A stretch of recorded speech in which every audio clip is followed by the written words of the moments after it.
Alright, hello. PGR for today. PGR for today. There's a few things here I'm noticing. Since it's the next part of the patch here, the second part of it. So we got a number of things to go through here. But the main focus for today is just going through chapter 36 just for today. It looks to be fairly short though. 14 nodes. So I don't know. I don't think this is going to be like 5 hours long or anything. Maybe 3 hours, 4 hours long. But if that's the case, then the remaining rest of the time can be spent doing other shit. So before I start reading that stuff, take a look at this. New little event game mode here, Wreckage Shark Spear. I did take a look at these as well, wait. Yeah. So Discord's finally out to pull, though you can still get it for free. She has this new coating, which looks awesome by the way. And then, the one-shot coating is here as well. Sparagon's Triumph, Choose coating. Wait, they're all in the shop? I thought it was like gonna be a I thought those coatings were gonna be like at least with one shows is gonna be like a gadget coating. I guess not. I mean, that's fine. It means I don't have to spend copious amounts of money to get it, I guess. Alright. Pick these up. Check on this. Cleared. We can do that in a bit. Pop-ups. Claim these. Let's see here. Oh. It is. This coating's really nice too. All these coatings are really nice. Damn. Damn. Get my serum here. Ooh, makeup. Spend it. Boom.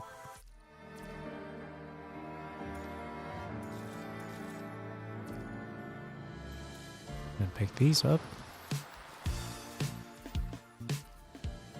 What else am I missing? Consumables. Nope.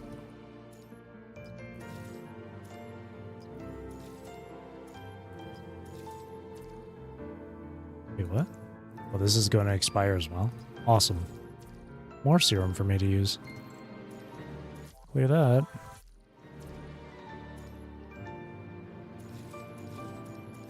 And that should be enough for Discord to be at SSS Plus. Oops. There we go. No, it's not enough. What? I thought it would be enough. Is it still? What? But I claimed it all. How is it still not enough? That's interesting.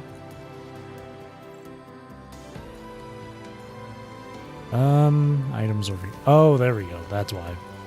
Those up. Pick those up. I do want to pick these up as well.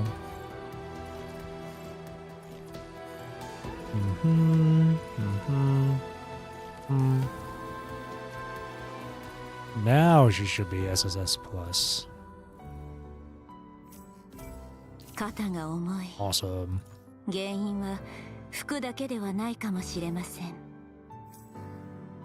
Awesome. Cool.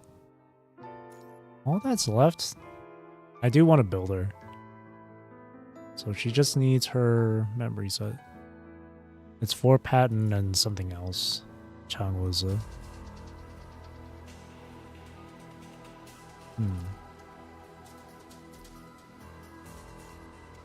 So that's done. You can go into study. I want to check these out too. Here, we'll start with Jews first. Ooh, the ponytail looks so nice.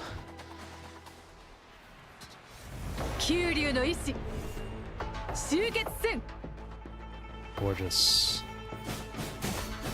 Ooh, the effects. Oh, wait, that's so cool. 哀れで無駄なあがきよ。歴史は別の道をたどるのですね。生児の輪廻よ、冠をまとえ。生児競争、安寧の時。Wow. 最後さあ、哀れで無駄なあがきよ。生児の輪廻よ、冠をまとえ。生児競争、安寧の時。さあ、最後の情けです。歴史は別の道をたどるのです。生児の輪廻よ、冠をまとえ。生児競争、安寧の時。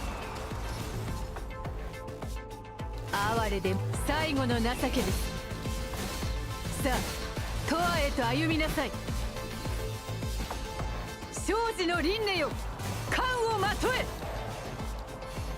生児競争、安寧の時。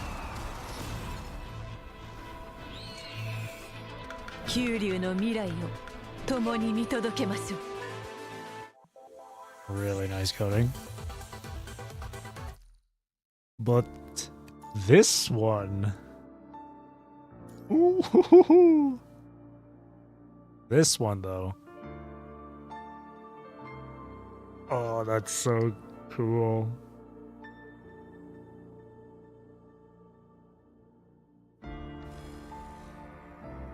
This one. 幾千の道筋。 Oh 激殺のみ。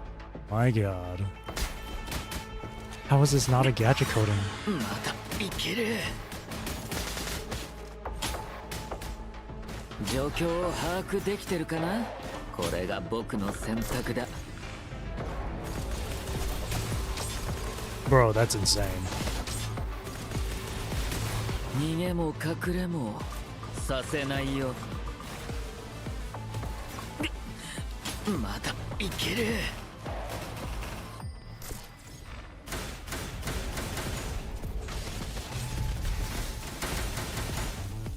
逃げも隠れもさせないよ。これが僕の選択だ。 That is so goddamn cool. 見つけたよ。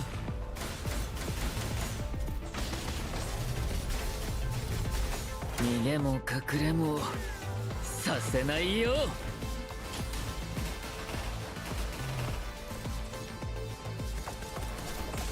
逃げも隠れもさせないよ。行こう。屍を越えてもっと遠くへ。 How is that not a gadget coding? How is that not a gadget coding? That is so insanely good. Just how? How is that not a gadget coding? That's crazy. That looks so good.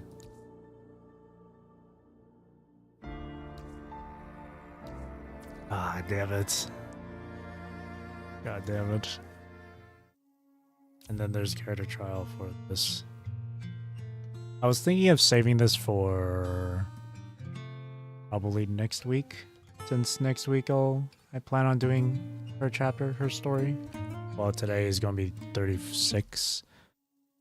Well, I guess maybe what I could do is I'll go through chapter 36 for today, and depending on how quick I can get through it, maybe I can start doing this one. This one's 17 nodes, so this one I imagine would be just as short as well. I feel like leaving this as its own stream.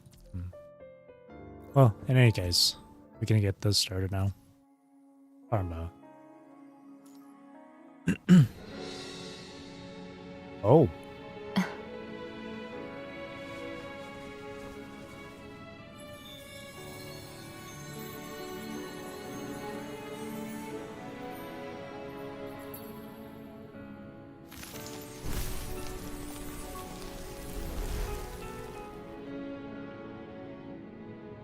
てないで。因がまかれたのなら果が実るのも自然なこと。過去に起きたことは変えられない。それを償えるのは悔いだけ。これがあなたが望んでいたことなの？ Oh, just abruptly cuts. The seed has been planted, and soon it will soon bear fruit. The predetermined end can't be changed, yet some regrets may still be redeemed. So this is how you open a brand new future? Oh, the question mark. So this is how you open a brand new future. The golden river spreads out under her feet. ... Ray Raven. The mysterious woman's ethereal gaze settles on you. This is the fruit you earned by risking your life. ... Your gaze drifts to the river, a broad, rolling current brimming with life. I hope the past can still be mended. I mean, she literally just said, you can't change the past. This is the outcome I wanted. Well, I guess... No. Well, I don't know. Well, I mean...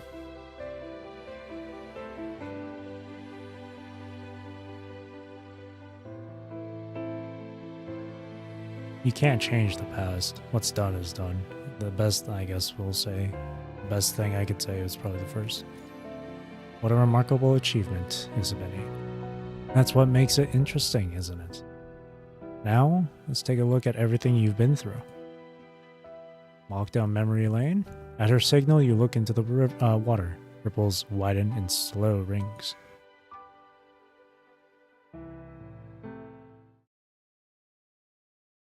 Chapter 36. Dreams Rewound.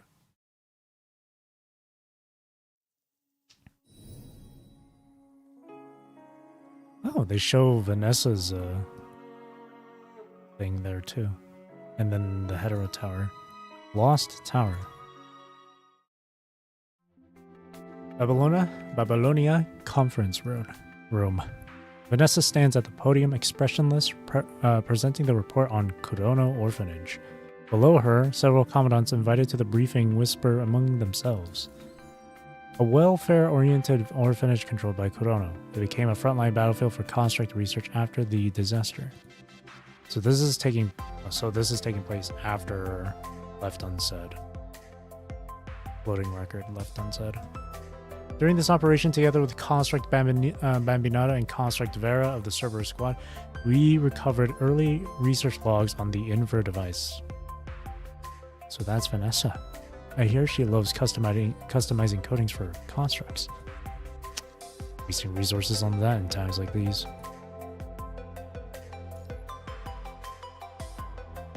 The owner of the orphanage is a semi-awakened mechanoid. Originally just a caretaker monitoring test data, it developed self-awareness under the influence of the punishing virus. Vanessa raises her voice. The room goes quiet for a moment, but the murmurs soon return. Yeah, and I heard one of the constructs under her has problems too. Something about her memory modules? She can only hold data for a short time. Oh, right. I heard something like that from logistics. What a waste, using resources on that instead of repairs. Ugh. The male commandant who had been gossiping suddenly falls silent. An eerie hush descends upon the conference room, rendering even their hushed whispers deafening in the stillness. From the podium, Vanessa watches the two of them without a word. The others in the room follow her gaze. After a few awkward coughs and chuckles, the two commandants quickly compose themselves. If you can't respect others, at least respect the occasion. She let the words hang in the air. Her gaze sweeps across the audience like a blade, pausing deliberately on someone in particular. Question mark? Shrug helplessly. Vanessa lets out a cold scoff, then turns her attention back to the report. Among the samples we recovered, the most valuable are fragments of consciousness data that can no longer be replicated. They might help improve the Inver device. We're hoping to modify the Inver device enough to try metabolizing the punishing virus.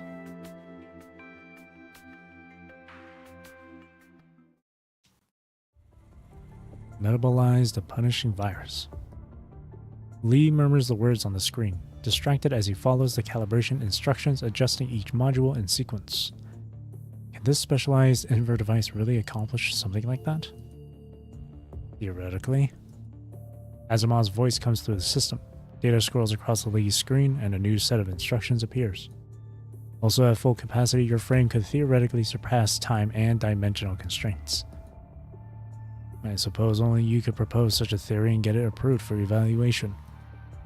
Lee's frame movements become larger, and on the monitors, every parameter begins to spike rapidly. That's not my concern. I'm only responsible to what I've verified. Whether they believe it or not is up to them. More importantly, are you feeling any discomfort?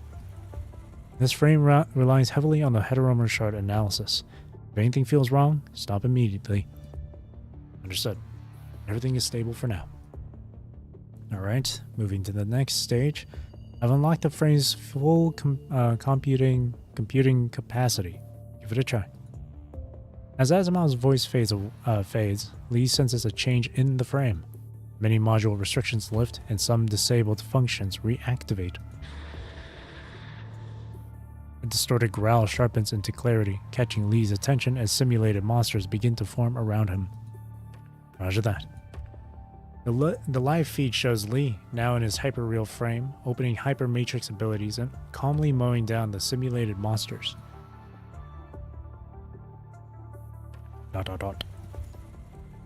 Is specialized frame switching always this dangerous? Looks dangerous. It's just a standard adaptation routine. Something doesn't feel right. Did the procedure get more complex? Something doesn't feel right. What are you picking up, Commandant? You didn't get the updated protocol? This isn't the dangerous part. Actually, the dangerous part's already passed. Lee didn't tell you. Tell me... what? The real concern isn't the complexity. Some steps in the process can risk damaging the mind. It seems no one briefed you. Lee.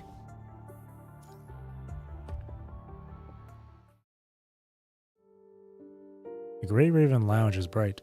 Lee sits there, tool in hand, fine-tuning the delicate parts in his right arm. Why not let the maintenance team handle it? I'm just more comfortable here. And I don't want to make people do for me what I can just do for myself. Lee always looks like a lone wolf, but people who do know him know that he's just used to putting the burden on his own shoulders. How's everything coming along with the adaptation tests? I believe I sent you a report every time there was a test. I've seen them. But I'm curious about what didn't go into the reports. The data in the reports were pretty limited though. Sudden mind overload. Hallucinations during adaptation. None of that sounds like everything is fine. Now, about the sudden mind overload. I don't know what's causing it, but it hasn't affected the frame or its battle performance. Everything about the new frame is within normal standards. The hushed conversation fades into the shroud of night.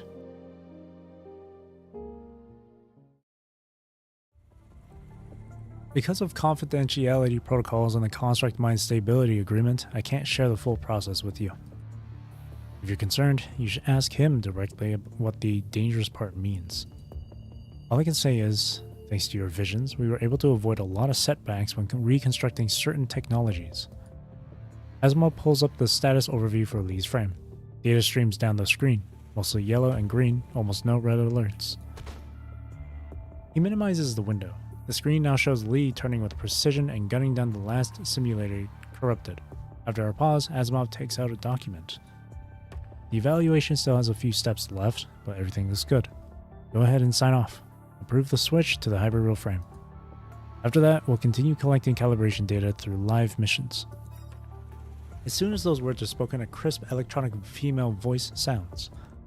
Test complete. Combat simulation shutting down. The chamber door opens slowly. Lee wakes inside the experimental pod. How do you feel, Lee? I don't usually see you from this angle. Extend your hand.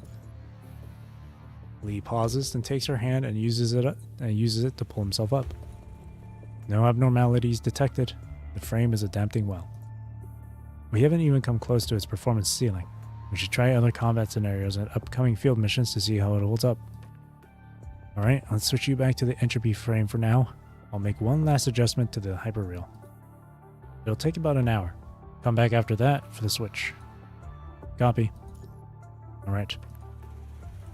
After Asimov turns back to his lab bench, you and Lee exchange a glance and leave the lab.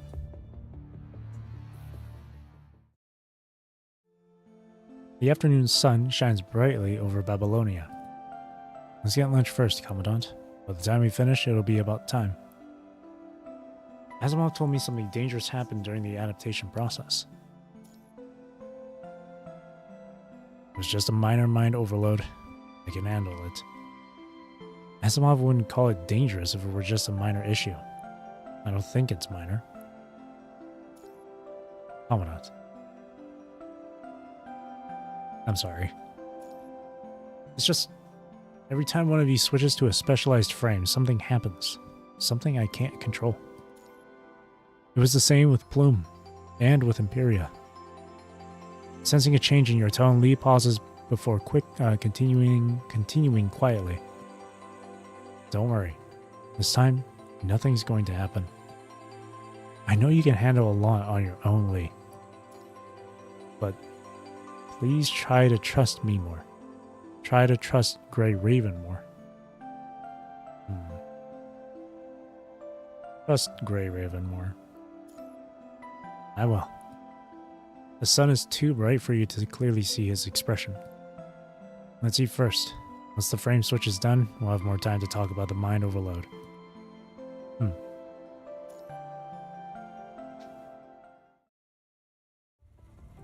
Time passes quickly. You and Lee return to the Science Council lab. He gives you a reassuring nod before lying back in the experimental pod. Just like before, Lee skillfully takes the connection cable and connects it to the port at the back of his neck. At that moment, question mark? The sensation returns. Another wave of deja vu. It's quick and light this time, so much so that the world slips out before you even realize it. Lee. Commandant? Nothing. It's just that this is the first time I've seen one of you switch to a specialized frame in person. Clearly, this isn't the right moment to continue that conversation. Relax.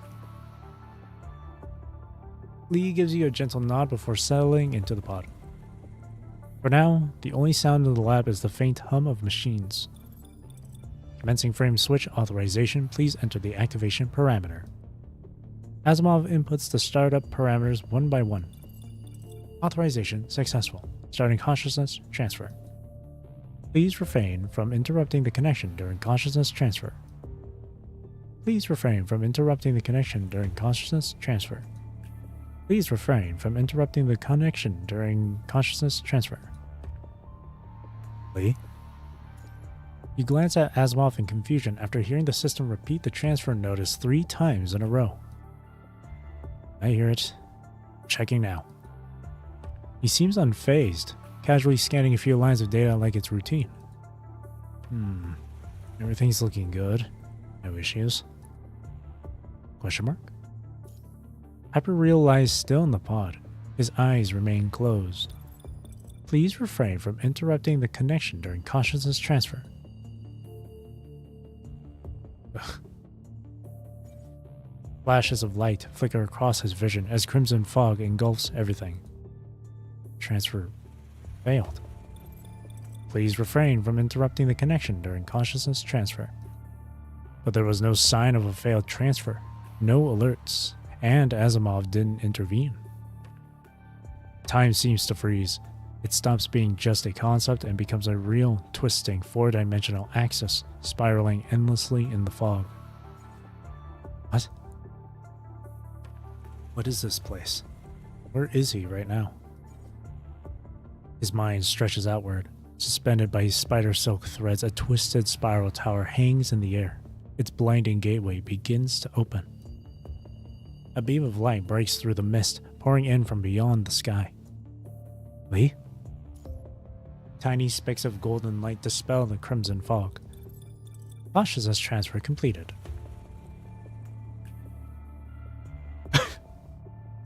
The chamber door opens as you rush toward him. Lee! Cough, cough. Cough. I'm fine. Okay. I'm fine. I'm fine. He grabs your hand and slowly rises from the pod. Asimov, how long did the consciousness transfer take? Same as before, about 3 seconds longer than expected, but no errors, no abnormalities. So, what did you see this time? The crimson fog vanishes from his mind just as suddenly as it appeared. There's barely a trace left. I don't remember. I see. Asimov scrolls through the records in silence, deep in thought. Most likely, there was an unexpected spike during the deep layer transfer stage of your mind. Lucy and Liv's specialized frames adapted smoothly. This only happens with yours, so it has to be something with your deep mind. Understood. Thank you.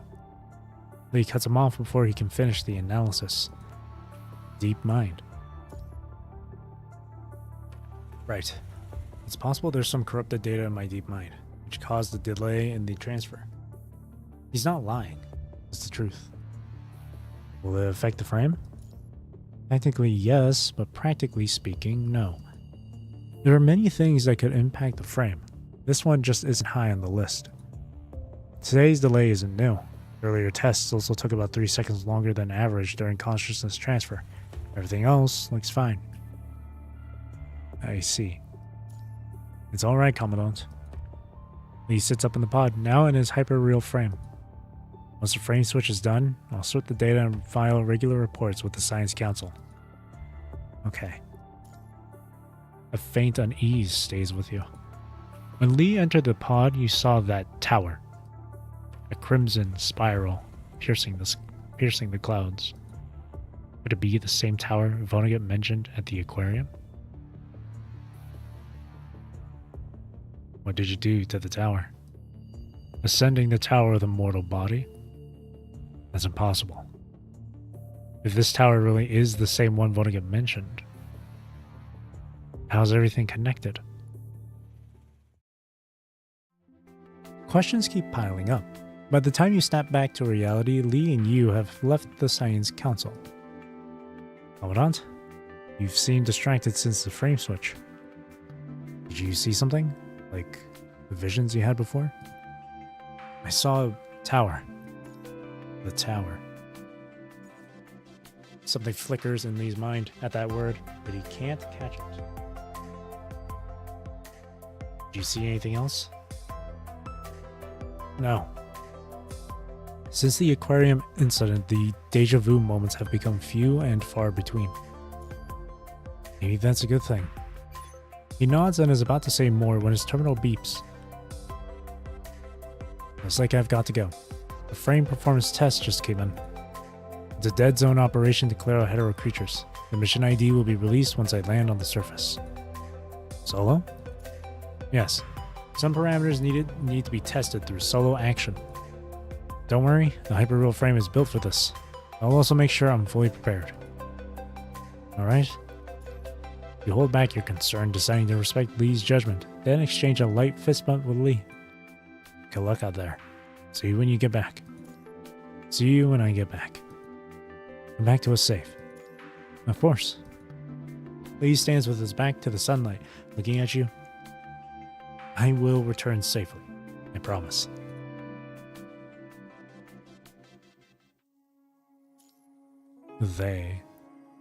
The unfinished path. So I don't think the 4 achievements in here are anything specific that I gotta do. These are just given to you naturally, I think. Double check. Never mind. The 4 achievements do have something specific you gotta do. Okay. So I gotta. But they don't happen now. The first achievement happens at the 8th node. All right. So we're kind of just like speed running through the next moments of the story. Like this is technically chapter 21 here. This is Spiral of Kronos. Doom, doom. もう逃げ僕の視界からは逃れられませんよ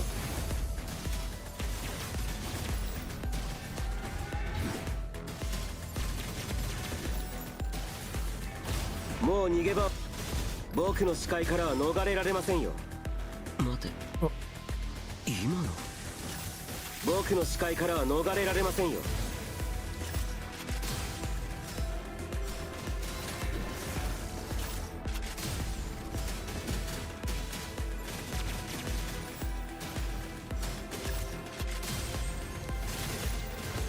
僕の視界からは逃れられませんよもう逃げ場はありませんよ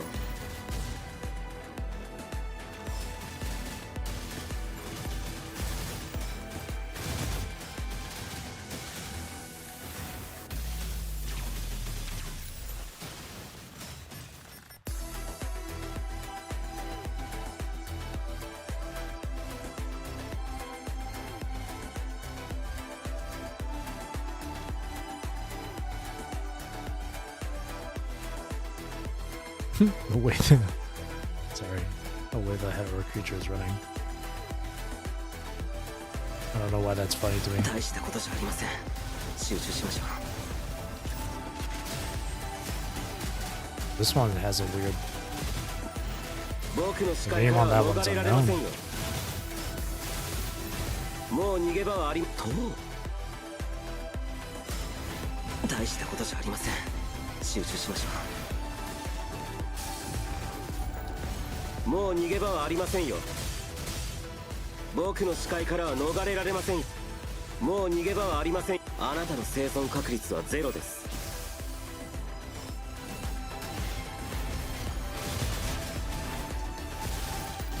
もう逃げ場はありませんよあなたたちの時間は僕が制する僕の視界からは逃れられませんよあなたの生存確率はゼロです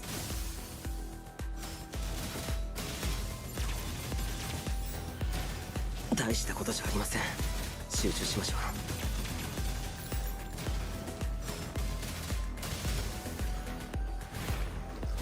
うもう逃げ場はありません僕の視界からは逃れられませんよ their names 僕 are の視 getting 界 all からは glitchy. 逃れられませんもう逃げ場はありま The せん header よ wolf here.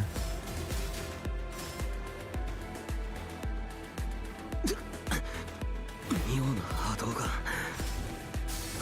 敵が集まっている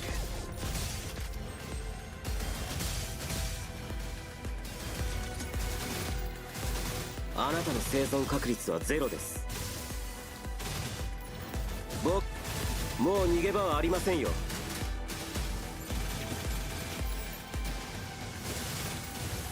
あなたたちの時間は僕が制する僕の視界からは逃れられませんよあなたの生存確率はゼロです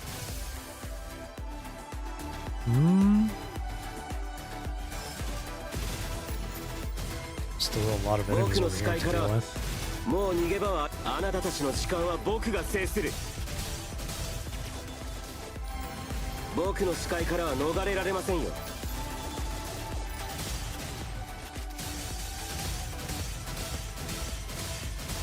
あなたの生存確率はゼロです僕のもう逃げ場はありませんよあなたたちの時間は僕が制する僕の視界かもう逃げ場はありませんよあなたの生存確率はゼロです時の果てで滅びよ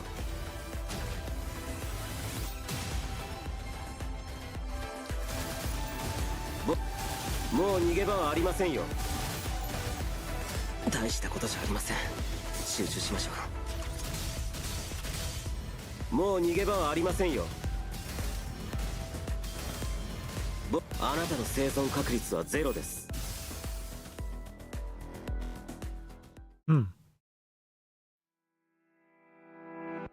Crimson Spiral Tower collapses and rebuilds again and again at the edge of Lee's vision.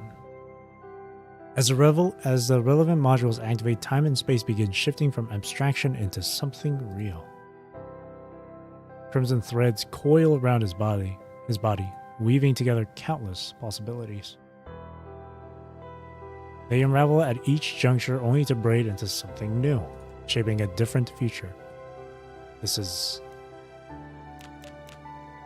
Some events are connected to him, others are not.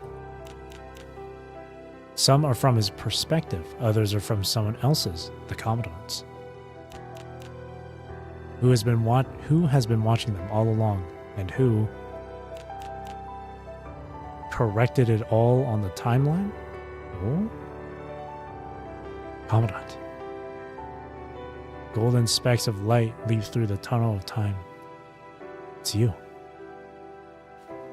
Lee's focus suddenly sharpens as he reaches out, grasping toward that radiant light. Oh, I just got goosebumps. Ugh. I just got like a chill. Ugh. The distorted vision disappears, vanishing like a receding tide. His mind churns with almost unbearable pain. In a daze, he glimpses the universe and the starry sky. The sky? He's surprised to realize that the unfamiliar sky feels strangely familiar. This place's chaotic whispers echo in his ears. He can only wait, helpless, for the surge to pass. Familiar golden light flickers in the space around him. He was seeing, just earlier, he was seeing visions from the previous timeline. Wake up. Ugh. His scattered consciousness pulls together again. Lee forces his eyes open, blinking toward a vague figure standing in front of him. Who's there? Lee draws his weapon on reflex, but the moment he sees what's in front of him, he falls silent. It's a construct that looks exactly like him. Their gazes meet. Past perceptions align, possibilities flash through his mind, and Lee arrives at the conclusion with ease. I am you. The galaxy rotates slowly. They seem to be standing at the window of a ship. I'm you from years in the future. From like 30 years in the future.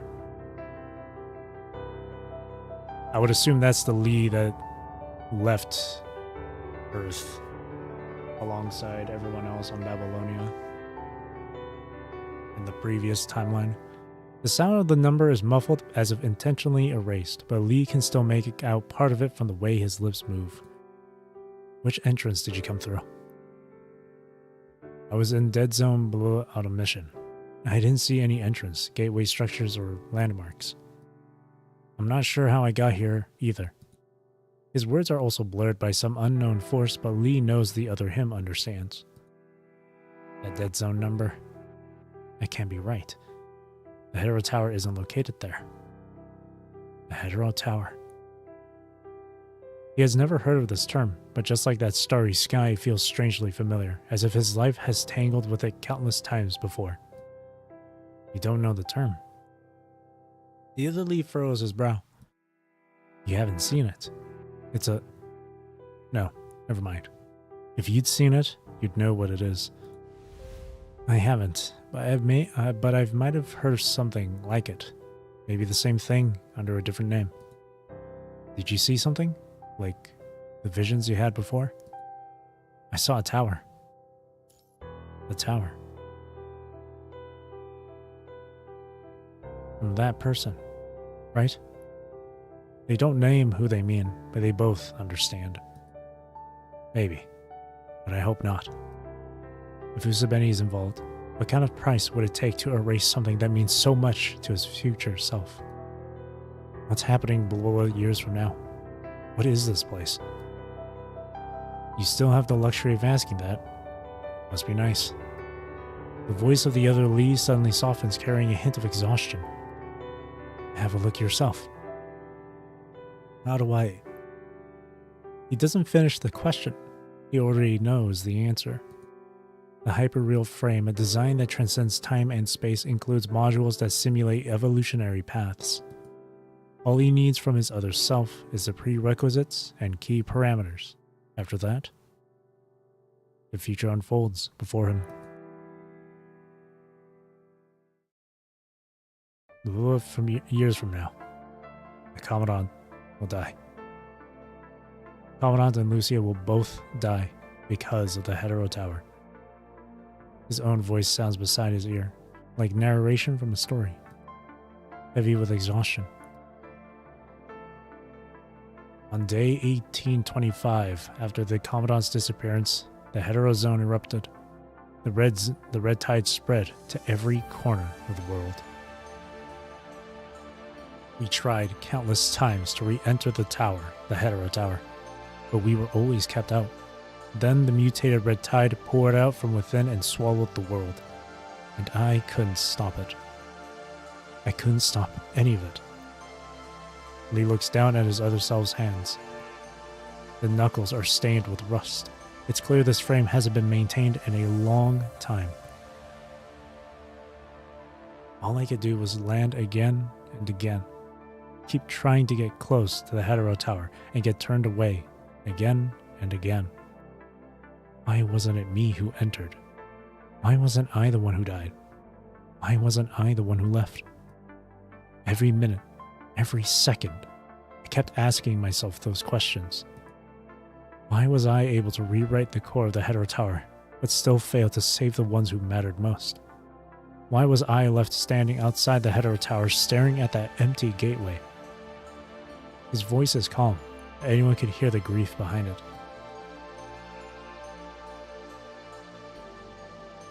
On day 5475, after the Commandant and Lucia entered the tower, we waited 5,475 days, 4 hours, and 18 minutes.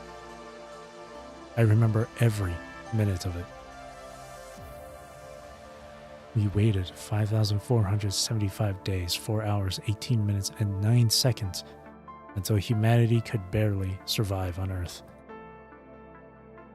Babylonia left orbit and fled into deep space.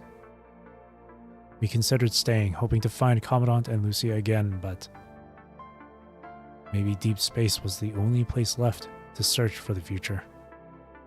I don't know if it was the right choice, but there's no going back now. Yeah, that's definitely from the other timeline.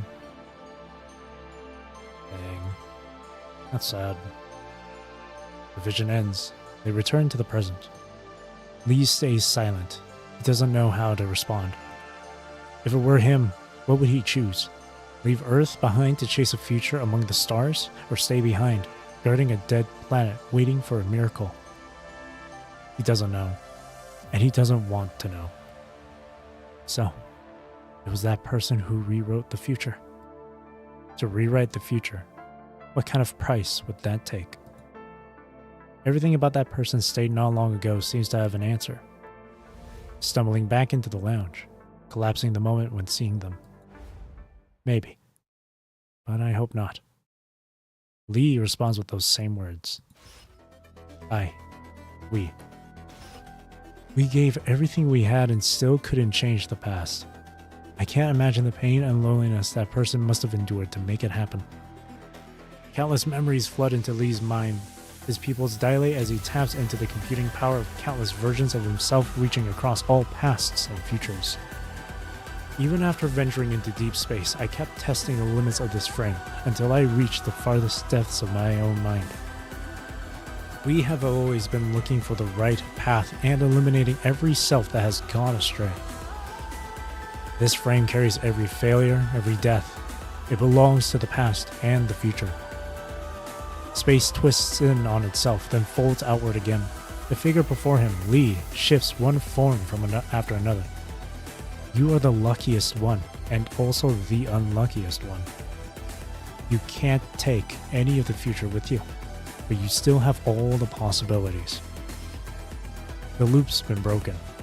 It's time for you to go. He stands inside his own mind, staring down countless versions of himself. We are you, and you are us. Take our hopes and our regrets. Press on. Within his mind, that glowing mind beacon pulses, quiet and steady.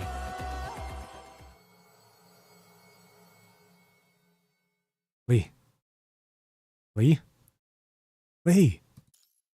That voice travels from the distant past to the present. Are you right? How are you? Communication.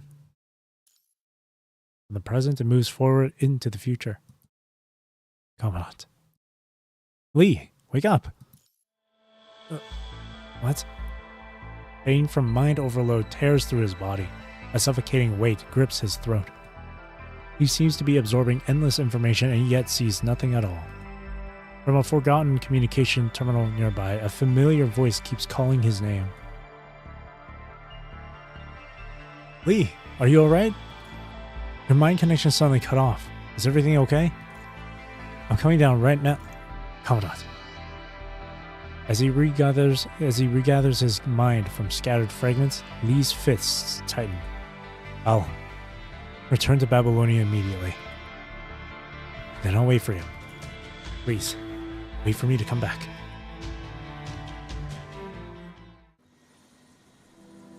That line hits so hard after knowing everything that's happened in the story thus far, man. The transport ship slices through the clouds, racing back toward Babylonia at top speed. The door to the Grey Raven Lounge remains closed, as always. Lee stands in front of it. His fingers tremble slightly. In the blur of his memories, he remembers flinging this door open countless times, hoping to find that familiar human inside. But each time, all he saw was an empty room and a chair that held no warmth. There's no time to question where those memories came from. He presses his palm firmly to the door. Open the door? Or wait. Oh, I see. Let's open the door at the same time. The door suddenly swings open from the inside. It catches Lee off guard. He nearly stumbles. But he steadies himself just in time. Lee? Why didn't you open the door? Grab him. Lee? Commandant. Without warning, he grips your hand. Warmth floods your palm into his mind. Commandant, I'm sorry. Why? Before you can ask what's wrong, Lee suddenly pulls you into a tight embrace. Oh. His cold fingers slowly warm. Only after confirming you're truly safe does Lee finally exhale. He seems to understand now why you had rushed back to the lounge that day, why they had kept checking on everyone's frame conditions. That's right. But that's all in the past now. The memory fragments fade with time. The despair is wiped away by the light. Dawn begins to color the world again. What's wrong? What happened? It's just something this frame does. A special function. Since when are you this honest? Do you need to get a checkup at the Science Council? Yeah. And if you have time, could you come with me? His invitation comes out awkward, but sincere. Of course, sure. Oh. On the way to the Science Council, warm sunlight spills across the path. So the connection broke because of your frame's special function again? Yes. I believe it happened because I was pushing the frame to full capacity. In an overloaded state, I couldn't keep the mind connection stable. When I was overloaded, I think I saw a tower. A crimson spiral tower. The tower. Something stirs inside you at those words. A faint scene stretches across your vision. At the edge of your sight, a blood-red tower stands tall, glowing ominously. But the vision is too vague. No clear signs, no real answers. Did you see anything else? No. Just this strange feeling, like I've been through something before, but I don't remember any of it. Maybe Asimov would know. I don't. No way. Really? I pulled all the frame data from that time. It only shows a few seconds of mind overload. The fluctuations look a lot like what we see during a consciousness transfer, but there are subtle differences. All I can say for sure is that your mind is full of locked data shards. What are they? No one knows. What if we try a deep mind connection? Not advised. Forcing open locked data like that is risky. Lee's mind might become unstable. Fine. Then this frame. I've limited its computing capacity for now. That should prevent anything similar from happening again. As for the real answer, maybe we'll find it eventually. Asimov looks at you with a meaningful expression. Question mark? Why are you looking at me? Nothing. With that abrupt remark, he leaves the lab with Rosa.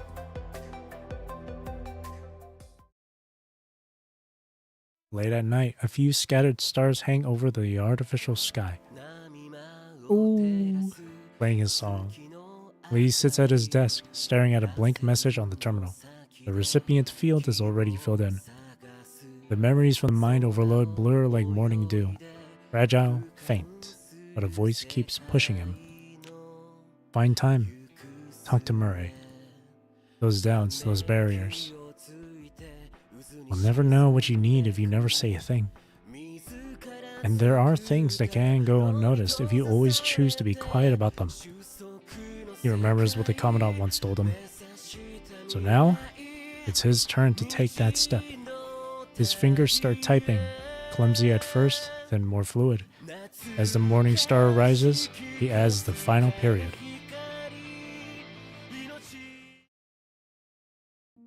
So regardless whether or not this timeline is different, he still gets that moment with Murray. I remember seeing Son complaining about the whole timeline thing, saying like all the shit that happened between Lee and Murray in chapter 21, Spiral of Chronos, meant nothing then. It's like, man, they still get to talk in this one. This is why you should just learn to be quiet and wait until more shit comes out and then read it for yourself, instead of just jumping to conclusions. So this is the midpoint. With nothing else changing, the Hetero Tower won't appear anytime soon. Lee has lost the chance to enter it, and with it his right to ascend.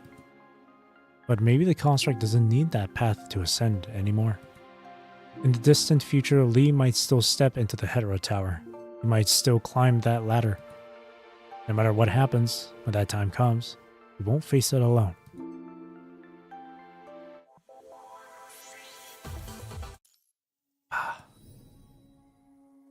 And then goes to the next chapter, Renaissance du Fantastique.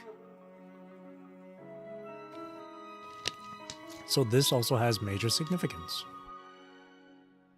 Newborn City. After all, it does focus a bit on Constellia. After testing Lee's mind overload with all the parameters Asimov provided, it's confirmed as a sporadic anomaly, a non-reproducible event. With new software and hardware limitations installed, the hyperreal frame returns to stable function. Oh, no wonder you're here at this hour. There's way too much paperwork just for a review. Is this what specialized frames have to do with? Shrug. Yeah. You sweep your gaze over at Isla, who's peeking at the report. Something about her feels different now. I see you've changed your frame too.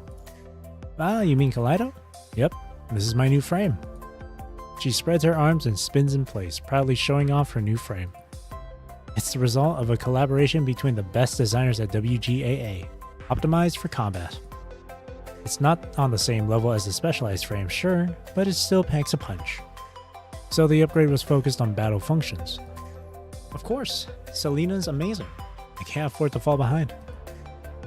And if the archaeological team's constructs still can't fight and will always rely on protection from the task force, then accidents like what happened to Zelina will keep happening.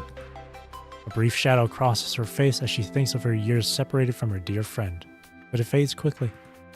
That's why Chairman Allen's been working to build a special team led by a commandant, one that can take on high-risk archaeological missions.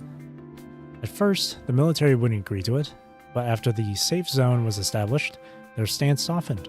They approved development of combat-focused frames for WGAA.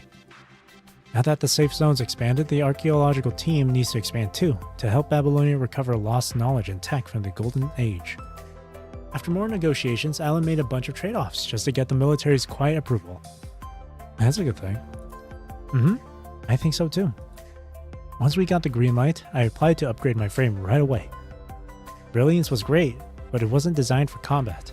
For surface missions, it just couldn't keep up. Surface missions? You've already been assigned one? Yep, the squad may have been formed with the WGAA's help, but officially we're still part of the task force. The command center is giving us simple assignments to ease into things. Too bad Selena's still working with WGAA and other archaeological teams. If we could go on missions together, I bet it'd be incredible. I see. So Dream to the Timeless End happens before Lee, before the events with, like, I guess before Bambinada's chapter, I would say. But that should happen beforehand. Okay.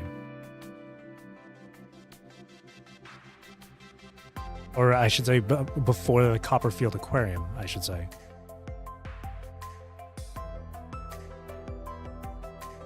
Okay, so I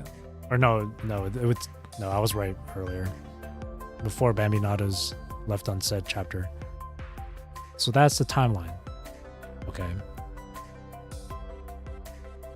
Okay. And does that... So I wonder where the floating record stuff comes in. Because there's Vera Garaver.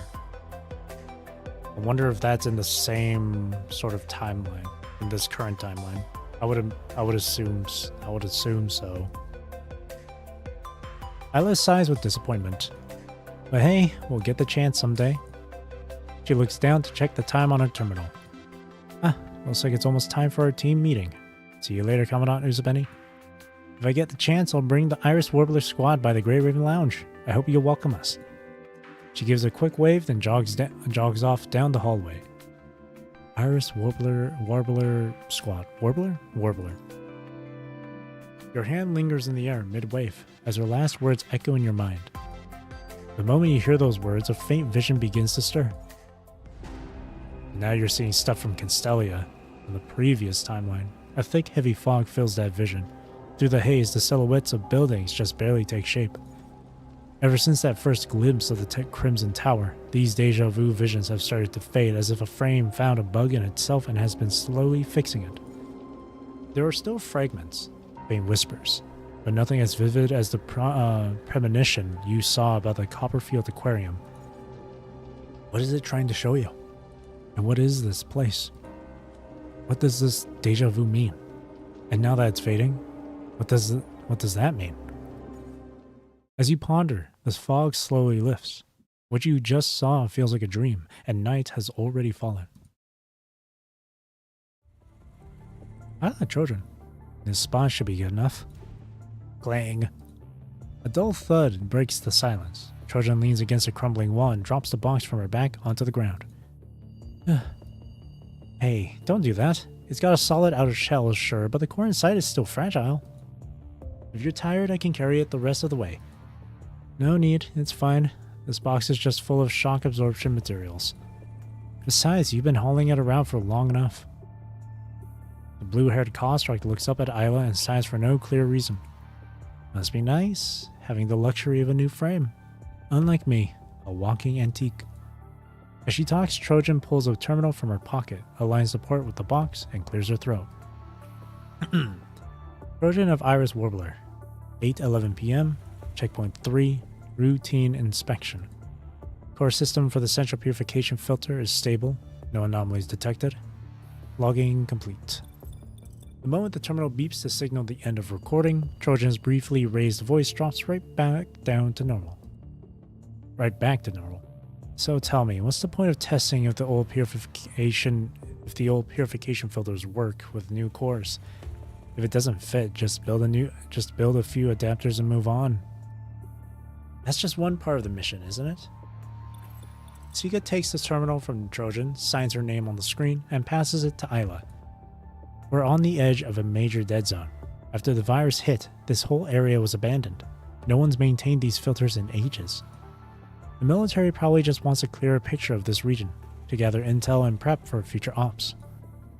What, the military is handing out missions this casually now? A woman's voice calls out from the ruins nearby.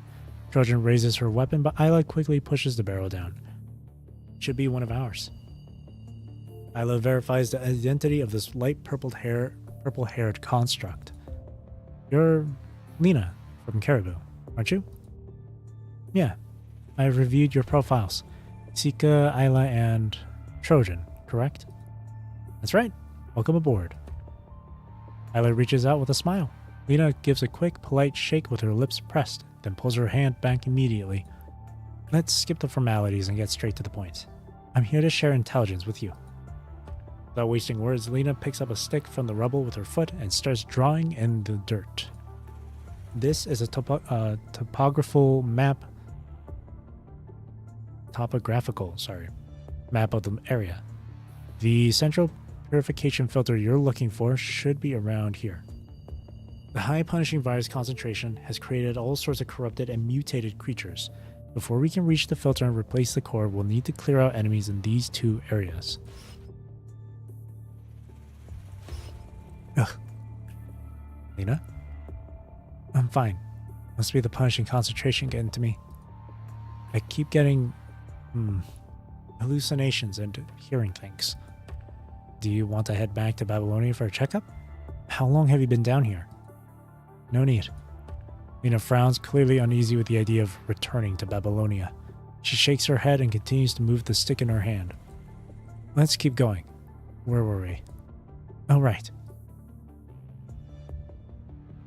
Lena's intel is spot on.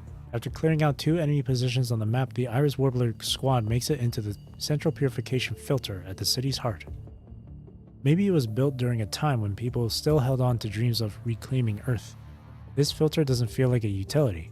It looks more like a piece of art. And because of that, even after all this time, the inside hasn't decayed beyond repair. Even the handrails leading up the tower have delicate patterns. Is this what's left of the Golden Age? Huh, not even close to the standards of the Golden Age. As the only one here who actually lived through the Golden Age, Trojan lets out a dry chuckle. Back in the Golden Age, a tower like this wouldn't even count as a landmark in a single neighborhood. Now? Dust from the tower's roof sends Trojan into a coughing fit. She steps back, frowning, and sets down the filter core. Is this thing really going to start up? I think it should work. Ayla gives the old central purification filter a quick check, wipes away some dust, and hooks up the power, taps a few parts, and somehow the screen lights up. Huh, not bad. Didn't know WGA trained people for this. I looked up the specs before the mission, and besides understanding how large installation art works is part of our studies too. She carefully examines the central purification filter's control panel and removes the old core. The Science Council's manual says to connect the core using this port. Here's the cable. All 4 of them crouch around the central purification filter's core, waiting. One by one, the indicator lights flick on. The new core hums to life. Yes, total success. The punishing virus concentration in the air is dropping. This is great. Sika walks around the central purification filter, monitoring the readings on her device. If it keeps running stably, we can... Wait. Just as the punishing virus levels plummet, Ayla starts deploying a drone to scout ahead, but she suddenly freezes and rubs her eyes in disbelief. What is this? The others follow her gaze to the screen, and all of them unconsciously hold their breath. As if someone had stitched it in from another world, the outline of a magnificent city slowly appears on the horizon, revealed by the drone's camera. Ooh, Infinite Gallery playing. A Golden Age city. Doom, doom, doom, doom, doom. An unfinished city. Based on what the Iris Warbler Squad sent back, we've pinpointed its location. It's called Constellia. Back in the Golden Age, it was only designed and partially built. The punishing virus outbreak hit just as construction started, inevitably leaving the unfinished city abandoned. But now, it looks almost complete. Could any human group really pull something like this off? Absolutely not. It's been far too long since the outbreak. No human group could have finished building something like this in a dead zone under these conditions. From the footage the Iris Warbler Squad sent, it seems that inside the city are mechanoids. The video starts to play. On clean, orderly streets, a few small mechanoids gather as if socializing. After a moment, they split off and go their separate ways. Mechanoids? Yes, mechanoids. Celica confirms your statement and plays more footage. All the footage shows no signs of human life in this city, just lots of mechanoids roaming around. We suspect it's similar to what Vanessa uncovered at the Corono orphanage. This city may be controlled by mechanoids with abnormal behavior patterns. In the final days of the Golden Age, the last crystallization of human civilization, undoubtedly a city like this holds unimaginable value. Has the Iris Warbler Squad already entered the city? They have, but we've since lost contact. The ground radar still picks up the Commandant's mind beacon, but there's heavy signal interference inside the city. We can't reach them. Lost contact? What happened? After sending their report and receiving permission to continue exploring, they entered Constellia. Hi there, this is Isla. Hey, be serious. This is a mission report. Doesn't matter, nobody's gonna watch it anyway. People do watch them. FOS kept plenty of mission records on file. Wait, is this already recording? Realizing the terminal has started recording, the chatter behind the camera cuts off. This is Isla, captain of the Iris Warbler Squad. Nice to see everyone. She clears her throat again, as if someone had tugged on her sleeve. We're currently at the edge of the city. It seems to be using some kind of special tech to block all external electromagnetic signals. We can't use long-range comms at all. So we'll send out this first batch of recorded data from here. After this, we'll continue with the mission. Our top priority is to explore the city of Constellia. That's the end of our report. Next up, hologram cuts off. That was the last message we received. It's been 3 days since then. Given the clear intel and our knowledge of the squad's location, we initially had no reason to send backup. But in the dim conference room, the terminal flickers uncertainly. We received reliable intel that Corono sent a secret unit into Constellia. He moved in right after the filter core was replaced. Corono again. What's Corono doing there? Because the conference room doors swing open. Nicola enters, finishing the sentence Celica left hanging. Because that city on paper was a joint investment by the 4 major economic blocs: Kalong, Akdalek, the Arctic Route Union, and the Transatlantic Economic Community. But in truth, Corono was the one pulling the strings behind Constellia's construction. I was in a meeting with the president and Alan. Sorry I'm late. He gives a small nod and takes a seat. So, Corona went in to take the city back. No, even Corona doesn't have the capacity to take over a city of this scale. Not right now. According to my sources, they entered Constellia to retrieve a specific experimental result. An experimental result? To be exact, an escaped test subject. The result of their mind integration and detachable modular technology experiments. A bioweapon said to be capable of forming special connections with constructs. Just how obsessed is Corona with these kinds of projects? Nicola has no desire to continue this topic. In any case, that's all the intelligence I have on the matter. Celica, what's the current status of the Grey Raven members? Lee is undergoing his regular hyperreal frame check at the Science Council. Liv is adapting to a new frame and requested Hippocrates to examine her mind. Currently, only Lucia and Commandant Usabeni from Grey Raven are available for surface operations. Egret is still recovering from their last mission. After Teasel defected, Vanessa brought on Leia as a new recruit. They're still finding their rhythm. Egret will be teaming up with Grey Raven. Your objective is to stop Kurono and recover the test subject before he does.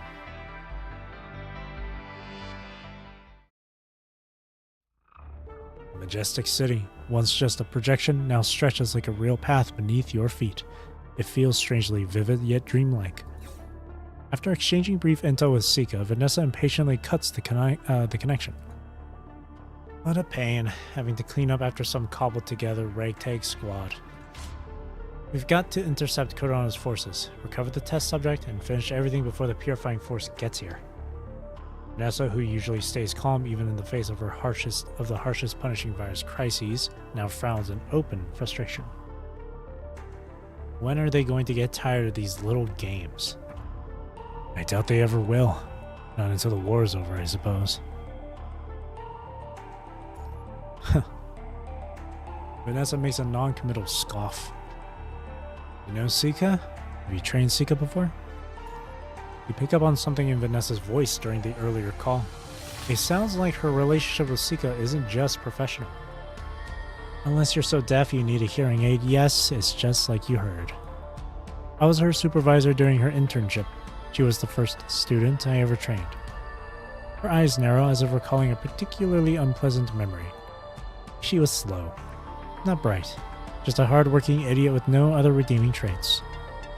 If she doesn't learn quick, I can totally see her ending up dead on some pointless battlefield. A sudden sting flickers through your mind, sharp and fleeting. Before you can think more on it, Vanessa ends the conversation. Let's move. I'm not wasting any more time on this mission. Ever since you entered Constellia, things haven't gone smoothly. All kinds of familiar enemies keep showing up one after another. They are just mindless constructs built with mechanoids, but they still manage to slow you down. By the time you regroup with Sika, the hull has already become a complete mess. What do you mean your squad member merged with the test subject? That's pretty much it. Sika's voice trembles under Vanessa's pressure, but she still manages to explain what happened on their way here. They encountered the mechanoid named Cervantes. After entering the hull, that armor suddenly abducted Lena and attacked everyone before fleeing. Bumbling fools running into foolish trouble. Vanessa actually rolls her eyes, something she rarely does. The purifying force has already reached Constellia.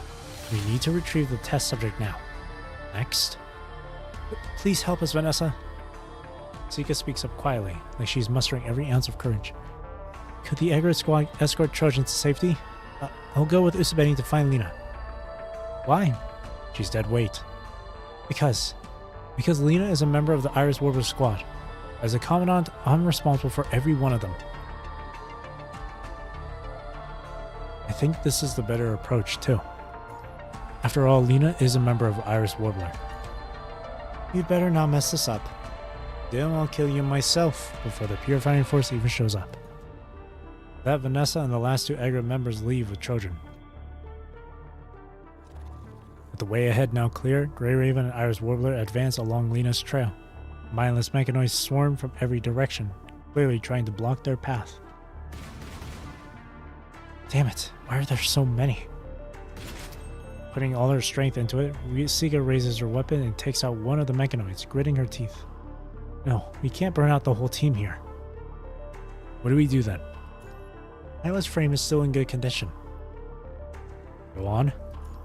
We split into two teams. One holds the line and breaks through, the other keeps chasing. With your encouraging gaze on her, Sika's words come more naturally. The Commandant and I will clear a path. Isla, you keep going. I'm exhausted. I'll stay here and support Usabeni. Isla, I'm counting on you now. I'll leave it to you, Isla. Alrighty. Her gun lance traces brilliant arcs through the air as the pink-haired construct charges straight into the battlefield that awaits her.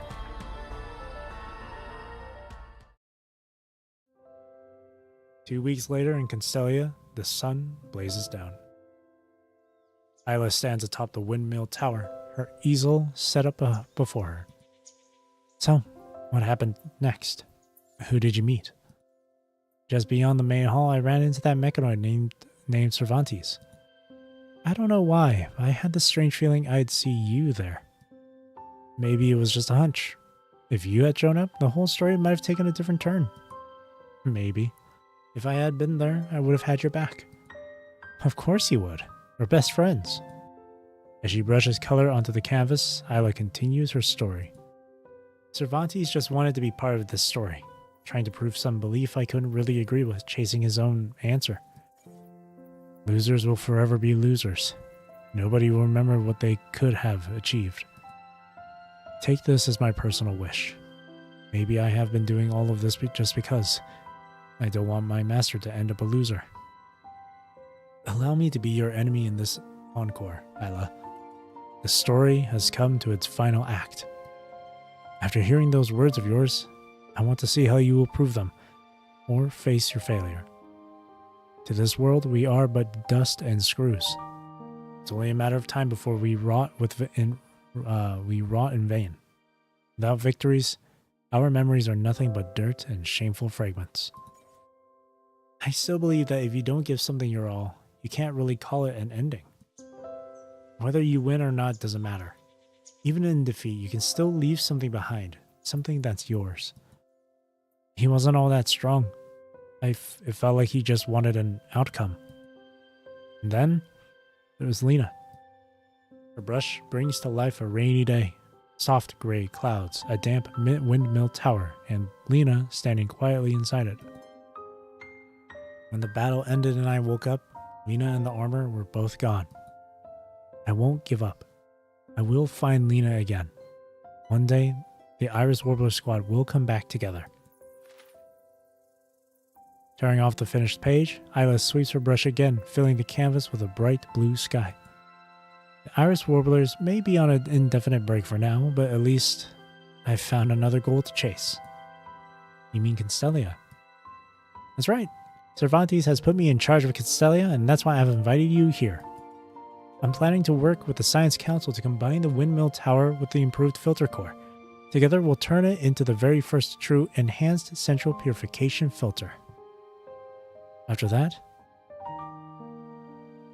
Isla sweeps a brilliant rainbow across the canvas. Her smile shines just as brightly. I believe that with our efforts, we'll no doubt step into the next era. We'll give Cervantes a better answer than he ever imagined. Yeah, we will. Outside the windmill tower, the sky is perfectly clear.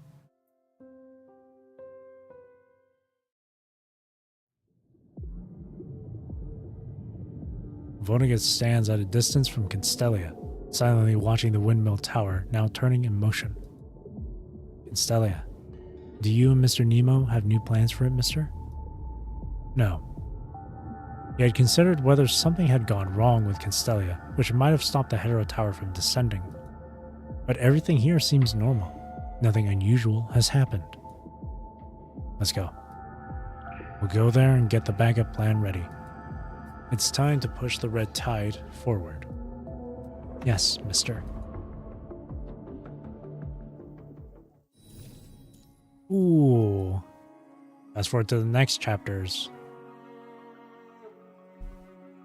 Wintry Shackles and what is it again?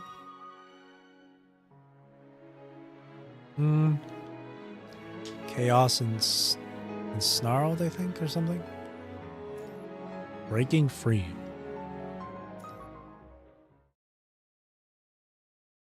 After multiple checks and confirmed stability, the improved central purification filter core gets deployed quickly to all conservation areas under Babylonia's control. Safe zones pop up everywhere. While they can't totally wipe out the virus, they give humanity enough security to slowly take back lands that Punishing and the Red Tide have taken over. And that, my dear Luna, is pretty much the story of humanity's safe zones. I get it.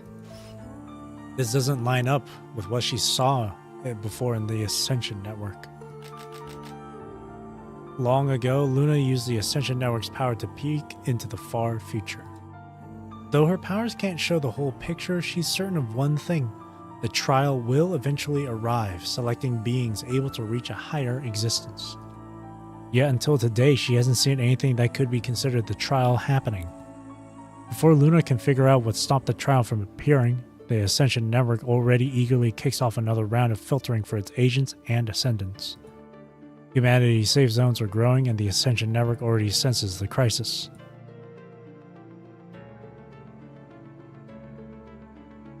Luna, what do you want me to do now? Roland stands inside the created dreamscape as the silver-haired girl sits deep in thought in a hanging chair. Trying to figure out what she's planning, Roland speaks very carefully.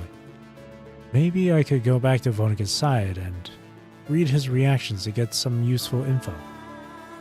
No, that's not the best move. Luna brushes off his suggestion. Whatever schemes that agent and the humans are cooking up no longer concern us. No matter what he does, he can't possibly shake the Ascension Network, just like I told Lucia. Lady Alpha? She's already here? Yes, before you got here. Then why didn't she? Roland freezes for a moment, his gaze sweeping over Luna's form. Then why couldn't she rescue me? Because this is the price. It's the price for using the Ascension Network. The dreamscape gradually shatters, revealing the true nature of this area in the eerie dim light. The silver-white girl lies trapped within crimson crystal clusters, sleeping peacefully like a lamb waiting for sacrifice. Humans got their safe zones, forcing the Ascension Network to speed up its filtering process under pressure. I gained new permissions from this filtering. But getting more permissions also means a deeper connection with the Ascension Network. This is the price I have to pay. That doesn't sound like a good deal. It's no big deal. I haven't taken that final step yet, so I won't be completely tied to the Ascension Network. She gazes off into the distance. Besides, I've already seen a new possibility. Before anyone else can find Luna, Alpha already arrives here, katana in hand. She finds Luna and with that discovers her own way forward. If Lucia could truly break free from the Ascension Network, then maybe the Ascendants could genuinely find a new possibility through this breakthrough. Luna closes her eyes, diving her consciousness into the complex web of the Ascension Network. Lucia hasn't cut her link to the Ascension Network yet. Maybe I can use the Ascension Network to see everything she's experiencing. She doesn't want her sister to take such risks. Blizzard is howling. Following the threads of the Ascension Network, Luna catches a faint glimpse of the snowfields. Two figures, one in black and one in white, stand locked in a stare down amidst the biting cold wind. In a flash, blades whiz through the air. It's Lucia. Her mind shares the same origin as mine. Is that why the Ascension Network has her in its sights too? The brief but intense battle ends with Alpha and Lucia pulling back their weapons almost simultaneously. Luna gets a strong sense that during the fight, Lucia has figured out a way to keep the Ascension Network in check. Next, as we agreed, she's headed to Fort Winter. The Ascension Network had previously picked up two fleeting signals from new specialized frames developed by humans by Lele. The Ascension Network unexpectedly snags a brief signal, coming from inside that research facility. Perhaps it's a chance for Alpha to break free from the Ascension Network. The iron gates hidden within the snowfields rumble open with a thunderous sound.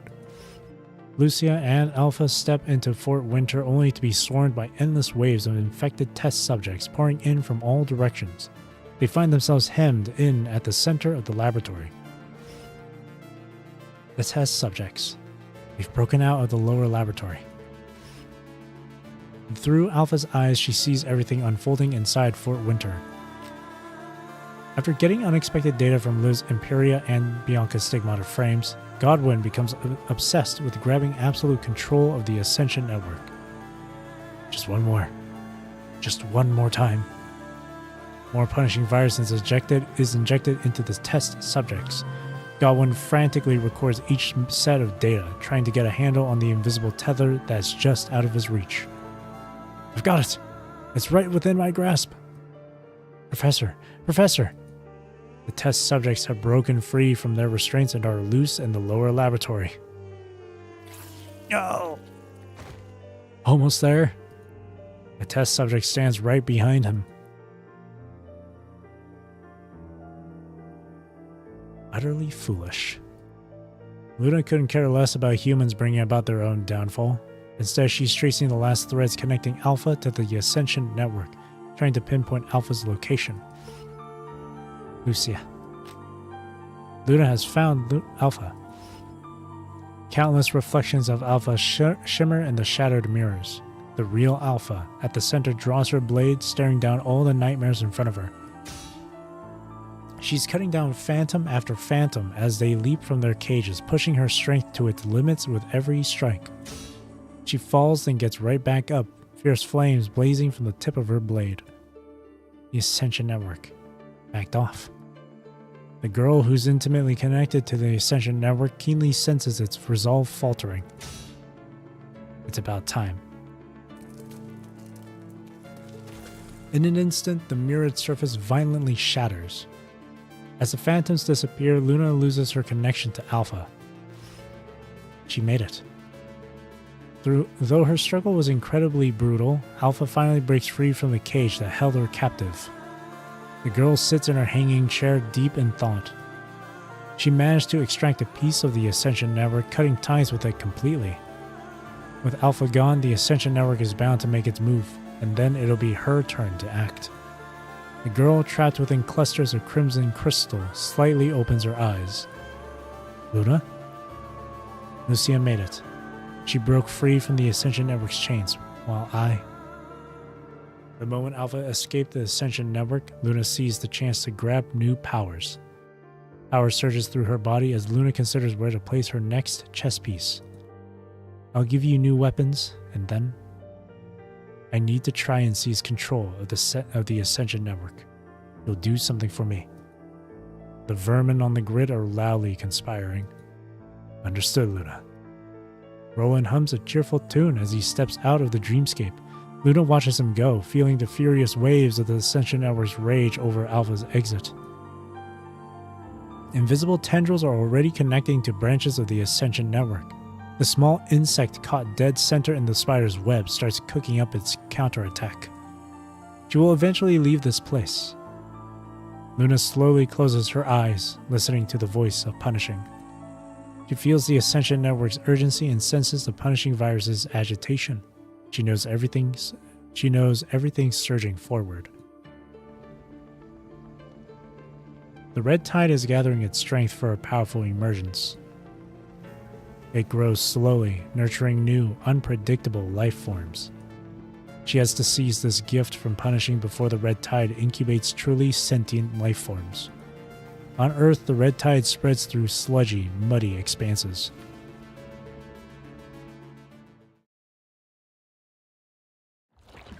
A hetero creature extends its bewildered tentacles from the swamp, desperately struggling toward the far side of the ruins, until its abdomen gets impaled on the sharp structural framework jutting from the broken walls.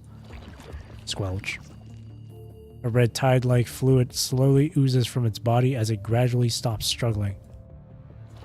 Before the creature even quits moving, another hetero creature already tramples over its corpse, heading toward the other side of the ruins, that unknown destination, continuing to build their Babel Tower. As the gunsmoke clears, Lee fires another shot into the hetero creature to finish it off, his expression grim as he stares into the distance. This should be number 21 Pharaoh's chapter now, technically.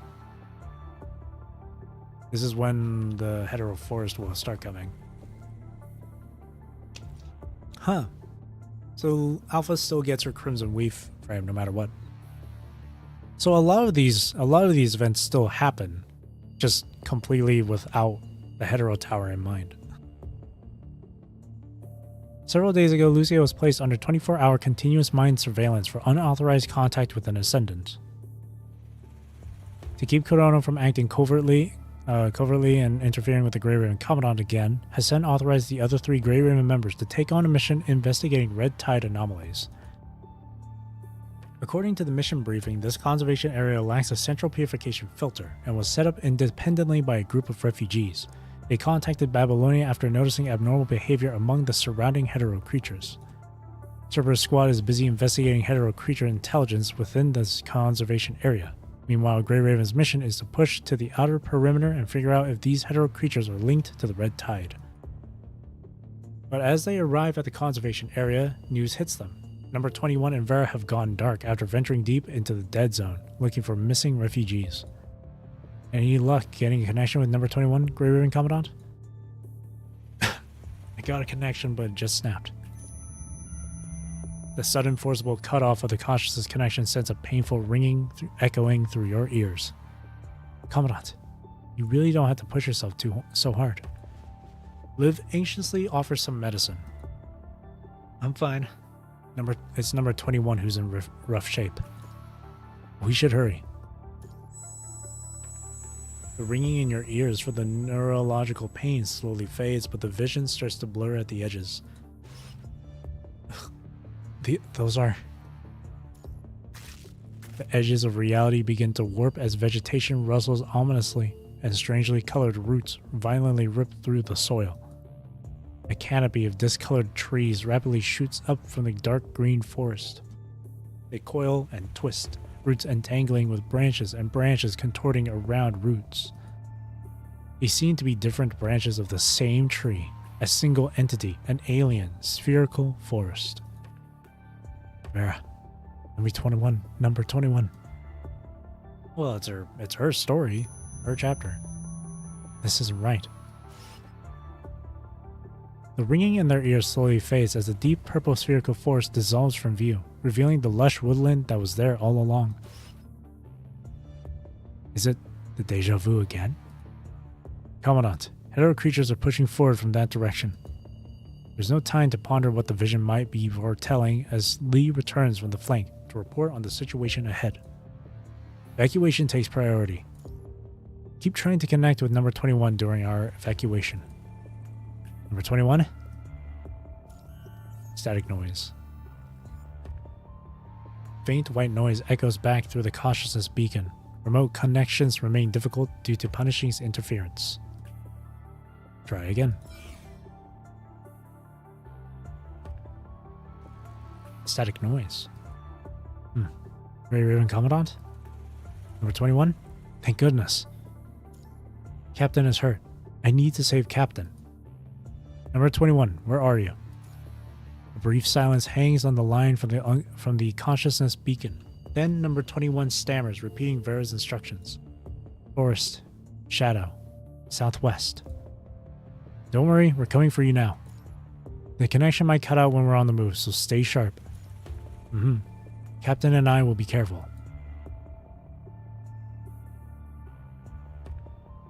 Commandant, are they both alright? We're in the southwest part of the forest. Grab medical supplies. We're moving to extract them now. Following the coordinates number 21 sent, the team clears out hetero creatures along their path, reaching the forest boundary in no time flat. By the time they pick up their trail, it's pitch black. The dead zone's right ahead, Commandant. You and Liv should hold back here while Noctis and I... Wait. That. Who are you? At the forest's edge, where the reddish-brown red tide stains the ground, a swift black shadow springs from the looming woods. Lee brings up his weapon, eyes glued to the shadow that just bursts out. Wait. Oh! Okay, so... In her Graver frame. Okay, so... Yeah, so this... Okay, so the... So Spark to Wildfire is happening in this current present timeline. Not before, like, Wither to Shine. Gotcha. Okay. The shadow slowly gets to its feet. Under the searchlight's beam, their silhouettes finally take shape. It's number 21 and Vera. Put down your weapon. Number 21's body is so heavily stained with red tide and vital fluid that she hardly looks like a construct anymore. Except for Lee and Liv, all the constructs who came with them keep their weapons rigidly trained on the newcomers. The white-haired girl takes the measure of the wary constructs surrounding her, like a predator assessing the weaknesses of its prey. Put down your weapons now! A sudden memory of number 21's previous stress responses sends alarm bells ringing. Noctis must have caught on to the same thing. Hey, are you deaf? I said put down your weapons! Noctis shoves aside the construct blocking his path and bellows at everyone. Surprisingly, the girl doesn't lunge forward in a frenzy, as everyone feared she might. I'm not a corrupted. She meets every watchful gaze fixed on her. This time she makes no move to tear anyone to shreds. Instead, she clearly states her intentions. I am number 21 from Cerberus. She helps Vera to her feet. Oddly, Buddy, the support drone Vera usually has trailing her, is nowhere in sight. Captain is hurt. Needs immediate treatment. The constructs seem momentarily stunned, their bodies still frozen. Help her, damn it! Get a stretcher. Where's that emergency kit I brought? The infection has far exceeded safe levels. We need to clear out the punishing virus first. Liv deftly pulls out the emergency medical kit. Under her guidance, the other constructs finally drop their guard and start to help. Vera's frame. Push down the questions bubbling up. Now is not the time to ask Vera when she's swapped to a graver frame. Lee, record the hetero creature data from this area. For some reason, that oddly colored spherical force just sticks in my mind's eye. I can't shake it. We fought tooth and nail for this safe zone. Can't let anything rock the boat and shatter this fragile piece. Leave it to me. Lee gives a knowing nod, then turns on his heel and heads into the dead zone with his collection gear.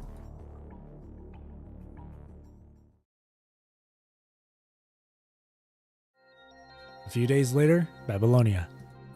Lee's data from the dead zone turned up some real head scratchers, both the evolving hetero creatures acting in concert and the red tide which is kicking their evolution into high gear.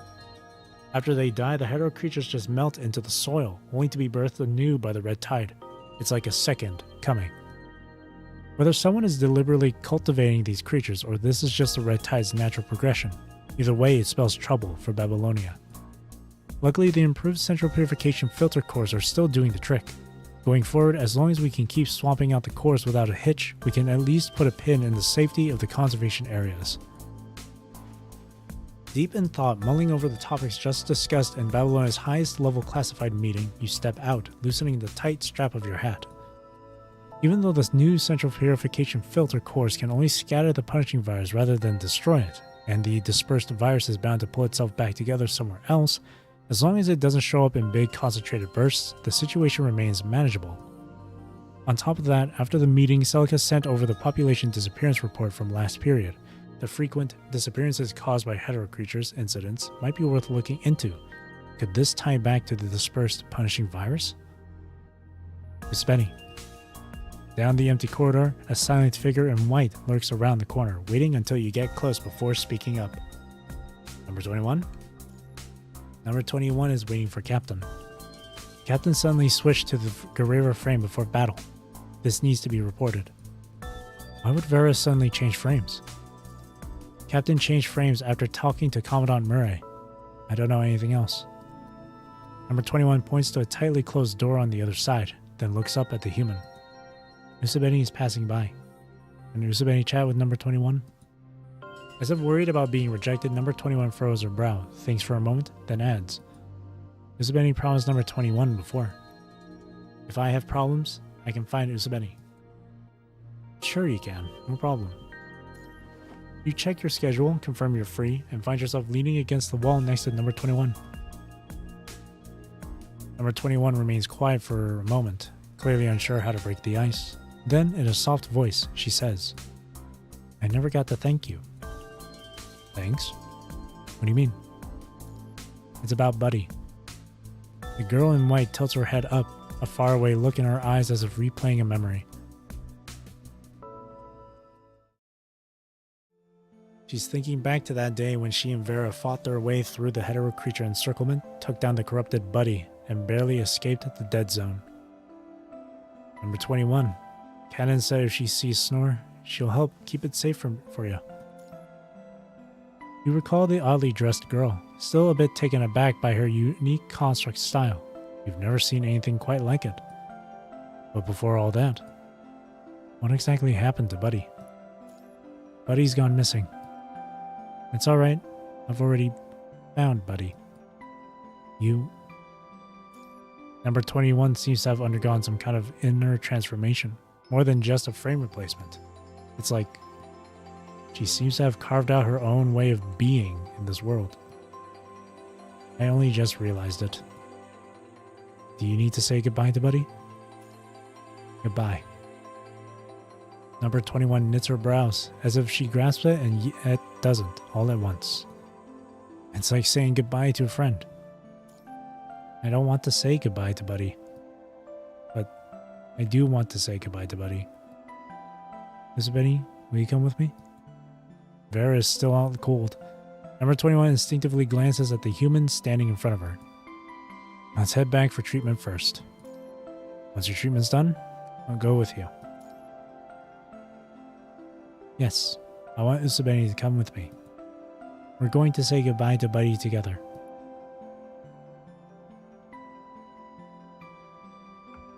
The next day, it's still dark out, and the conservation area residents are sound asleep when a loud knocking rattles the Grey Raven Commandant's door. It's an energetic number 21 standing there. Number 21?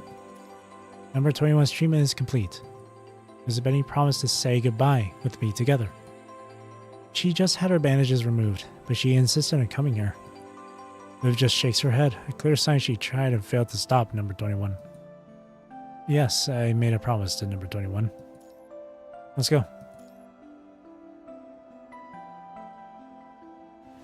As the first hint of dawn breaks, I pull on my protective suit, and number 21 and I make our way through the Dead Zone's forest.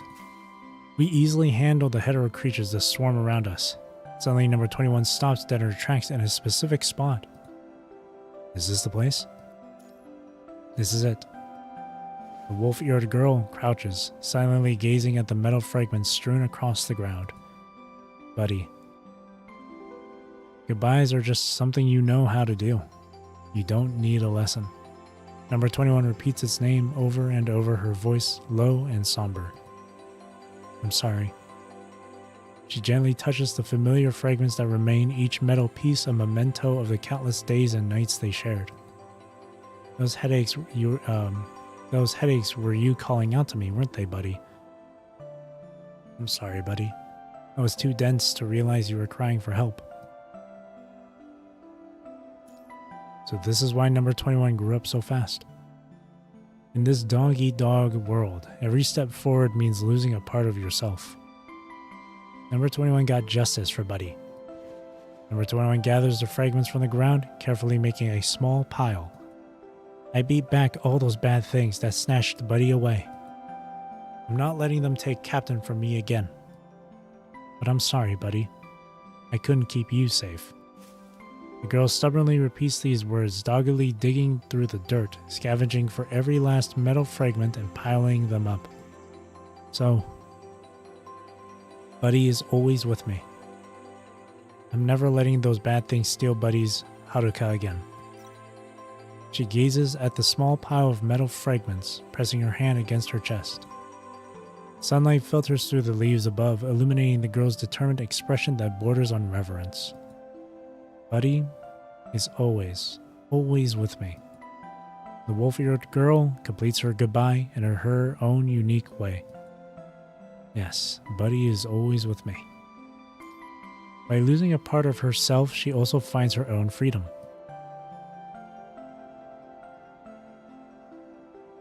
Afterward, I head back to Babylonia with the captain and Noctis. I haven't thanked Usabeni yet.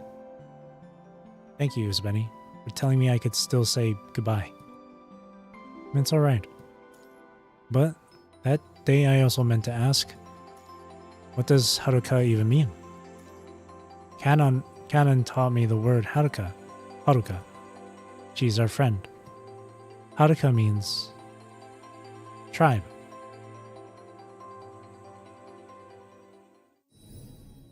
Oh, shit. And then it goes to Everglowing Justice and Cradle Parade. I always thought Cradle Parade would have its complete own, like, full-on separate chapter, but no, it's a complete just rundown through it all. This current timeline's iteration of these chapters. So these characters still get their newer frames just in a similar way. But because of this Hetero Tower not being here, Hetero Force never came about. Alpha still broke away from the Ascension Network, still gets her Crystal Weave. Isla still discovers Constellia. Only difference is that Selena is with us now. Hetero Tower never showed up. It all started from... okay. So I wonder what's different in this one. Seawater hangs suspended in the sky.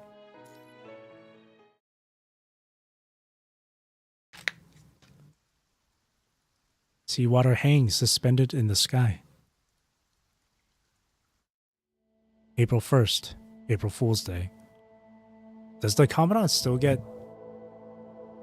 kidnapped here? Fate decided to crack a cruel joke, depriving the hero of all light. Who am I?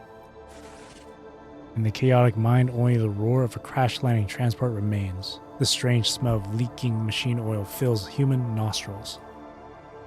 Who am I? The pitch-black void echoes like a reverberating wall, with the human voice resonating unchanged through the emptiness. Where are we? In memory, the transport was attacked and crashed, but this place? Where is this? Where am I? Your own voice sounds as if it's coming from beneath water, muffled and hopeless. Your own voice, greater and Commandant. As the voice spreads... Hello, Leodru. As the voice spreads through this dark void, ripples dance across the water's surface and strange visions begin to emerge before you. Then, let it be here. The pink-haired merciful one guides Grey Raven's gaze, settling upon the sea. Still crashed down, I believe. Yeah. So Commandant still...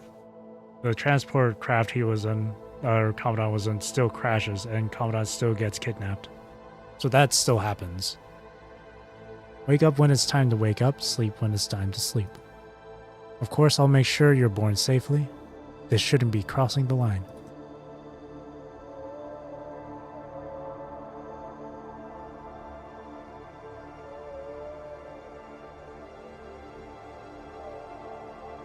Accompanied by a mournful, lingering cry, like a whale song, everything before your eyes gradually comes into focus.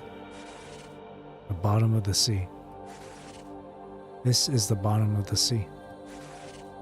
I am Grey Raven Commandant.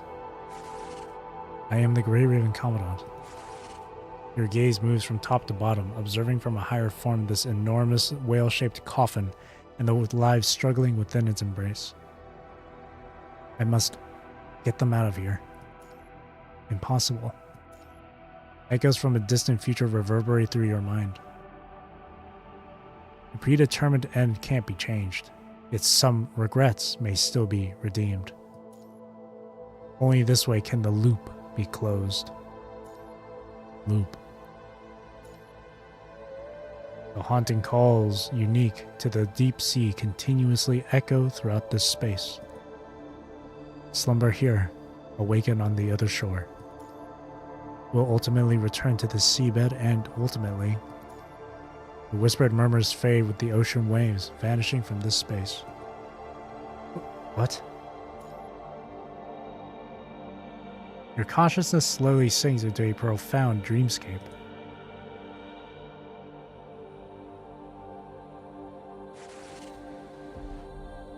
Crimson soil envelops the roots of the tree of life, while red tide projections wail and laugh, acting out their ordinary yet sorrowful lives.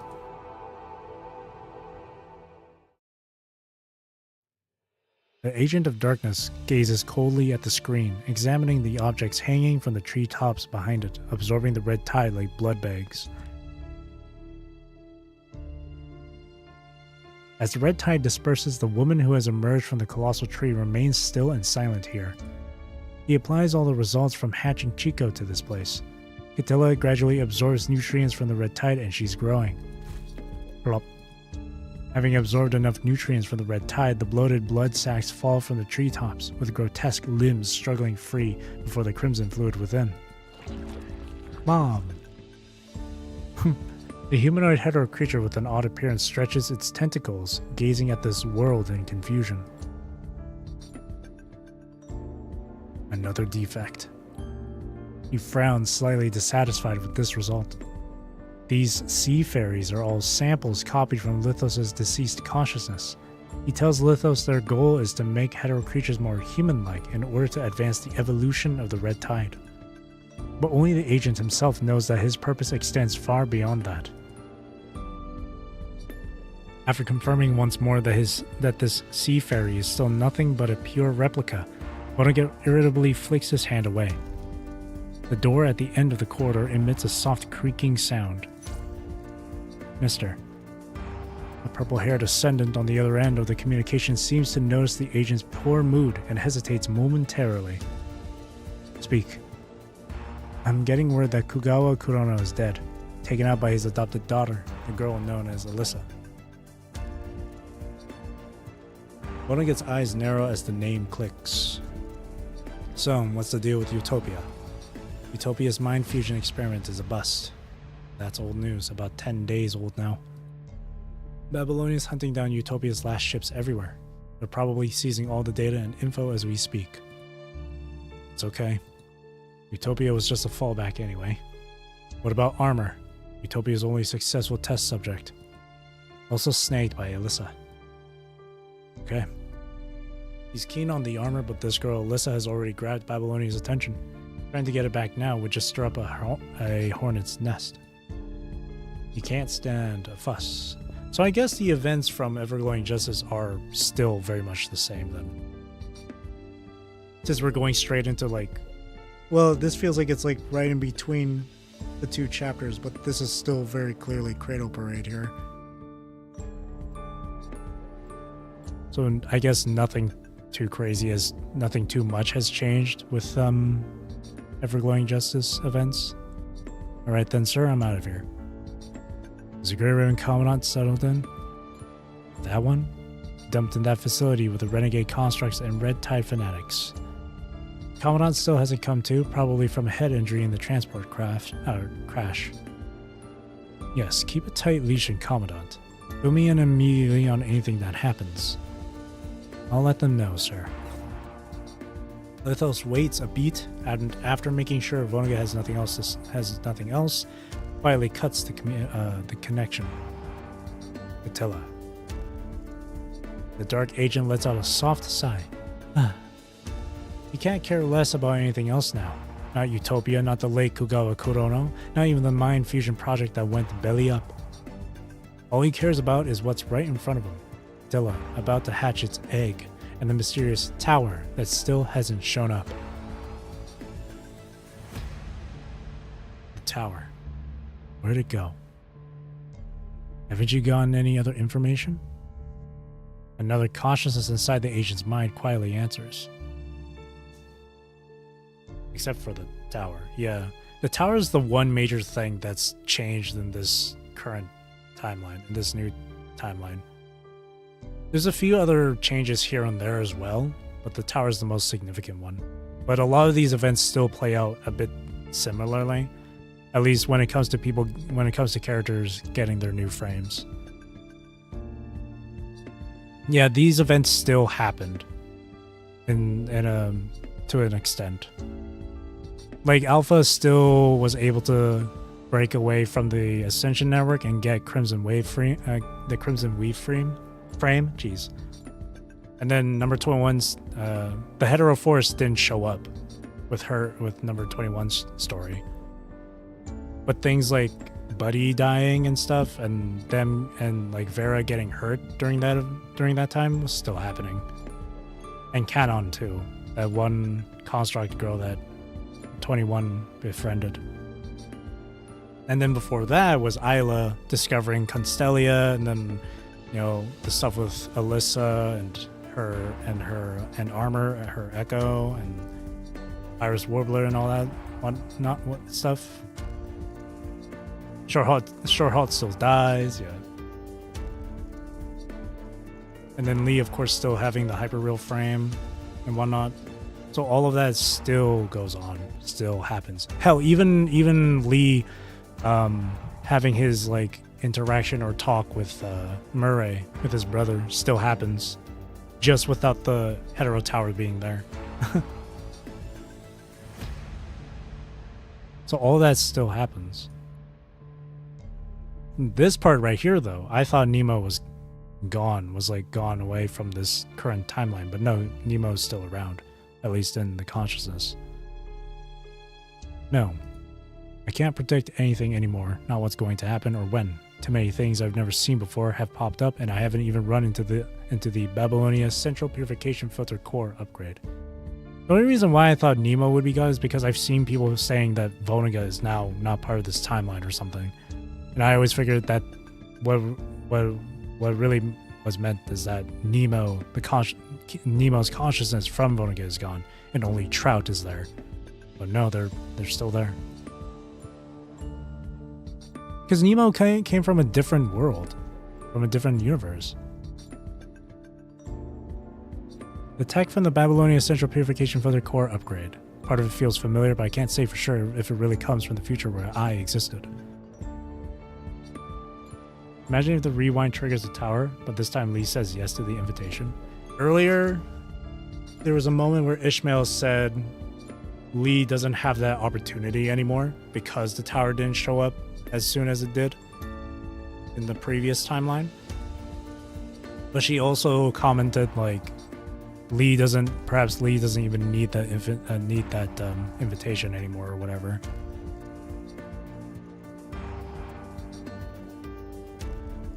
But I don't think so. Just from what Ishmael said earlier, I don't think that invitation will even happen this time around.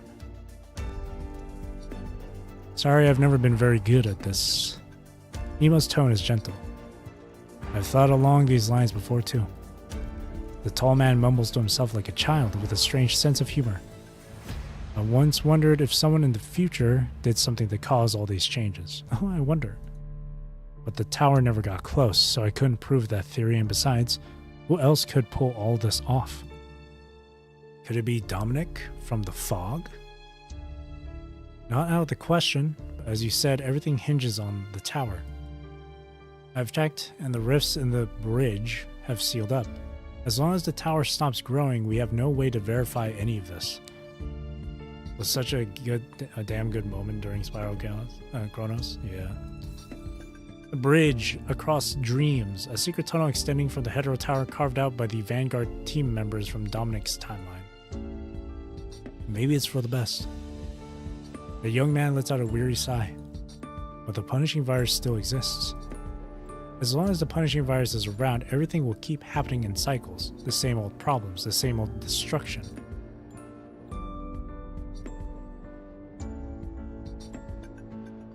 The agent falls silent for a moment, mulling over a solution. Ever since he noticed the tower stopped growing, he has lost his way of sending messages through the Hetero Tower. Now, the one other thing that we still don't really know just yet is Cradle. I don't know if Cradle will still show up in this timeline. But I can't remember when Cradle first appeared in the story. Was it like Aeon Reforged or some shit?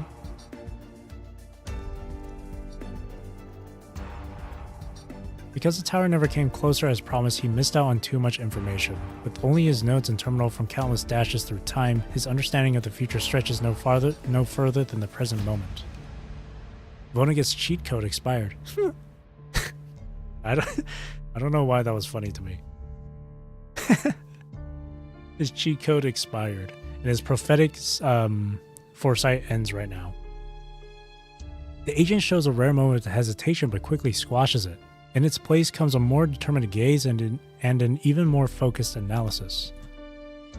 The cradle of deep blue is steadily breeding the key, but if the tower is gone, how can the key even be used? Dominic of this world vanished at reactor number 1 after the 0-point energy burst. He mutters without thinking. Professor Trout? I remember you saying that Dominic disappeared while seizing the tower's core, and this world's Dominic also went missing after the 0-point energy burst. She appeared during Source Beacon. Was that her very first appearance in the story? Like when we as the player seeing her for the very first time? And not just like her revealing herself to the world? Well, that's the first time for the boss fight. That's the first time we fight Cradle as a boss. Her first appearance overall into the story. Her very first time showing up for the reader, for the player. Because I could have sworn I remember saying Carefree Dot saying that she showed up during like Aeon Reforged or something, like the end of it. I don't remember. For some reason, I feel like she showed up during. For some reason, I recall seeing her during like number 21's chapter, during Farrell's chapter. Because I do remember seeing Cradle in like the Hedro Forest, but I don't know if that's actually Farrell's chapter, or if I'm thinking of Luna Oblivion's chapter. I think it was in Farrell's chapter. Okay. Then okay, so if that's the case, then the fact that 21 didn't mention that, number 21 Farrell didn't mention seeing Cradle or whatever, because I'm pretty sure in the actual chapter they did interact with each other, right?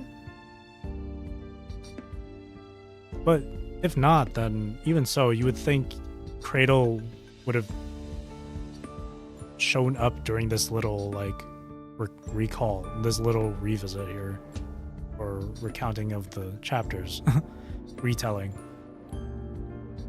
So maybe Cradle during this timeline right now, either she's not going to show up again, or she will show up at a way later time. Red Tide Pool in that forest. Okay, so yeah.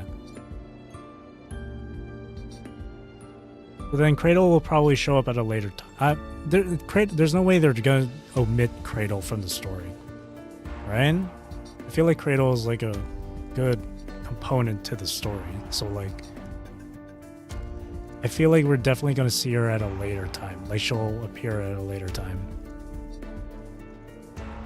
But wasn't this world's Dominic supposed to be dead? No, not necessarily. If he died from the punishing virus, then 0-point reactor number 1 couldn't have been sealed. Since the 0-point reactor number 1 was successfully shut down, there might be more clues at that location. This is just a hunch, Professor Trout, but it might also lead them down a new path. He can't let the tower fall into just anyone's hands. Even if we don't find any clues, maybe we could try to restart the 0-point reactor. She is a personification of the Red Tide and Iconic. At this point, she's definitely going to appear sometime, somehow. Yeah. Probably soon after the tower makes his appearance again. Most likely. Since the punishing virus showed up because of 0-point energy, maybe when we reactivate the 0-point reactor, the tower will also respond. The young man, hidden deep within his consciousness, just thinks silently for a long time. Perhaps you're right. He goes quiet, not saying another word.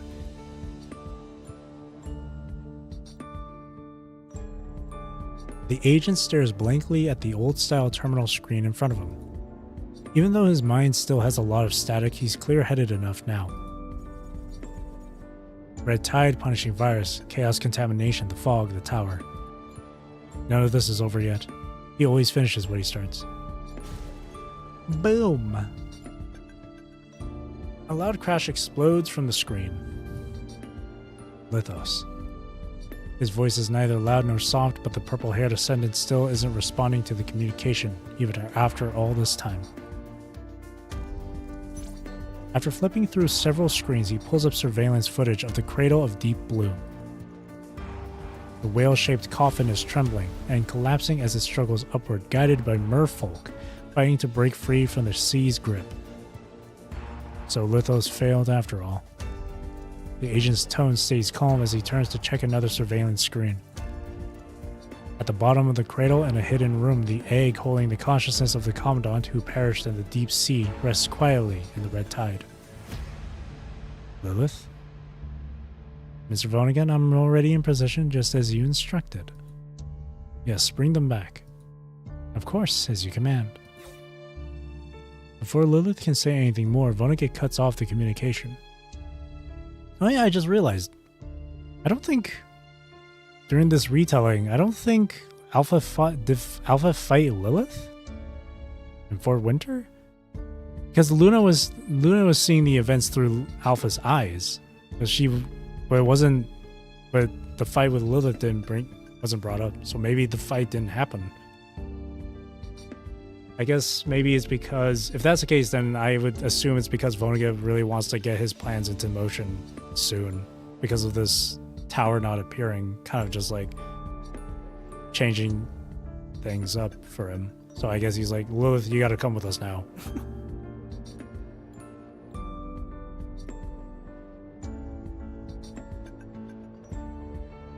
Even if the tower appears later, Lee was the one who reprogrammed the tower to absorb the virus, so without Lee's intervention, maybe the tower might appear full-on fuck it mode unless they find A+.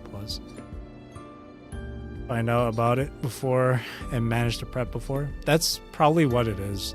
Because earlier in this retelling, when we were going through the retelling for Spiral of Kronos, Lee did see fragments of the future, as well as future Lee telling currently about what the hell happened. But then again, it did say afterwards that Lee was slowly forgetting this stuff, so I don't know. But that seems to be the case where everyone is getting ready. We are getting ready. Liv has her new specialized frame in the works. Pyroth is in the works. Hyperreal is just going through some routine testing and maintenance for surface missions and all that stuff. We got Selena, Pianissimo, we got Vera Garaver. Like, we are getting all set for this. We're getting all set. This new timeline has a bunch of new players on the field now. So that seems to be the case. We are getting ready for this.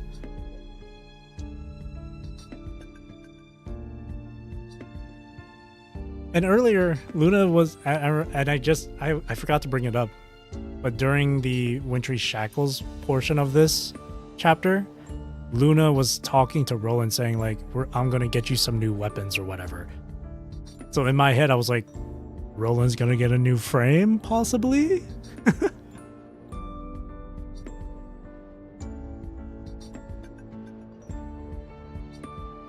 In this case, Lamia will still get her new frame right here. Lamia Lullaby here. So that's not going to change. But Roland is a good possibility. Just because Luna was like, hey, I'm going to get you some new weapons. But before Lilith can say anything more, Vonnegut cuts off the communication. This key this time. Could it be the perfect one? He stares at the unhatched egg at the bottom of the cradle, muttering to himself. So chaos is still gonna happen, I guess. On the track Rewind trailer, we can see a male figure with the Ascendants. Might be Rolling because it doesn't look like his current frame. Ooh! That's exciting. That's exciting. Dark Tank Roland.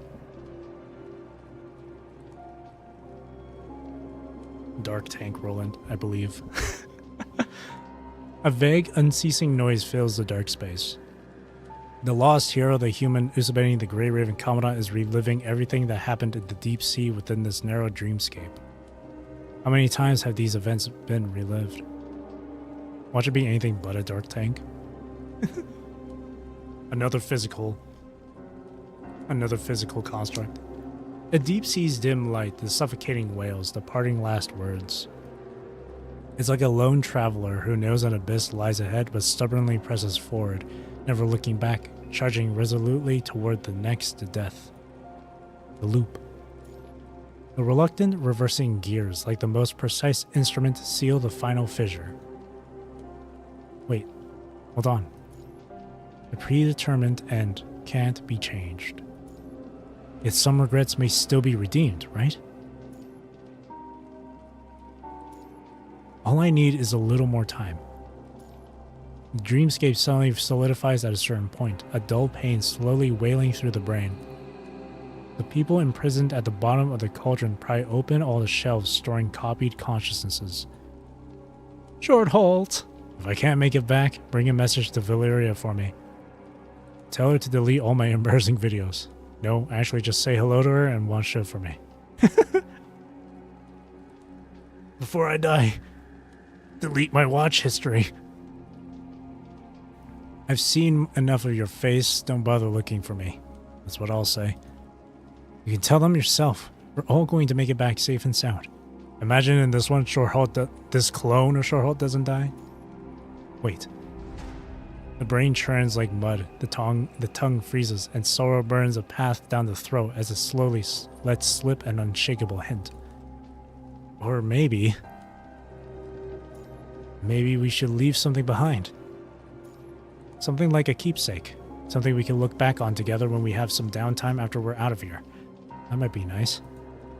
Of course. A candy. The group doesn't bat an eye before making their call. A piece of candy. The gears slam shut with a thunderous finality.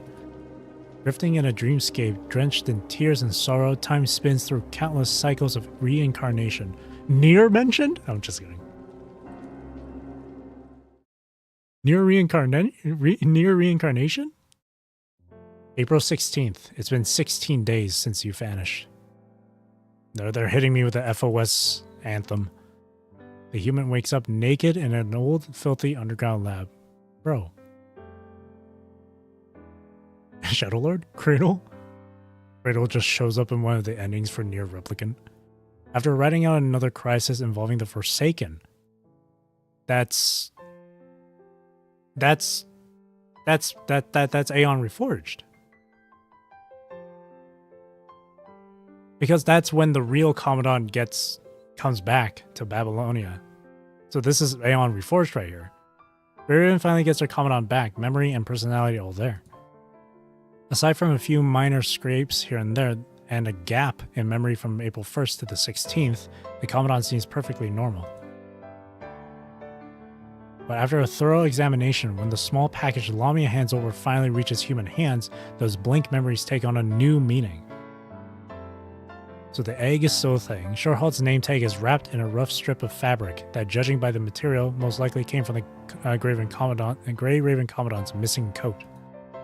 A crowd gathers around the fabric strip, the Grey Raven Commandant and Valeria among them, all gazing intently. Majima with the watermelon. Scarab! It's almost as if Shorthalt himself never knew how many lives his usual thoughtfulness touched. Valeria, Yata, Shiva, Cyan, Wansha. The list goes on. Wansha here still has his Hypnos frame. He's not in a Lucid Dreamer. Okay.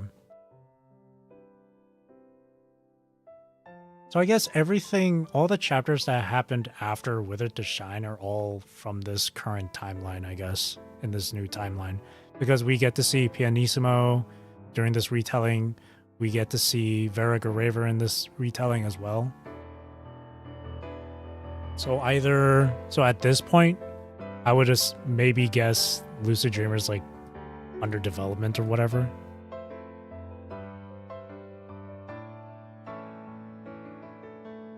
See, again, Scarab Squad has masks. Valeria, Yata, Shorthalt. Shiva might even have a mask, we just don't see her wear it. And then, I'm pretty sure Discord joins Scarab Squad too, right? So Discord has a mask as well. Lucid Dreamer happens a bit later, yeah. Yeah, definitely way later than this. Turns out he had been handing out candy to so many people, their paths crossing long before they ever realized. That's nice, because in the previous timeline, they never brought back his name tag, but this time they did. What's Scarab's team name in Chinese? No idea. The fabric strip itself has several lines of text, a bit blurry from being soaked in seawater. The first few lines are short and sweet, not like a last will or and testament, but more like a quick note left on the dining table before heading out. Medic-bot maintenance is done next week. Don't forget to pick it up. Damn, next week is probably ancient history by now. I almost forgot, that video of me drunkenly hugging the medic-bot is probably viral, isn't it? Well, that being the case, there's not much else to say. The scarabs are a pain in the neck, but working with that hot-headed lunatic somehow makes sense. Two things make it right, huh? Keep up your frame maintenance, don't slack on mission reports, and before missions, try to keep Shiva from running her mouth. Remember to pick a new captain. These what's for breakfast style reminders quickly trail off, perhaps as the writer's feelings get more complicated. The tone subtly shifts in what comes next. My limbs are gone. I'm not sure if they're using them as bait, but don't fall for any traps. Speaking of which, my body has been copied so many times. Even though the one calling the shots right now is truly me, I can't shake the feeling that somewhere far off, another me is still on this difficult journey making their own choices. If you ever run into another me, you've got my blessing to call the shots on whether they stay or go, live or die. If I've messed up or done something out of line, don't even think twice. Putting a bullet in me is the best way to handle it. The long goodbye. Valeria, I'm sick of the sight of you. Don't be in a hurry to track me down. The beef is still there. That's funny. Valeria doesn't say a word. She tosses the cloth strip onto the table and walks away. Wansha picks up the cloth strip and keeps reading. Wansha, you and Pello knocked it out of the park. You didn't make a single mistake. I just hope we run-of-the-mill adults haven't let you down too badly. My bad. There's something off with your mother's records, and Pello's death also seems pretty fishy. If you want to go digging for answers, then go right ahead. Cien's mind disruption still hasn't healed. He's got some emotional baggage. If you hear about any new treatments, I hope you'll try them on him whenever you can. It'd be great if you could keep an eye on Thompson's son. After Thompson passed, I looked into it. His son seems to have already joined the engineering force. I'm pretty fond of your Strikehawk team. At least the captain seems like a good egg. And that dark, quiet one is pretty cool too. Stick with Comley and make the most of your time with Strikehawk. The Grey Raven Commandant is also top-notch. This one is right here beside me now, even dishing out tips on my writing style from time to time. If you get the chance down the road, they're definitely worth getting to know better. There are just too many old friends worth saying goodbye to, and I can't get to each one individually.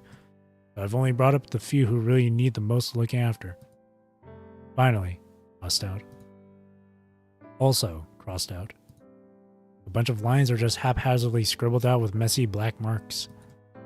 I'll stop there so I don't ramble on like an old mother hen. And who knows, maybe the Grey Raven Commandant's right and we'll actually make it out of here. In that case, I'm definitely not letting you see this message. Short halt. Dang. Oh shit. Aeon Reforged and then Polaris Bond. So what? Watanabe still gets his frame. And Chu still gets her Shukra frame. But how are the events going to be different? I wonder. Bittersweet, but damn, yeah. Damn. Yeah, the long goodbye is still going to happen then. Raging Tide. You're caught in a deep dream. In this dream, you're running non-stop as if you're fleeing something and chasing something else all at once. Your footsteps echo down endless corridors as an inverted hourglass slowly brings your blurry memories back into focus. There's the metallic tang of blood mixed with vital fluids, the inky black seawater, people stuck at the bottom of an abyss, endlessly reliving cycles of despair until that one whale song. The blank memory suddenly bursts with the colors of the ocean depths. You faintly catch the sound of a woman's soft sigh. Cold sweat has unexpectedly drenched your forehead as the thunderous roar of the transport aircraft pulls you awake from your deep sleep. Ugh. The strange, fantastical memories are like bubbles decorating the night sky. Once you're awake, they just gradually disappear. Commandant, we're almost back at Babylonia. Okay? Are you alright, Commandant? Noticing your discomfort, the 3 ever-vigilant team members immediately gather around you. Vital signs are normal. Would there be a glitch with your mind beacon? Or perhaps it's the environment. Is there something off with this transport aircraft? Lee stands up, eagle-eyed, checking the instrument readings on the transport aircraft. No, I just had a bad dream. That could be a mind beacon glitch. Once we're back in Babylonia, we'll swing by Star of Life. It's okay. It's just a bad dream. Seriously, it's nothing but a bad dream. That's exactly what you said right before the Deja Vu episode started, Commandant. Lucia gives you a disapproving look. I've already booked an appointment at the Star of Life Medical Center. You can head straight there as soon as we disembark from the transport. They work fast. I'm chuckling because of how much they really care about their Commandant. It's cute. Alright, fine. It's not really necessary, though. But fine. Alright, I'll head to the Star of Life.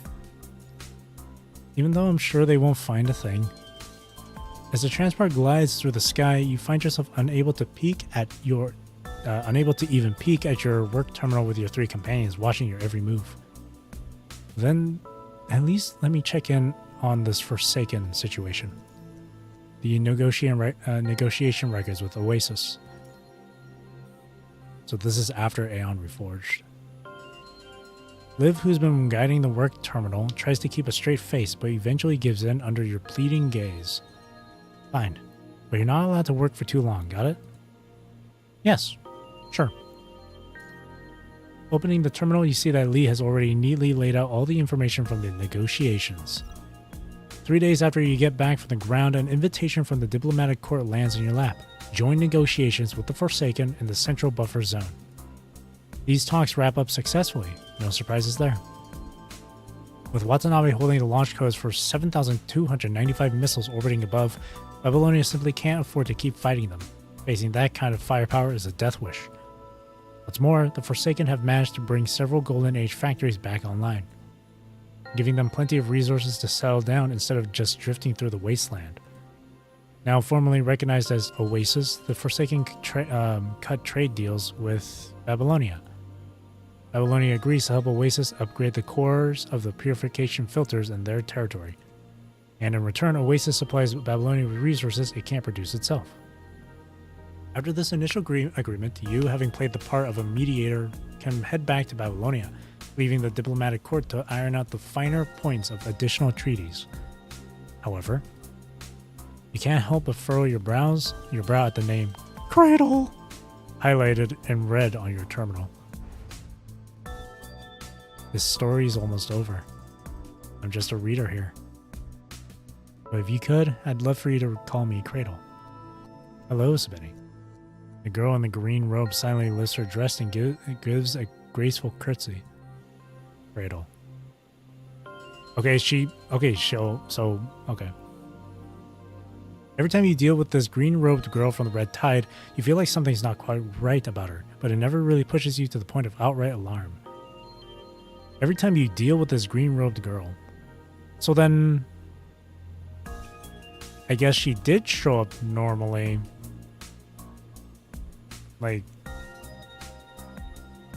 But they just didn't mention it. I guess she did show up normally. Okay. I'm here to pick up what's been thrown away. Are you in control of the dead zone? Control isn't quite the word for it. But please forgive me, I just don't have the words to accurately describe my connection to this land yet. My connection to this land. Could her very existence be tied to that tower that still hasn't come down? There's no way to tell. You firmly circle the name Cradle in red, then shift your gaze to another message that's been sitting in your inbox. Apparently, after learning that Babylonia started large-scale renovations of their purification filter cores, Kowloon extended an invitation. They're hoping to team up with Babylonia to build a maritime defensive line against the punishing virus. Building a maritime defensive line together with Babylonia. Hearing your question, Lee whips around, looking alert. Didn't we agree you'd only look at negotiation-related documents? Just taking a quick peek. We've been piling up for a while. He shakes his head, then pulls up some supplementary materials from the terminal. Conservation areas along the coast are reporting a disturbing trend. Large numbers of hetero creatures are now gathering in the surrounding waters. This could be a lingering effect of the red tide that swept through the sea, or perhaps the punishing virus has been quietly gaining strength on the ocean floor all this time. Regardless, if these hetero creatures manage to make landfall, they'll wreak havoc on coastal regions. The situation is made worse by the fact that the defense light wall has never been fully repaired since the Battle of Kowloon. On top of that, resources are stretched incredibly thin due to the influx of Kowloon residents who evacuated from the Niter. Given that Babylonia's souped-up purification filter cores are good to go, it makes total sense they'd seize this chance to ask for a hand. Sifting through your terminal inbox, your eyes land on the world government's aid to Kowloon pretty quickly. Did Parliament pass their proposal? It was a close call, but the proposal scraped by with 67.5% backing. Here's the kicker, though. The transport craft's roar dies down as it steadily descends. Asimov actually asked Gestalt to weigh in on the proposal during the meeting, and Gestalt's verdict was 100%. 100%. Ever since it was set up, Gestalt has almost never given a proposal its full blessing. What on earth could that mean? Before you can chew on that thought any longer, Liv comes back after stashing the supplies and grabs your arm. We've landed, Commandant. Yeah, I've got a ride waiting. Let's head straight to Star of Life. Just go to fucking tie me up and take me there.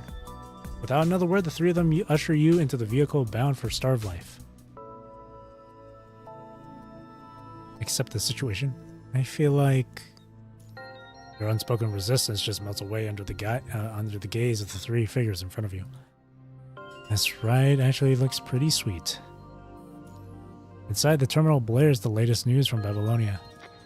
Babylonia just struck a deal with Kowloon. The agreement has a series of clauses, and Babylonia will be helping Kowloon beef up Kowloon City's light wall defenses and pitching in to build up its defense systems, among other things. While the light wall defenses get their upgrade, Kowloon residents can move to nearby conservation areas under Babylonia's control.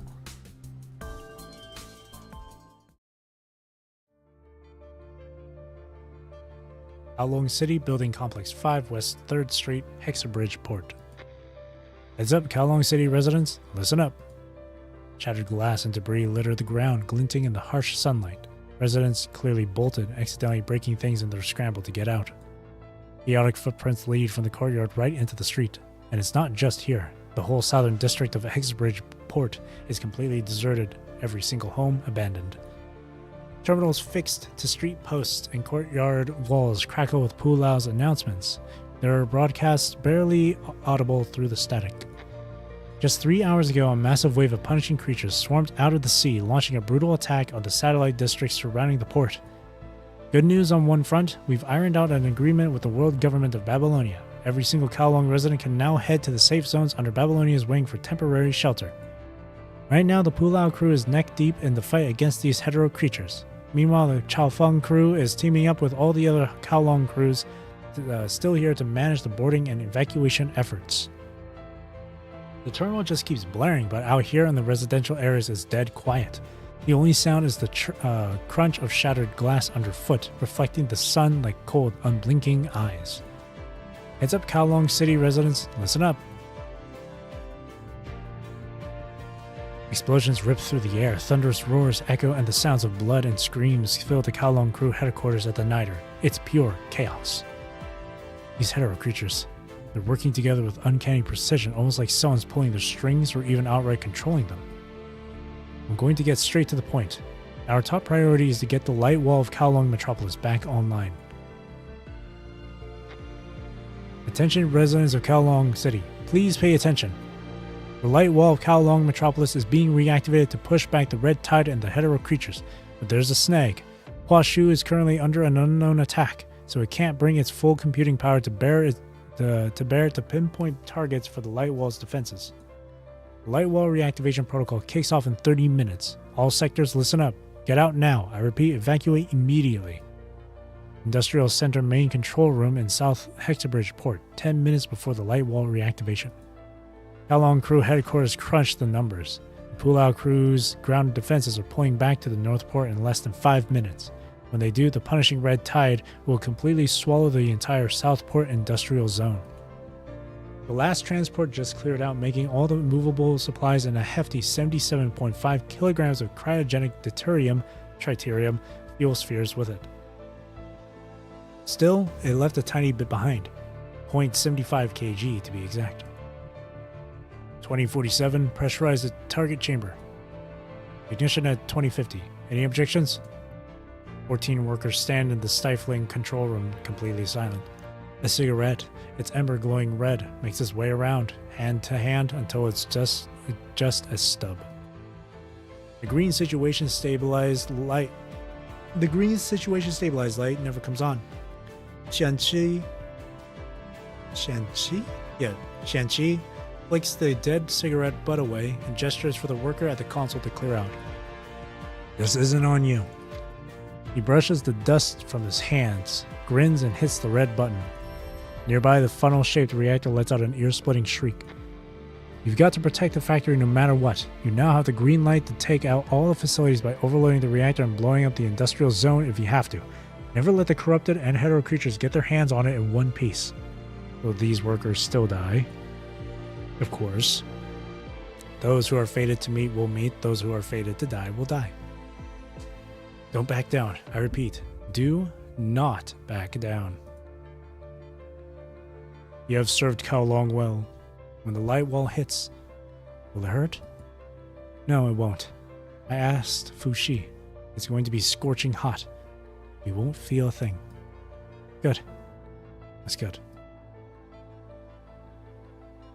In the streets, the last remaining crowds huddle together, scrambling towards their last-ditch hope in the valley.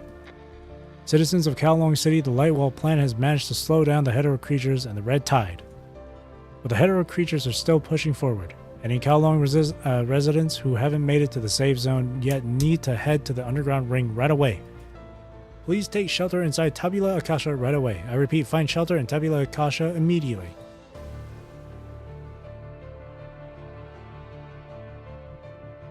"1,200 meters under Kowloon Metropolis, physical layer of Tabula Akasha." From high up in Tabula Akasha, Chu, ruler of Kowloon, looks down at the Kowloon citizens in the shelter areas below. Hua Shu, what's the situation? Roughly 285 people still haven't evacuated. Everyone else has moved to the compartment under Tabula Akasha's inner ring. We have 16 minutes and 32 seconds until the hetero creatures break through Tabula Akasha's physical layer. Firewall penetration is expected in 1 hour and 25 minutes. Get ready to open the central server room. Where's Du Hong? Du Hong is in the compartment under Tabula Akasha's inner ring. Alright. It's the last chess piece she has, and she's making sure it plays out just right.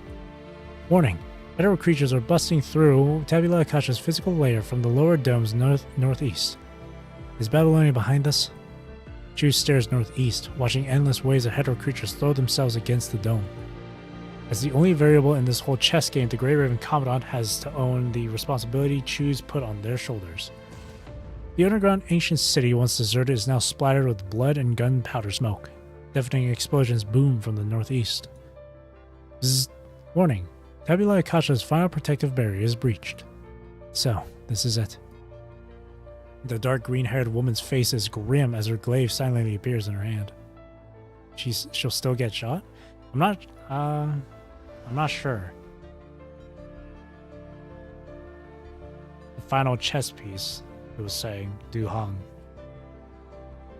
I don't remember if her getting shot was supposed to be was like Chu's intention from Polaris Bond. I don't remember. It's been almost a year since I last read it. She'll pull out all the stops to protect Kowloon and Tabula Akasha from the punishing tide Hua Shu protected. She won't stop at anything.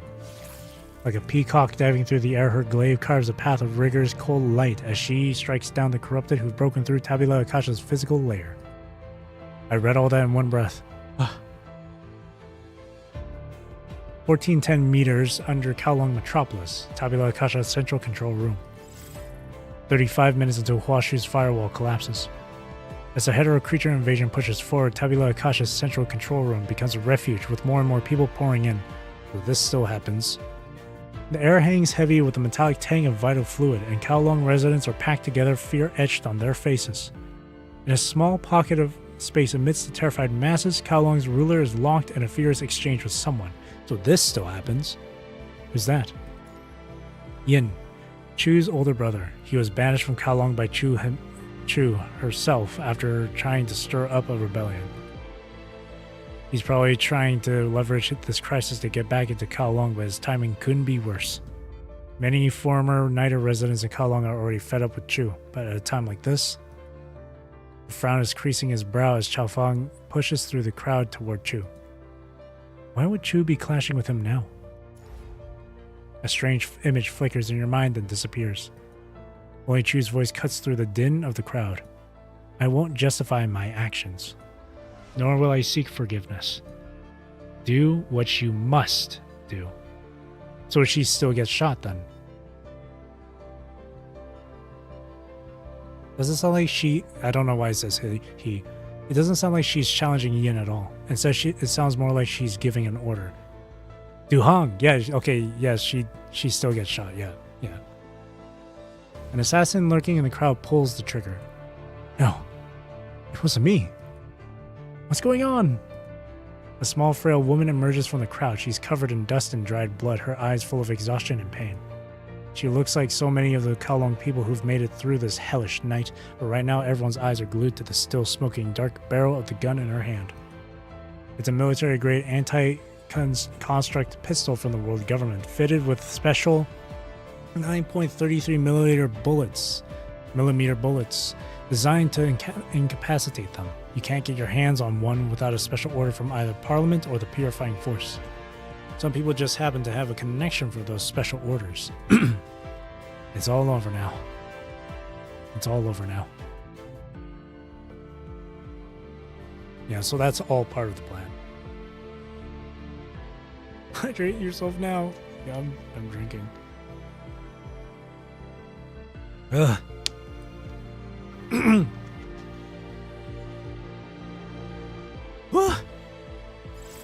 25 minutes until Hua Shu's firewall collapses.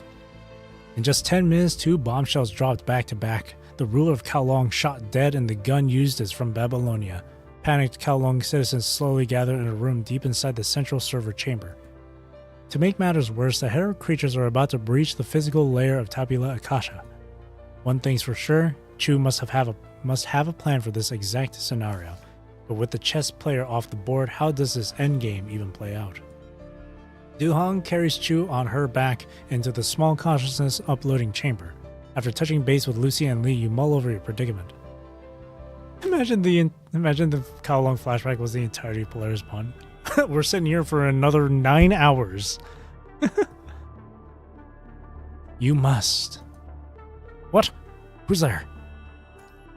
The mind beacon is forcibly invaded, as if a whisper echoes within your very consciousness. Ashu? As a variable, you must shoulder the duties of a variable. Chu chose to trust you. Therefore we will do everything we can to help you. Until Huashu's firewall collapses, there's now... In the main hall, everyone is locked in a desperate fight against the surging hetero creatures. Chao Fang raises his weapon, rallying the remaining Kowloon residents to form a defensive line at the central server room's entrance. The hetero creatures flood like a tidal wave into Tabula Akasha's physical lair. Worry Raven and Strikehawk rush back to provide emergency support. Crowding, wailing, gunfire, screams. Everything unfolds before you like a scene on repeat. Words materialize before your eyes and slowly fade, leaving only whispers echoing in your mind. We am just data hovering between life and death. Our time is running out. Washu, Tabula Akasha's time is running out. Do what you must, Chief.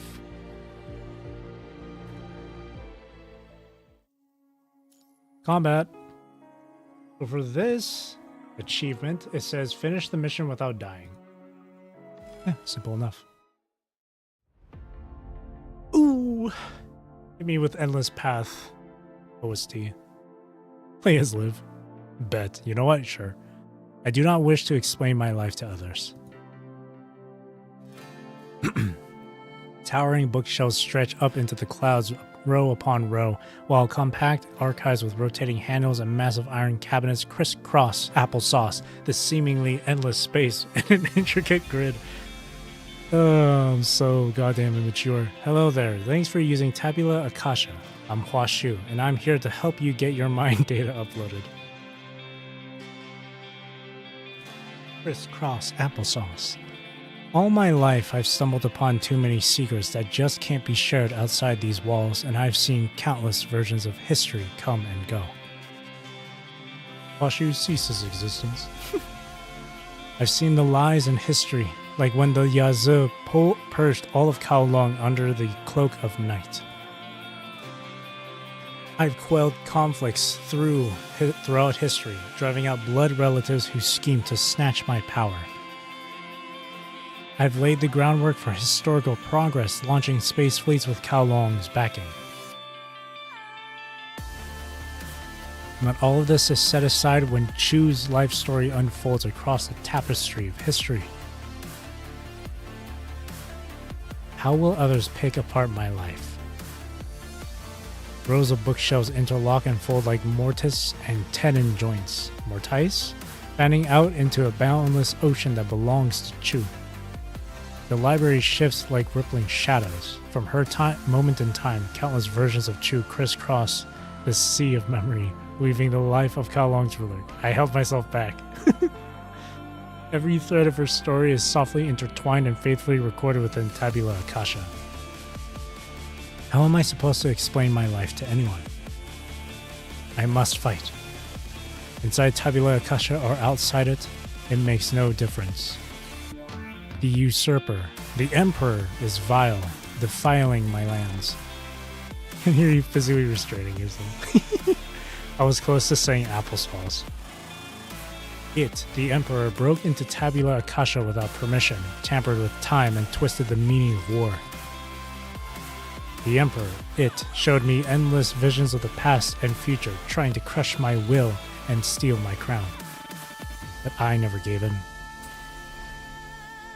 I must keep on fighting because I am the only one who can serve as the price Kowloon must pay for its future. The final divergence point of the ideal confidence simulation is your death. This unit cannot confirm the accuracy of this simulation, but it is the only approximate solution derived under the influence of uncontrollable variables. Time slips by. Dew turns to frost. I've lost count of how many cycles I've been through in Tabula Akasha, but Kowloon will not stop here. I stand among the graves of countless blades and guns. I will drive out the usurper and protect Kowloon and Tabula Akasha at all costs. I will seize the threads of fate and hold fast to Kowloon's future. I shall. The mountains that shaped Kowloon, the sun that powers Tabula Akasha. I won't explain my life to anyone. Only time and Kowloon itself have the right to judge me.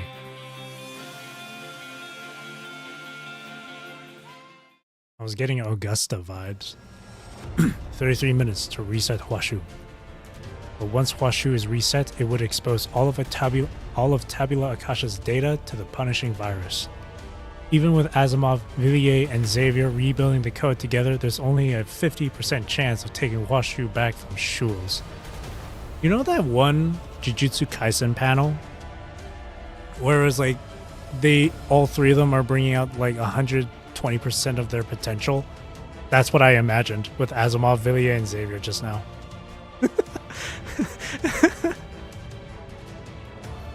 Babylonia's task force has landed with the domain node. Hey, Teddy, stop them, now! If you can't stop them, at least block them outside for now. What's wrong? The troops that arrived later, they are already setting up domain nodes. Tell them to take those domain nodes and get out of this city. A weary figure appears outside the tent carrying someone on her back, with the equally wounded Pulao by her side. I'll say it again, tell them to get out of this city. If Babylonia decides to deploy the longest arsenal against Kowloon, I will take down every single person in Babylonia. Speak your shit. Chew? Reset it. I'll take responsibility. The ruler of Kowloon returns to her throne.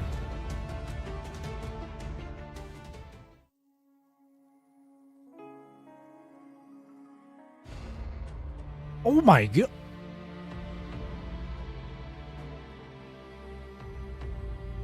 What is happening? Whoa. Wait, oh, this is new. We'll start with Lucia then.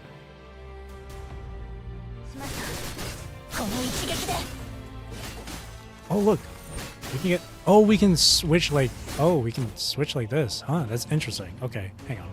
Oh, Liv's having a lot of trouble. Here. Just clear this out for now.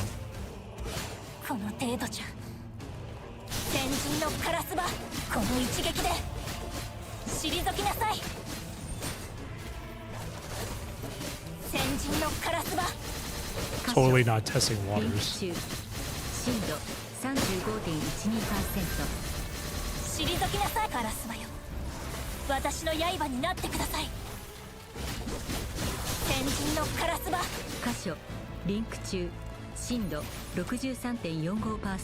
Next. Oh no, Liv's having trouble. She's doing her best. She gains bonuses. Press and hold dodge to thanks, Kuroto. Press and hold dodge. Ooh.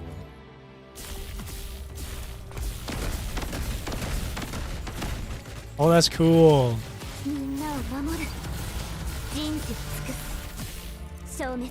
Pew, pew, pew, pew. Imagine this is like a little teaser sneak peek to her new frame. Maybe she can do something similar.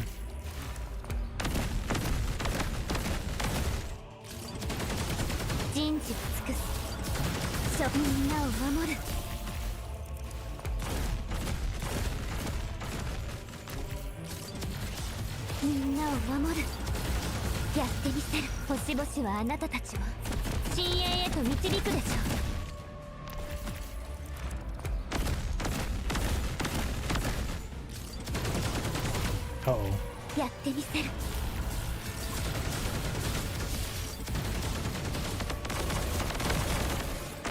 Wait, she's actually cracked now. What's happening? Oh my god, she's going sick nasty. Wait.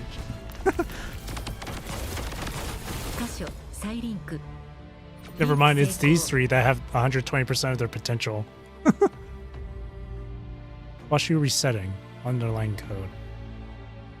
VCs are ready to SSS her new frame. It's going to be marvelous, I know it. Ooh. Karenia's drone support too. I love this. This is cool.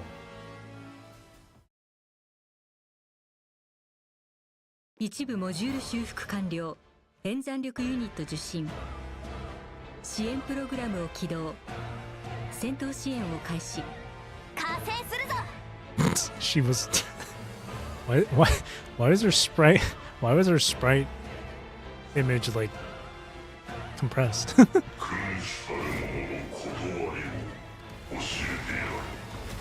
哀れで無駄なあがきよ。歴史は別の道をたどるのです。生死の輪廻よ。冠をまとえ Oh, that was it. 九竜の未来を共に見届けましょう OP. A girl in a green cloak stands atop a mountain not far from Kowloon City. The creature nestles obediently at her feet, while the girl gazes out at the fires and gunfire still raging across Kowloon City. Washu reboots. The Emperor forcibly seizes control, only to fall to the blade of the Kowloon's ruler. This is what civilization looks like. A tale of war and hope, decline and revival. It's the same script every time, yet each version plays out differently. Fascinating. Defeat is imminent. Babylonian Support Force brings in an improved central purification filter core. With help from Asimov, Xavier, and Villiers, it's quickly brought online for emergency use. It's the girl. It doesn't match the power of a full-fledged central purification filter, but it's enough to push back the red tide and clear the hetero creatures from Kowloon City. Still, why did I agree to the Emperor's proposal at that moment? Shules. Cradle lowers her head and gently strokes the hetero creature at her feet. Her voice is still soft, but the creature flinches in fear, too frightened to move. Cradle longed for the deep cultural roots of Kowloon. The knowledge stored within Tabula Akasha was like forbidden fruit from Eden, luring her to reach for it. But even someone with no grasp of tactics could see that this isn't the right time. The red tide hasn't reached full strength. The tributaries,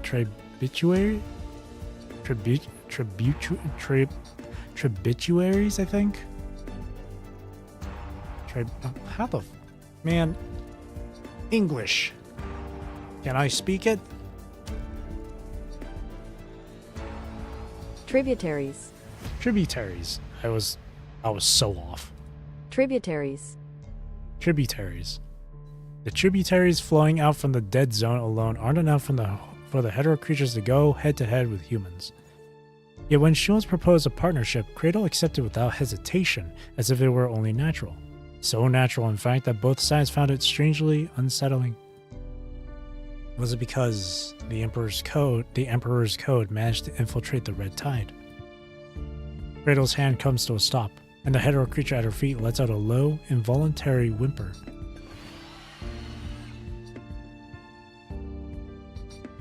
Shh, easy now. Don't be scared. The low murmur pulls Cradle from her thoughts. She lets out a quiet, mocking laugh, hands still moving as she gently soothes the cowering hetero creature at her feet, all the while pushing aside the absurd theory forming in her mind. They aren't from the same civilization. Shules shouldn't be able to control her with simple data the way he did with Huashu. She lifts her head again, eyes passing over war-torn Kowloon City and narrowing as she looks toward something farther away. A bigger story? One that spans the whole world. A writer created Cradle in their story, but who's to say this very moment isn't just a single line in someone else's script? Cradle still remembers where she came from. That is an unfinished novel you have been writing on and off over the years. A post-apocalyptic world, a calamity named The Sound of the Tide, the lost wisdom of the ancients, a journey into the abyss. Pretentious wording and rambling nonsense were just the author's bad habits. No one but the author ever had the patience to finish reading it. She was born from that story. The red tide reshaped her body. The sound of the tide gave form to her will. She is Cradle, a being born of the red tide. She will lead the red tide across this world. Her mission is to forge a civilization of its own. If this world really is a story already written, then what part am I meant to play in it? The villain? After a brief pause, she lets out a laugh. The green-robed girl dissolves from the hem of her cloak, becoming a surge of red tide rushing toward the forest. She needs to find the source of that dissonance. Cradle wants to know. Has a script truly been written? One that includes her name? I mean, yeah, the Punch and Grey Raven script here. Most importantly, The red tide surges more violently as it moves through the forest, like ink from an invisible pen writing across the earth. Is this story interesting enough?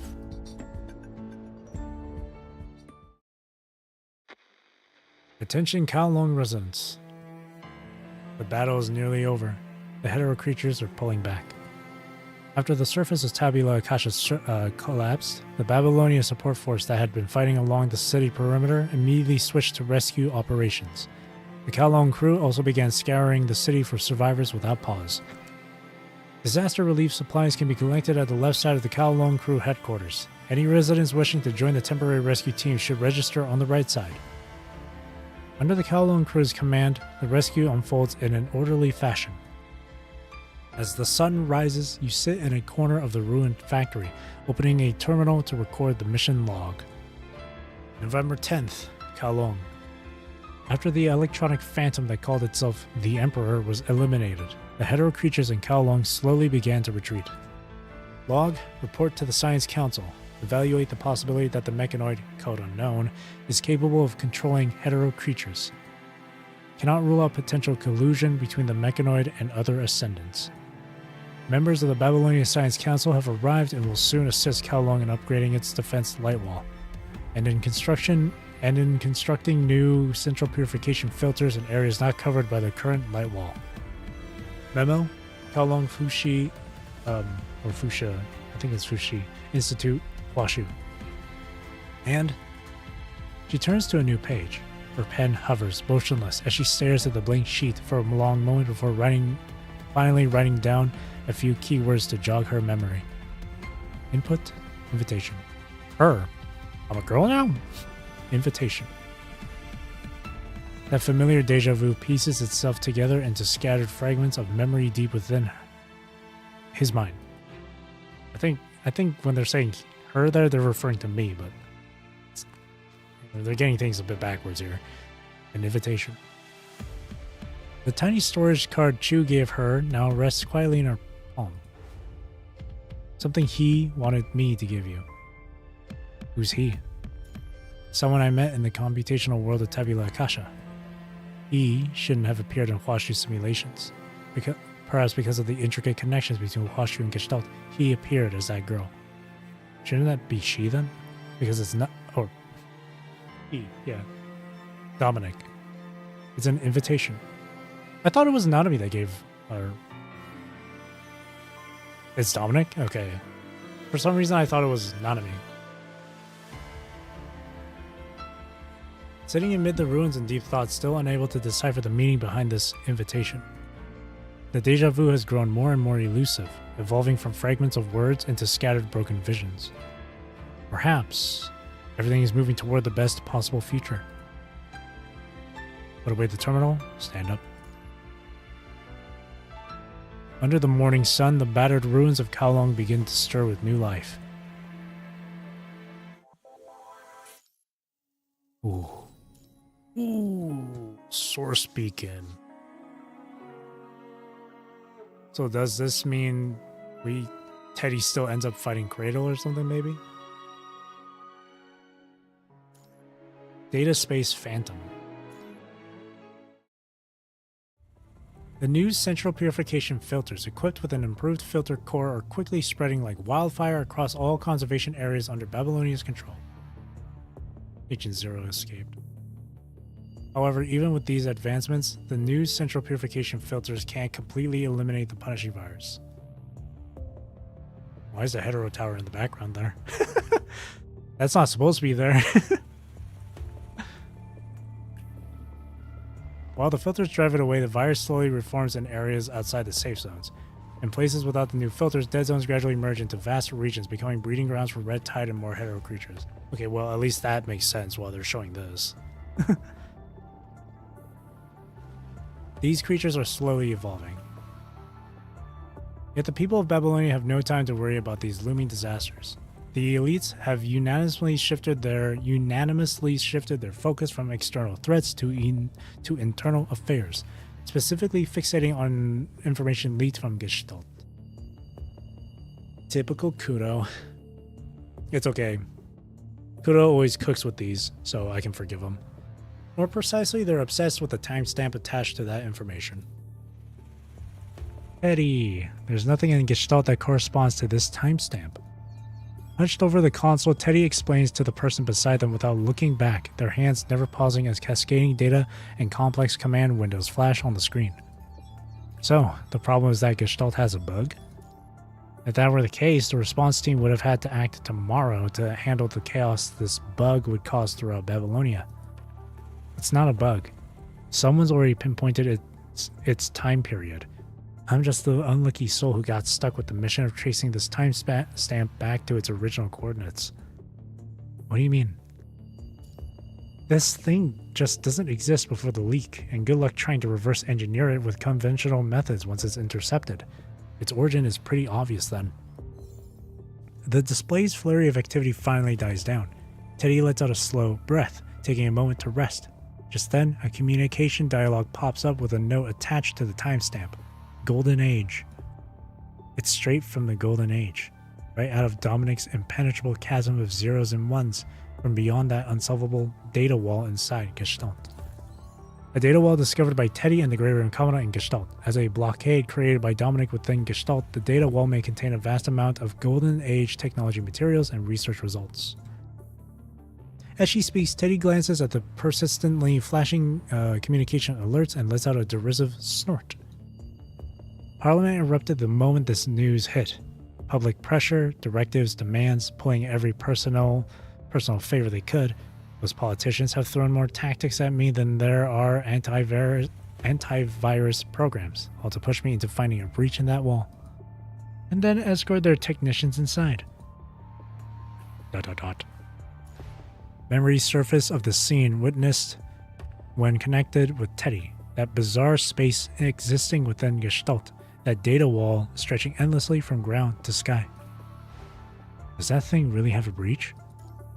And even if it does, would anyone even be able to get through? No. My professional assessment is no, but unfortunately, nobody's going to listen to me. She shrugs, her eyes glued to the terminal screen in front of her. Those pencil pushers who fuss over meeting minutes always have some crazy idea about the past. They can't wait to make their glorious mark in the history books, writing, This is the decision that turns the page on humanity's history, leading us into a new era. Teddy suddenly goes quiet, her brow furrowed as she zeroes in on a specific point in the data stream. Question mark, exclamation mark. Did you find something? Not yet, but... Her fingers fly across the terminal at lightning speed. 3, 2, 1. Got it. The final coordinate. After swiftly punching the precise coordinates into the terminal and transmitting them to Asimov, Teddy finally turns around and picks up where she left off. Coordinates. Ha! Nobody even remembers that when we first stepped into Gestalt, we only wanted to use this computing power to upgrade the Inver device. People losing sight of their original purpose isn't exactly rare. Self-interest just rewrites what people set out to do. The original Inver device structure and Golden Age treasures clearly piqued their interest way more than just upgrading the Inver device. The Normans really went all out to make that happen. Norman Mining Corp's former leader Charles Norman had extensive cooperation with Dominic. Its current leader Victoria Norman is the sister of Teddy, real name Christina Norman. At the mention of the name, Teddy rolls her eyes. Those people are so hung up on digging up anything about Dominic from Gestalt or Reactor Number 1. They're so shallow they completely miss the point. Are you talking about the info Gestalt sent? Are you talking about Gestalt itself, or are you talking about Dominic?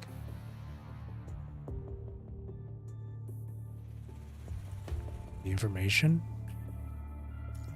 That message with the error stamp, the one Gestalt put out. What is Gestalt really thinking? No one knows the answer to that. Gestalt gives off a faint, cold glow, looming silently, completely speechless. The sudden click of a code lock breaking the silence as Asimov appears in the room, dark circles heavy under his eyes. Damn, get some sleep. Is the information trace complete? Seriously, did you even need to ask?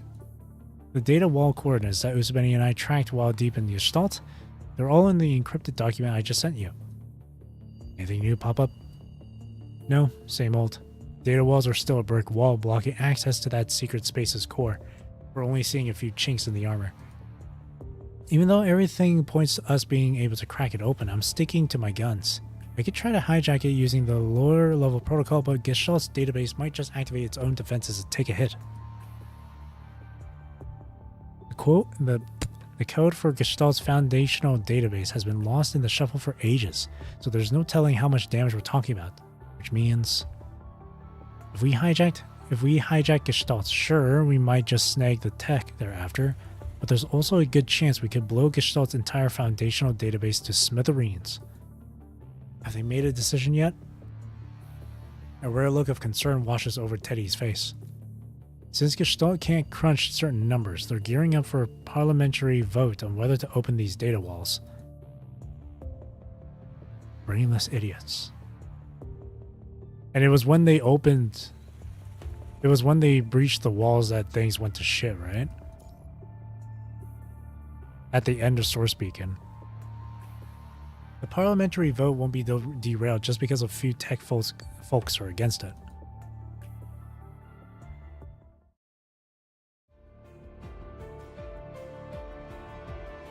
Now we'll see whether or not they'll go through with this or not. The Science Council scholars pushing to open the data wall reckon they can mimic the safety protocols from the Inver device experiments by setting up an isolation zone within Gestalt. The idea is to cordon off all operations to this zone. That way, if anything goes south, they can just jettison the zone and keep most of Gestalt's modules intact. The fruits of the Golden Age. Nobody can pass that up, especially not when they've already snagged partial blueprints of the Inver device. The writing's on the wall for this one.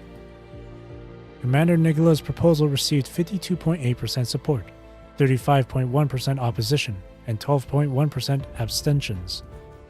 The proposal passes. But it opens anyway.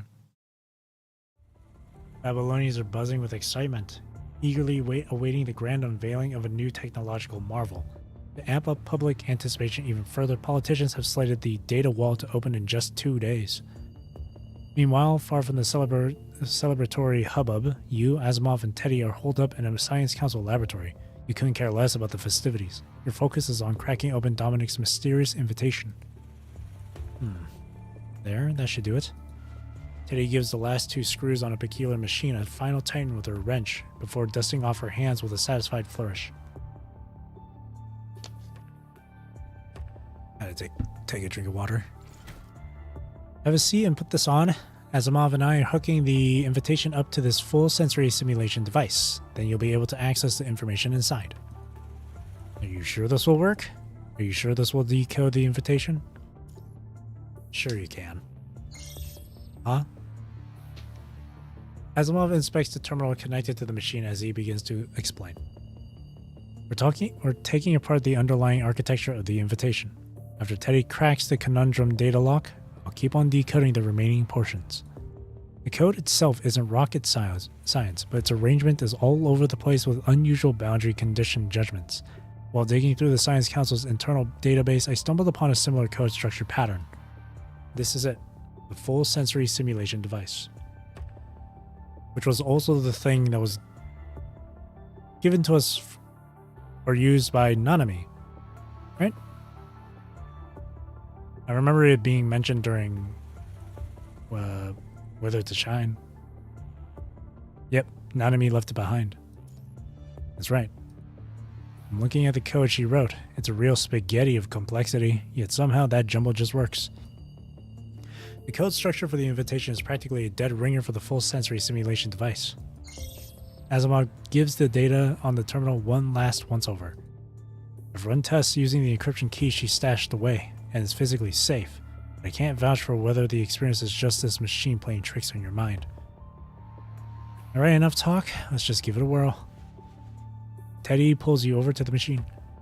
Once you're inside, I'll punch in the right keys and Asimov will keep an eye on the machine the whole time. If anything goes south, we'll yank the plug immediately. Don't sweat it, you're totally safe. Really. I trust you. Let's go. Radio and Commandant. This invitation has a one-time encryption key. Make sure to jot down any info you find inside. Asimov's voice fades into the darkness as the helmet slides over your head. You're hit with a wave of dizziness. Your mind drifts into a vast, empty expanse. The silence is so profound you can only hear your own heartbeat. Where am I? The Matrix. You're here. A synthetic voice echoes from all directions within the dark void. You finally got the key, but the tower isn't growing anymore. Who? No need to worry. Blah blah blah is just a ghost floating through data space, a mere shred of history that no longer exists. Dominic? Blah blah is Dominic, part of the Gestalt. But I'm not hooked up to the Gestalt. Everything's connected. You're here because something's off. Blah blah picked up on an anomaly. An anomaly? You've got the key, but the tower isn't growing anymore. Are you a time traveler? Did you mess everything up? What are you talking about? Dominic seems to weigh his suspicions for a moment before speaking again. So, do you know where the advanced team is? Advanced team?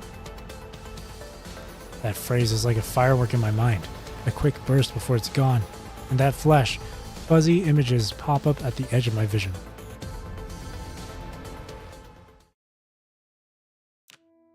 That madman, covered in white mist, slumped on a couch, sorting out his suicide note.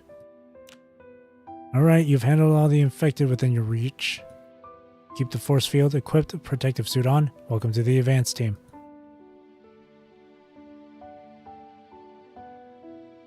So there's 2 chaos now? No, I think there's still just the 1 chaos.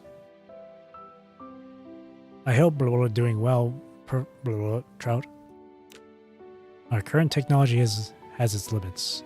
My consciousness is cluttered with too many other voices, but digitizing remains essential. You're looking for someone to take over Agent Zero's authority, and I'm curious to see what possessing such power is like. First, one must shed their human form. These symptoms of yours, they're remarkably similar to the effects of Agent Zero's authority.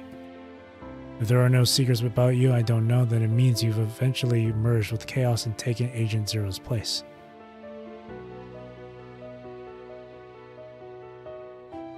The hazy visions gradually fade, leaving only empty darkness before me. I'm sorry, but I don't know anything about an advanced team. Even though the invitation came from Nanami, revealing what I know to someone whose identity is unclear would be unwise. So you're not a time traveler after all. But the new Central Purification Filter core clearly has tech from way further in the future. The data ghost mutters to itself. You're Dominic. How could you not know this stuff? Dominic was never a know-it-all. Besides, Blubba is just the echo of Dominic's consciousness, left behind before he went into Reactor 1. Where's the real Dominic? The real Dominic might still be kicking around in the fog. Isn't it Reactor 1? You just said he went into Reactor 1. The one in Reactor 1 is just the final Dominic.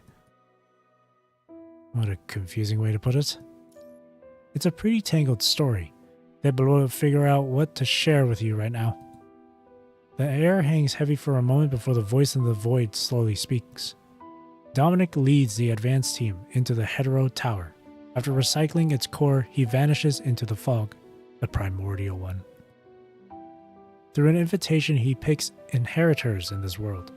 These successors, who take on the Dominic identity, throw themselves into unearthing deeper secrets within the mind and pushing back punishing virus.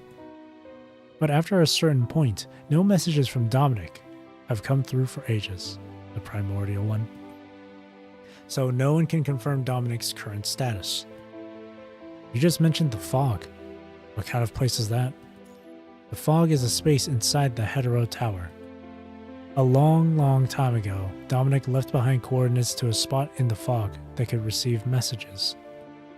Based on our calculations, that location should be where the Hetero Tower manifests. Now, since the Hetero Tower isn't showing up, the fog is naturally impossible to enter. Calculations? Who's doing these calculations? About the Gestalt. After we discovered the Hetero Tower hadn't appeared, Bloa and Gestalt ran the numbers. The results suggest someone from the future might have reversed time, stopping the hetero tower from growing. But what used to think the time travelers on the advanced team had pulled it off. His voice trails off. You keep bringing up the hetero tower, but what even is it? That crimson spiral tower I caught a glimpse of when Lee was switching hyperreal frames, and earlier when Vonnegut kept talking about the tower. If all these towers are actually the hetero tower, then what kind of thing could it really be? The hetero tower.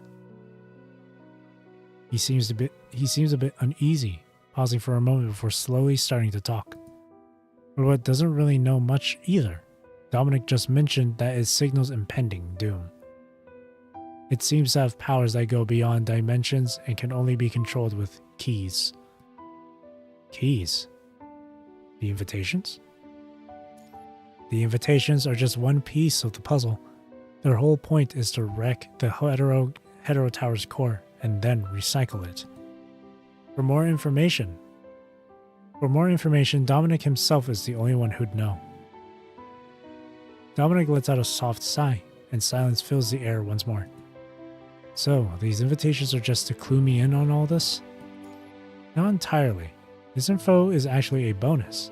Lua only loaded this invitation with extra data after realizing the hetero tower hadn't shown up. Originally, the invitation was simply a way to pass on knowledge. Dominic picks a spark and sends it out. Whoever catches it becomes the new Dominic, tasked with bringing humanity glory. Way down the line, they're all supposed to add their own data to this invitation and pass it on to future Dominics. But now, would you be up for becoming the new Dominic? The digital spectre, calm as ever, slowly lays out its weighty proposal. To become the new Dominic, to embrace history's call, to sculpt a new future. And the answer? No, I refuse. There's hardly a pause, not out of caution or fear of responsibility, even if everything this entity describes rings true. You simply won't take the bait. Does this era even need a Dominic? No. Should I say, Dominic has already done what history asked.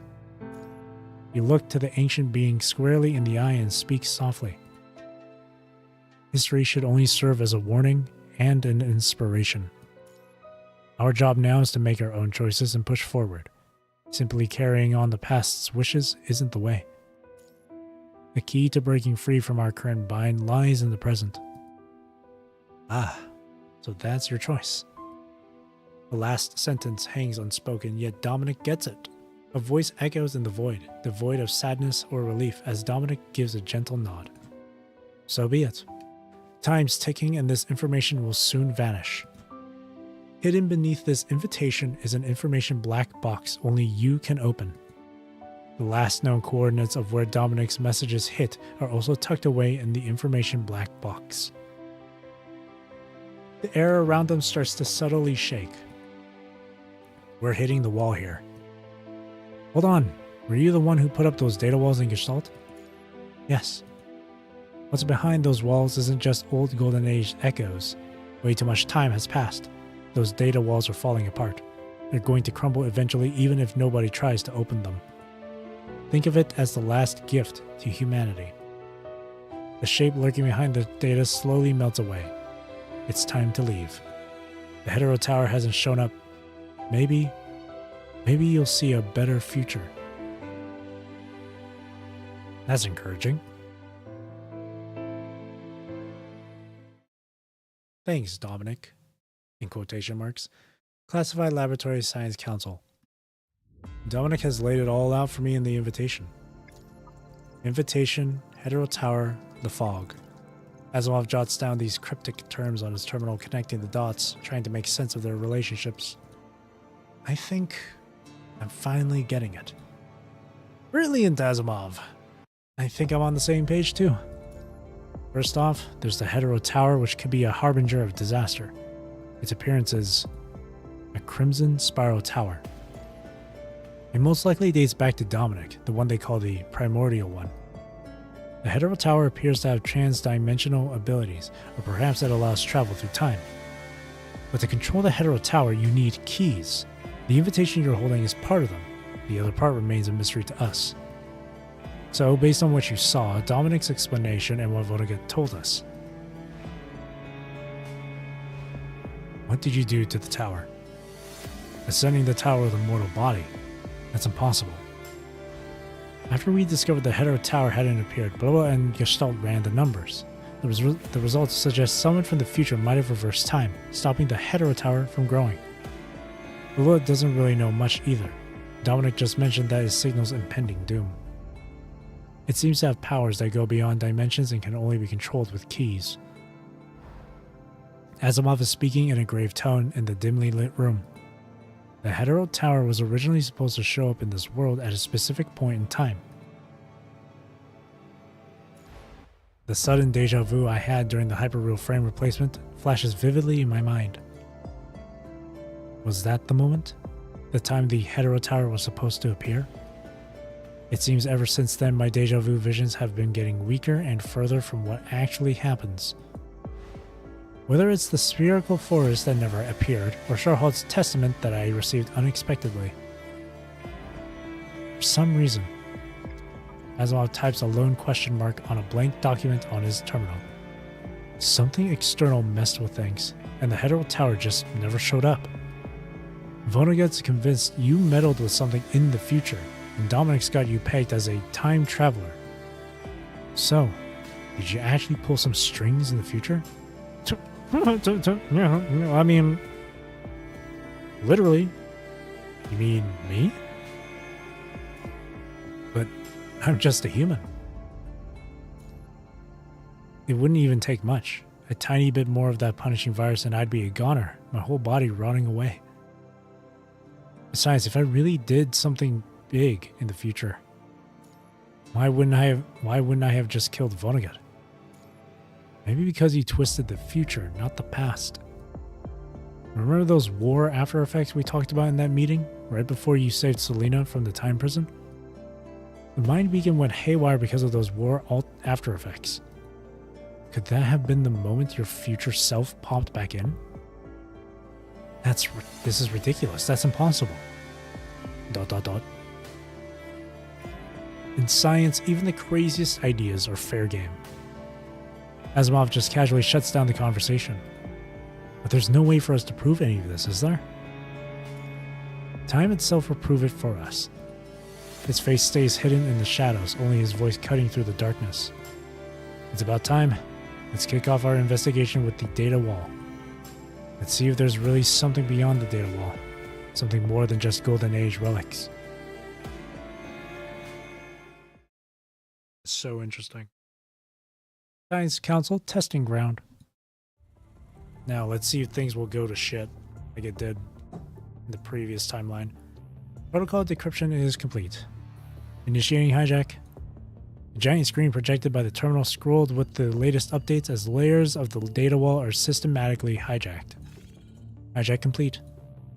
At the moment Teddy presses the final key, Gestalt's terminal flickers, unleashing a torrent of unknown data with countless lost technologies cascading into the terminal's memory. Thank goodness! Wait, what is that? Yep. No, not Flame of Hope. It really does go to shit here. The moment Gestalt's data wall opens, the hall plunges into darkness. Only crimson warning alerts frantically flash across the screen. The entire Babylonia begins to shake in sync with Gestalt's tremors. Violent crimson lightning crackles under the alloy shell as the punishing virus seeps out. The punishing virus contracts inward, condensing into a pitch-black sphere that's no larger than a human eyeball. It looks like a dark star that can devour even light. So does that mean the events from Stars Ensnared will still happen? So it has come to this moment after all. In the darkness, a woman gazes toward the source of the chaos, where humanity is racing against time before disaster strikes.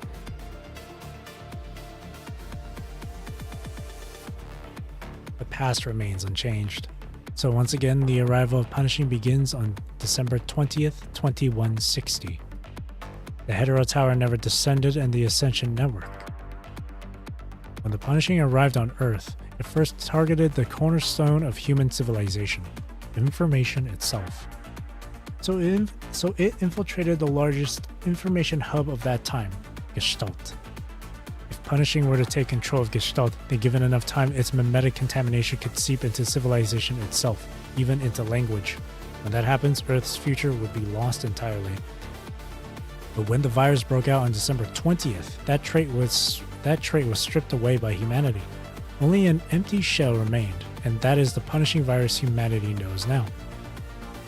Over time, this empty shell infected countless constructs, machines, and humans, and it was gradually filled with information belonging to Earth. Bit by bit, it became Earth's own specialty, a network, Ascension Network. Dark Star is about to be released, and if it merges with the Ascension Network, the contaminating mimetic. Now that the hetero zone is gone, Luna, what will you do to fight against Celine? She gazes into the distance at the A1 airport, already reduced to ruins by Celine.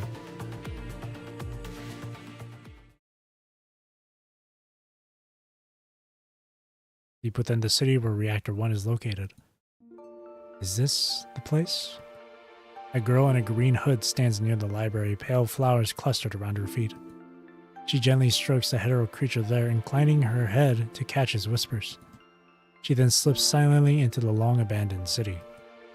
This is the graveyard of a collapsed civilization. This is the story of civilizations. They fall, rise, and then fall again.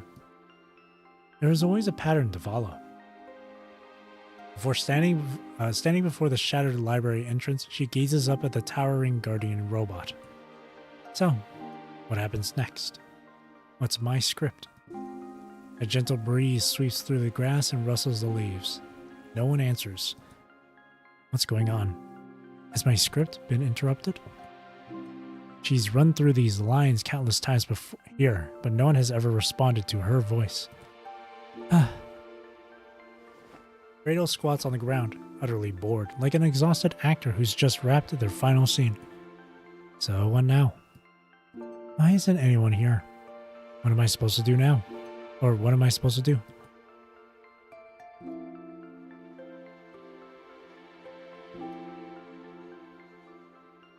In a distant room, the Merciful One watches everything unfold below. And you too. She flips through the pages of the Red Tide's book, but beneath Kratos' name, Agent Zero is crossed out. The Hetero Tower never descended, and Agent Zero never got their hands on Kratos' body within the Red Tide. Well then, grow freely from now on. Perhaps you also represent a new possibility. Okay. Dark Star.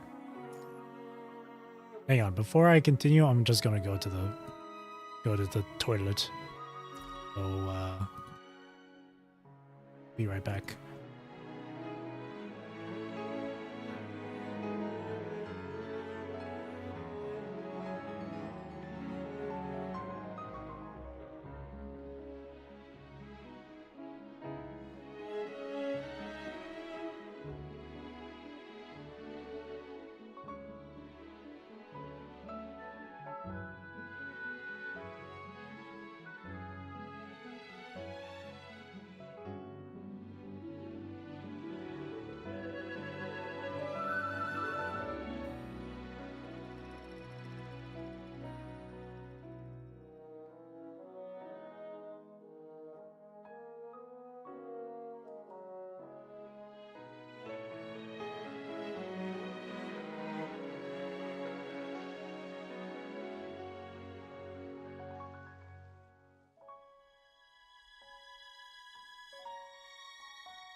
Okay. Back. Alright. Dark Star. So this one also has an achievement here, where it says, finish the mission while Luna has more than 30% health left. Dude, this illustration art right there, Alpha, Luna, then Lami and Roland in the back there. Dark Star.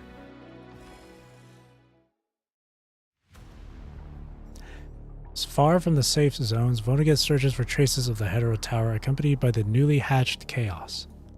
Ever since Chaos was born, the Dark Agent has been obsessively looking for the hidden Hetero Tower deep within the earth, like a child digging for potato farmers missed. Like a child digging for potatoes, farmers missed. That's funny. As expected, he hasn't had any luck. Mister, I've looked in a lot of places just like you asked. The third basement level of the Copperfield Aquarium. It's been completely wrecked beyond recognition by a construct named Bianca. The small island near the aquarium is practically clear. After Bianca and the Grey Ribbon Commandant left, it's as if the punishing virus was never there. Even the red tide you left to nurture Chico has completely dried up. The Puglia Forest Park ruins. That place is a complete wasteland now, mister. There's absolutely nothing left there. And for winter, no signs of punishing concentration there either. Gazing into the distance, Vonnegut's expression is as still as a pond. What about the red tide? Any progress with the Hetero creatures? If they keep evolving, they could potentially be vessels to summon the Hetero Tower. No, mister. The Hetero creature's evolution has hit a snag. Someone higher up than me has taken over their development. Most likely that girl, Cradle. She's not quite what he documented before. Her appearance hasn't changed, but she doesn't have the formidable power he expected. The world is getting more and more unpredictable, and none of it is good news. So what's holding back the Hetero Tower? Ever since the Copperfield Aquarium incident, he's completely lost touch with his counterpart in the tower. To avoid catching the eye of higher powers, his counterpart in the tower always plays it close to the vest when sharing information about this world. But because of that, his current self has completely lost any edge in understanding what's going on. He's like a blind man feeling an elephant, just helplessly grasping at this world. Who changed the future? He probes the Grey Ribbon Commandant, who genuinely seems to know nothing about it. He also sought out Luna, but she remains trapped by the Ascension Network's crystals. Besides, she would never sacrifice herself for human civilization anyway. Who on earth is pulling the strings from the shadows? The agent ponders for a moment, trying to come up with a plausible answer, but once again, he draws a blank. Cradle went into the dead zone a few days ago, and I haven't been able to track her movements since, so... She's not worth your concern. She's nothing more than an ordinary Hetero creature incubated by the red tide now. Her existence is inconsequential. Yes, mister. The young man trails closely behind the agent, continuing to relay the rest of his unfinished report. As for Babylonia, Dark Star has fallen into the dead zone, a contaminating mimetic. Dark Star. Contaminating mimetic. Vonnegut stops dead in his tracks, straining to pull a word from the depths of his memory. Is that contaminating mimetic Dominic sealed away? Looks like Dominic's plan has failed as well. Containment and avoidance have never really worked against contamination. After a long, heavy silence, Lithos finally raises his head and looks at the agent, a question in his eyes. Mister? Are you leaving? I'll leave this place, but not yet. His only return ticket is still in his possession. A pale, diminutive doll is clutched in his arms. I need to embark on a long journey. He contemplates for a moment, then his decision is made in a flash. He has to find the Hetero Tower no matter what. Once he locates it, he can use the return ticket to enter and finally put an end to all of this. He doesn't know why, but this return ticket feels almost perfect this time. Yet without the Hetero Tower, all his carefully laid plans are nothing but a pipe dream. He's been stuck in this loop for what feels like forever. He needs to find a way out. The way out. Wait, what? He needs to find a way out. The way out. You would take my place, bring this gift to Luna and become an Ascendant under her command. Only through Luna can you maintain your status as an Ascendant and when necessary intervene with Lilith's affairs. Go to Luna with us. This is your final mission. Once this mission is done, you're free to do as you please. Seek your own death or choose to live on. Now that I've heard Rose might still be alive, I'll stay alive, at least until I can verify it myself. Vortigern gives Lithos' frail shoulders a final knowing pat. This could be their last goodbye.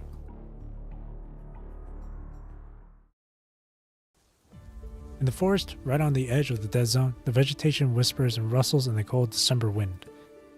Open the terminal. Finger stands across the keyboard pulling up encrypted documents. Events recorded by both Asimov and himself are connected by lines of various colors, weaving a complex web. The invitation is the key to unlocking the Hetero Tower. Vortigern is on the hunt for the Hetero Tower, and Dominic? He vanished into the Hetero Tower's mysterious fog. All these shifts, all these changes, they all lead back to one thing. The Hetero Tower never showed up. So if someone, anyone really, tweaked the Hetero Tower's manifestation from the future, when would it pop up now? And what was that future person really after? After that future gets rewritten, what's next? The fog in his mind starts to unfurl like silk from a cocoon, slowly but surely clearing. But before he can fully grasp what's happening, close the terminal. Long time no see, Grey Raven Commandant. Moonlight spills like liquid silver, bright enough to clearly show the Ascendant nearing in the distance. Roland? Lee, on high alert, raises his weapon, aiming it at the approaching Ascendants. Easy there, I come in peace. I'm here to cut a deal, honest. Roland throws up both hands, adopting an exaggerated pose of complete surrender to show he's unarmed. Let's hear it. I'm not in the business of making deals, but let's hear it. With a disarmingly friendly smile, he drops a specific time. It almost perfectly lines up with when Dark Star showed up in Gestalt. What are you trying to say? That's when the Ascension Network anomaly happened. I'm guessing we're on the same page here? An Ascension Network anomaly? Yes. Beneath his friendly smile, a flicker of anxiety finally breaks through. A while back, the Ascension Network had an anomaly that completely trapped Luna. Ugh. After countless struggles that tore at her very being, the long-standing shackles that bound Luna finally give way. As the crystal chains shatter and scatter, most of her power crumbles away with them. Luna? Despite not being connected to the Ascension Network, she immediately senses something is off with Luna. It was Celine. She was the noise that once belonged to Luna, a part of her that was cut away. After this static is removed and gradually becomes independent, Roland starts calling her Celine. She's coming for me. She's breathing down my neck. The Ascension Network only throws its weight behind the strongest agent, plain and simple. It couldn't care less if that's Luna or not. The instant the Ascension Network starts shifting gears, Luna feels Celine slipping away from her consciousness. Once Celine, a mere puppet of the Ascension Network, merges with Babylonia's Dark Star, the network will have no use for Luna anymore. I'll buy you some time. Me too. The timid mermaid shrinks behind the bushes, hesitantly raising her hand. Cute. It's not enough. She'll just gobble up my power. Luna's face drains of color and she can no longer hold her hovering position. In the blink of an eye, since Celine merged with Dark Star, the Ascension Network has already stripped Luna of her agent privileges and handed them straight to Celine. So, what's our play now? The Red Tide. Following the Moonlight's lead, Luna bends down and scoops up the red tide gathered in a hollow on the ground. When I was tied down by the punching, I caught a glimpse of those red tide projections. That was when I realized the red tide's true purpose, to soak up the information stored within the Ascension Network. This is the only way Earth's information can be fully integrated into punishing. But how do you even tap into the red tide's power? Egg. Just egg. Luna closes her eyes, sensing the punishing within the red tide, as if she's listening to their voices. But there isn't enough time, Luna. Didn't you say she'd be here any moment? The information in the red tide is chaotic, but it's not random.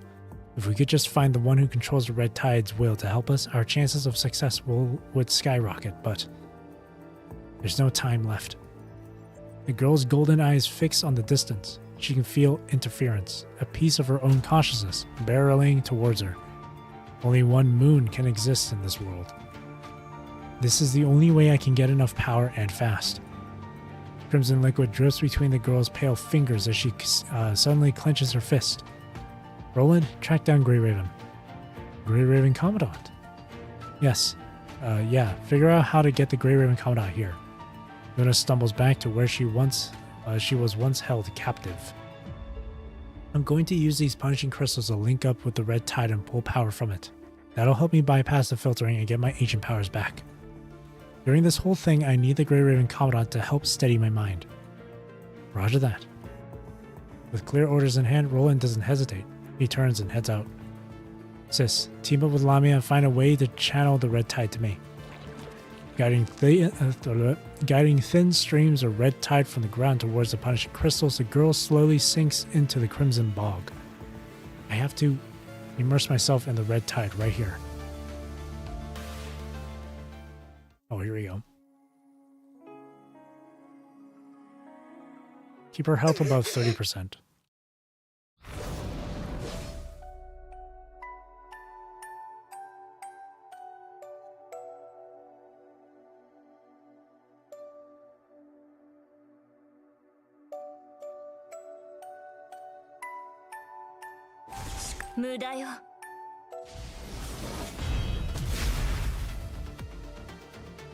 Damn.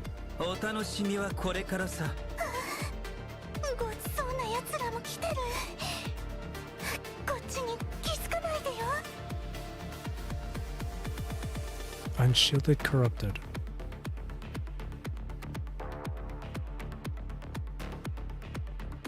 全力でその程度のピエロショーを見てみる。痛いな。風より解かれし力。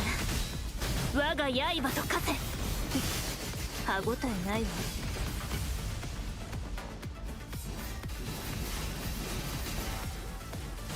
無駄な抵抗は手加減はしない。気をつけて。マスクをつけた変な奴が来てる。Armor piercing damage. Get execute. Okay. 観客の皆様が観客の皆様がじっと見てるよ。観客の皆様がじっと見てるよ。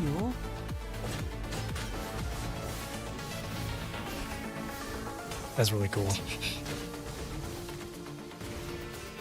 Oh shit, okay.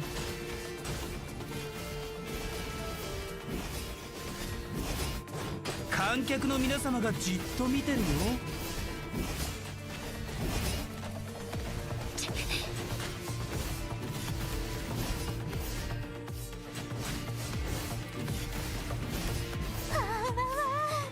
敵がルナ様の方に向かっていく。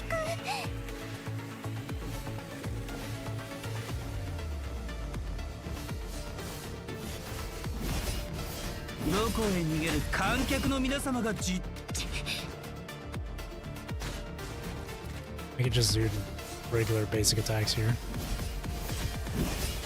観客の皆様がじっと見てるよ。 And then I gotta switch to alpha. 宿命の風は私が断ち切る。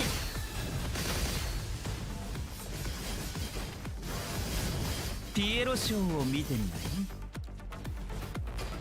全力でかかってきピエロショーを見てみない。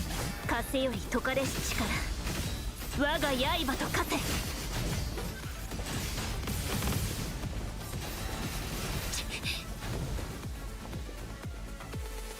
観客の皆様がじっと見てるよ。 I got 観 this. 客の皆様がじっと見てるよ。 Focus on the other ones, the alpha. ルーナ、 There we go. もう一度よ。あなたは鍵となるの。昇格ネットワークの頂点へ Oh, と shit. 連れていくわ。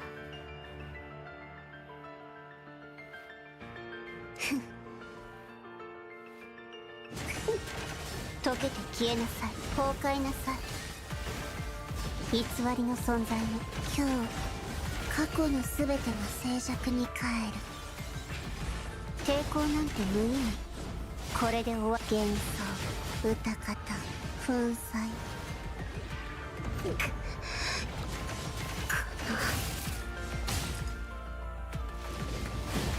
崩壊なす造作もないわ。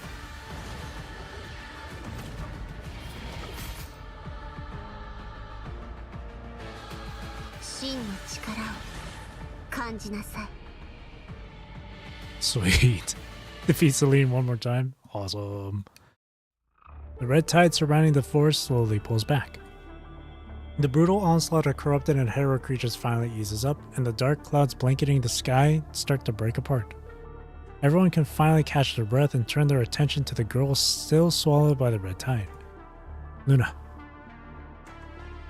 When Celine shows up with her controlled hetero creatures, Roland miraculously manages to bring, or rather lure, the four members of Grey Raven to the spot. Even though the Grey Raven constructs don't jump into the fight and just stand guard over you, who's mentally connected to Luna, having you there to stabilize Luna's mind is enough. What's the situation? Celine, meanwhile, controls countless corrupted and hetero creatures to block everyone else's advance, while she herself makes a beeline for the red tide where Luna is submerged. It's almost over. In another part of the battlefield, Luna defeats Celine's consciousness and reclaims her agent authority. But at the same time, her own mind is ripped to shreds by punishing. Luckily, the mind connection to her holds firm. As long as the beacon stays steady, she'll surely find all her consciousness fragments in that endless labyrinth and discover the way out. Before you can even finish speaking, the savage crimson tide surges skyward, morphing into towering waves. Commandant! The three Grey Raven members cautiously shield you, holding their ground. The red tide surges but doesn't breach their defensive line. Meanwhile, the girl, enveloped by the red tide, keeps her eyes tightly shut, suspended amidst crimson thorns. Murky moonlight pierces through the dark clouds, instantly flooding the entire forest. She won. No matter how many times it falls, there is only one moon in the world. The red tide and the rustling forest fall silent as Luna slowly opens her eyes. Luna?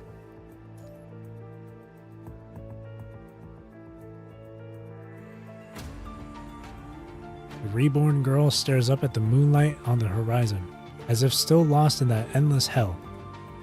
You still haven't answered my question, Luna. The Ascension Network's will is essentially information from the dead, clusters of similar desires or emotions. It uses this information to filter for matching agents. Luna, born from hatred, can only command information representing hatred. So, do you still hate humans? Now, whose will are you standing by? Luna quietly gazes at the sky, the moonlight reflecting in her eyes. After a long while, she finally speaks. Now, I stand beside no one's will. My faith and emotions belong to me alone. I simply ache for a real future. I'm using this yearning to call out to those who will follow me. Luna, her agent's authority revoked, smooths away the clusters of punishing crystals. No matter what, I owe you a thank you this time, Uzumaki. We both got what we came for, that's all. Yes, we both got what we needed. Roland already tipped her off about the conditions promised to the Grey Raven Commandant, keeping the punishing concentration in the dead zone in check and heading off the red tide spread. Even though Babylonia's new central purification filters can now create areas that are almost like safe zones, a full-blown red tide invasion would still spell big trouble. Compared to the unknown Cradle, teaming up with Luna just makes more sense and is the quicker path. And there's still that promise between us, isn't there? The girl's fingertips linger at her neck as she cracks a slight smile. I'll hold up my end of the bargain. Alright. Their brief encounter is cut short by the roar of Babylonia's transport crafts. Looks like your reinforcements are about to arrive. The Ascendants quietly fall back as the single wing behind Luna's back slowly unfurls. I hope this cooperation doesn't cause you any trouble. I look forward to our next meeting. Suddenly a roar rips through the air and violent winds surge forth. When eyes open again, all that's left is the withered red tide and moonlight seeping into the soil.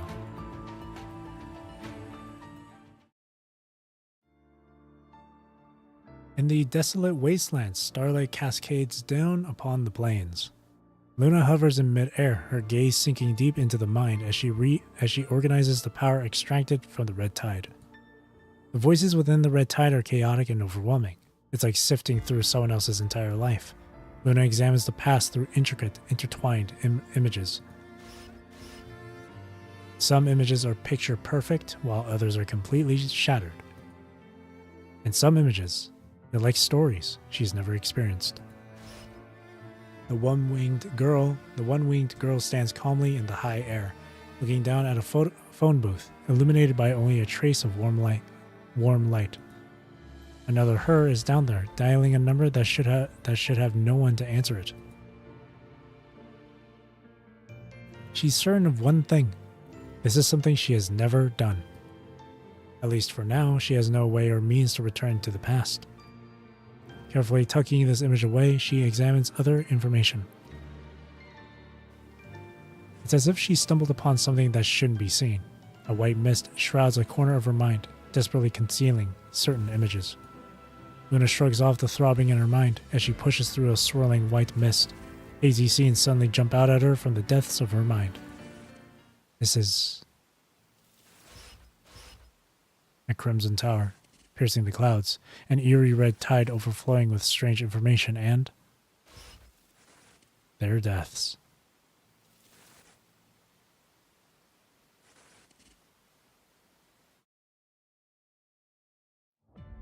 Luna quickly shoves the disturbing visions deep within her mind before her eyes snap open in the soft moonlight. Are you alright? Alpha asks, seeing her stir. Yeah, I've managed to filter out the clutter. I'll have this chunk of power from the red tide sorted out soon. What did you see? Alpha, who knows Luna inside and out, catches a flicker of something unsettling in her expression. Nothing much. It's all still pretty hazy. The girl tilts her head slightly, gazing into the distance. Out there, she knows a spiral tower should be stretching from the earth to the heavens. Perhaps something's already changed, but it's alright.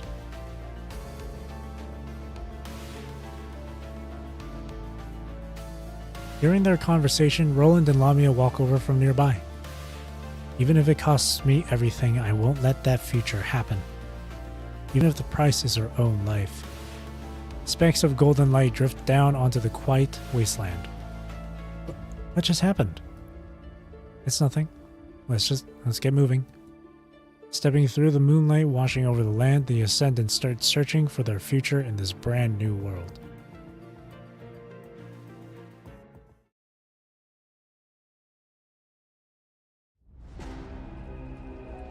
The girl in green robes sits perfectly still, waiting deep in the forest. A hetero creature tries to scramble away from her feet, but Cradle's sharp eyes catch it. She scoops it into her arms and pets it a few times, as if letting off steam. Strange.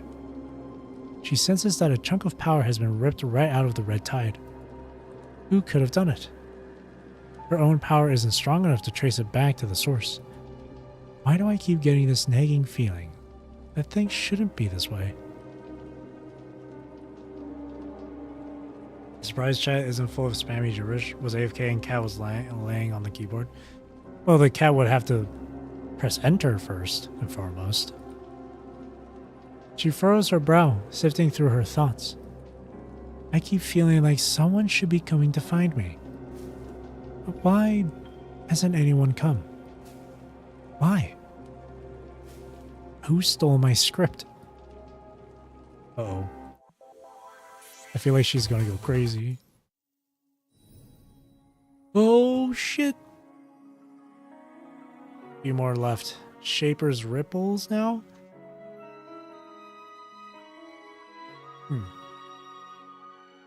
This will be when Lucia gets her new frame. This is when Lucia gets the Pyroth frame. Absurd hypothesis.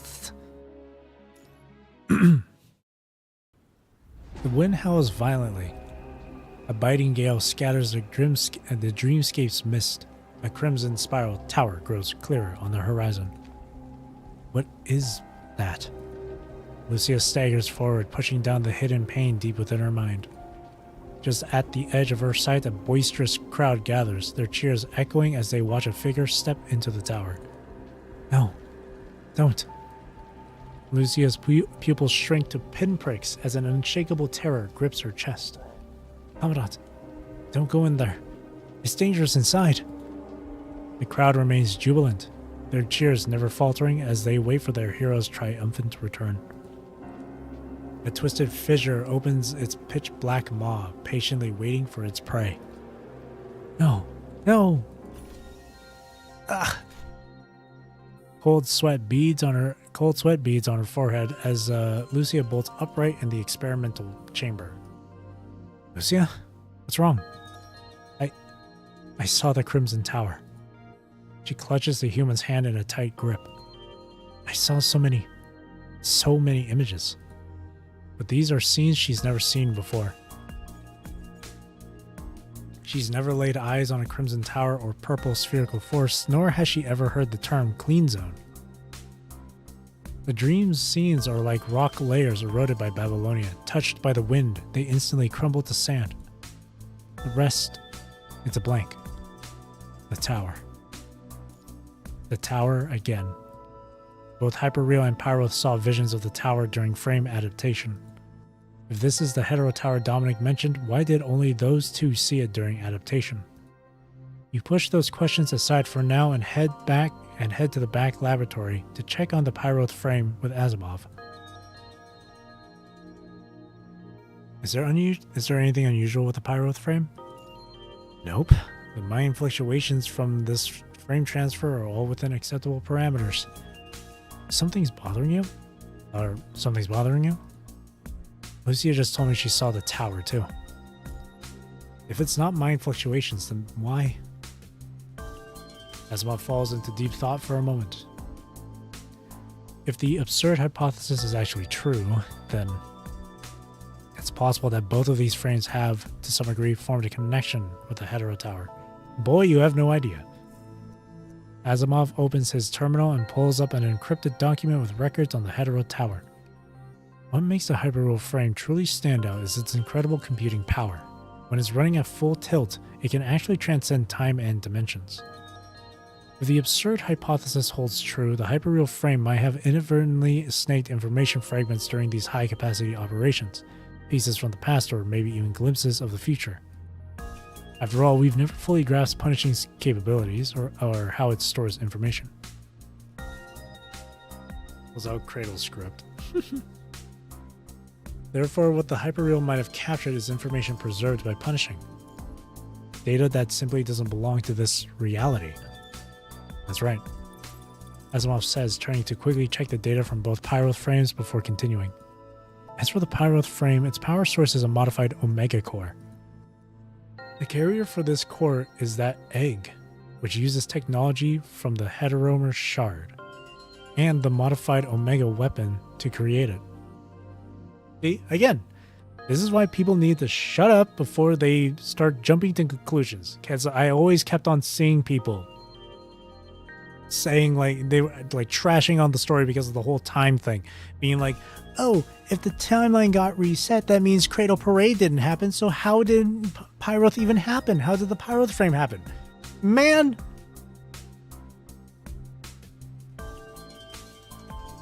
I didn't read the stuff here.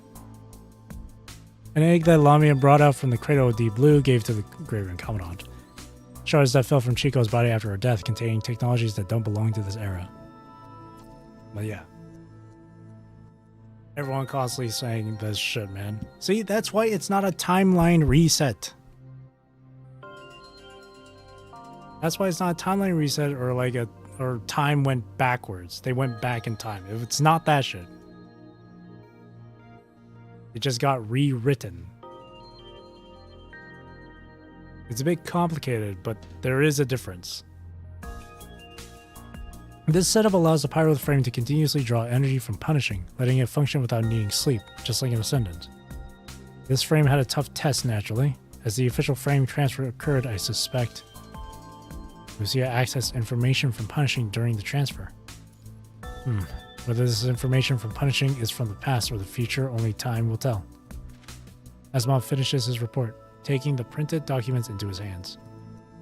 Given its many functions and groundbreaking technologies, I've asked for a stability period of at least 3 months to make sure everything runs smoothly.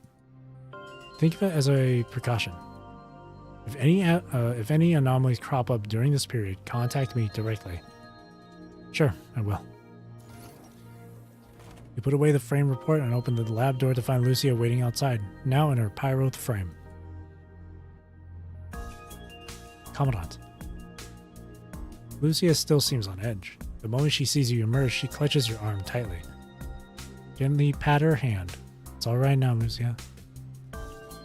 Yes, I know. Even though she's safe in Babylonia, she just can't shake the feeling that danger is lurking around every corner. Let's head back to the lounge. This isn't the place to talk. Lucia doesn't say a word. She just gives an obedient nod, but her hand stays glued to your arm, refusing to let go.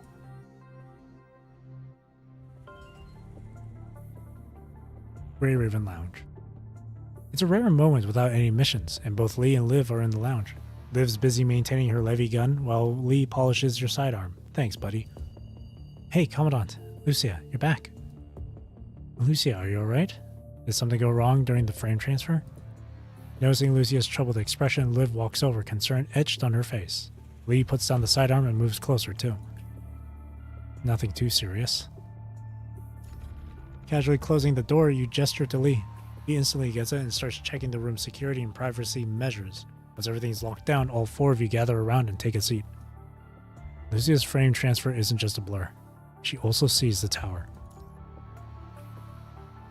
Asimov thinks you might have tapped into information embedded within Punishing. As you repeat Asimov's theory, Lee's expression turns grave. If Asimov's theory is correct. Lee's brows furrow deeply as he starts to recall. After my frame transfer during a field mission, I pushed my frame to its absolute limit. My mind went into overload. That's when I also saw that tower. He pauses, lost in thought. Back then, I seem to have picked up other information too, but it's buried deep in my mind. I've tried to dig it up a few times, but it's like chasing smoke. No trace of it. That dead zone number. It can't be right. The Hetero Tower isn't located there. The loop's been broken. It's time for you to go. Later, I tried to get that vision back while connected to the Commandant, but no dice. Probably hit a wall with computing power. So what exactly is this tower? You share Asimov's theory with everyone. Hetero Tower. Invitation. Key. These strange, obscure terms just drift through the minds of all 3 of you present. I think Asimov's theory is highly plausible. Even though that theory sounds absurd and hopeless. If anyone could manage this and reach that destination, it would perhaps be this human before me, who has already created so many miracles. You can't even imagine what hardships and suffering you would have to endure if you really keep going down this path. Lucia clasps her hands together so tightly that her synthetic skin actually dimples under the pressure. Her fleeting memories have dissipated with each frame replacement, yet a soul-piercing sorrow still remains. What exactly made her so sorrowful? She refuses to dwell on it. It's okay. Everything is changing. Ever since the Copperfield Aquarium, those feelings of deja vu have only existed within that blurred field of vision. He doesn't know why the girl named Chaos never appeared again, but those faintly emerging images have indeed never been verified since. Whether it's the Crimson Tower or the spherical force. Commandant. Liv anxiously slides a cup of hot tea toward her. Don't worry. No matter what, face it together. Right, I get it. A small gash appears on her synthetic skin. Lucia quickly wipes away the vital fluid, keeping any signs of trouble hidden from human eyes. I'm sure it's going to work. No matter what happens, she will protect you. No doubt about it.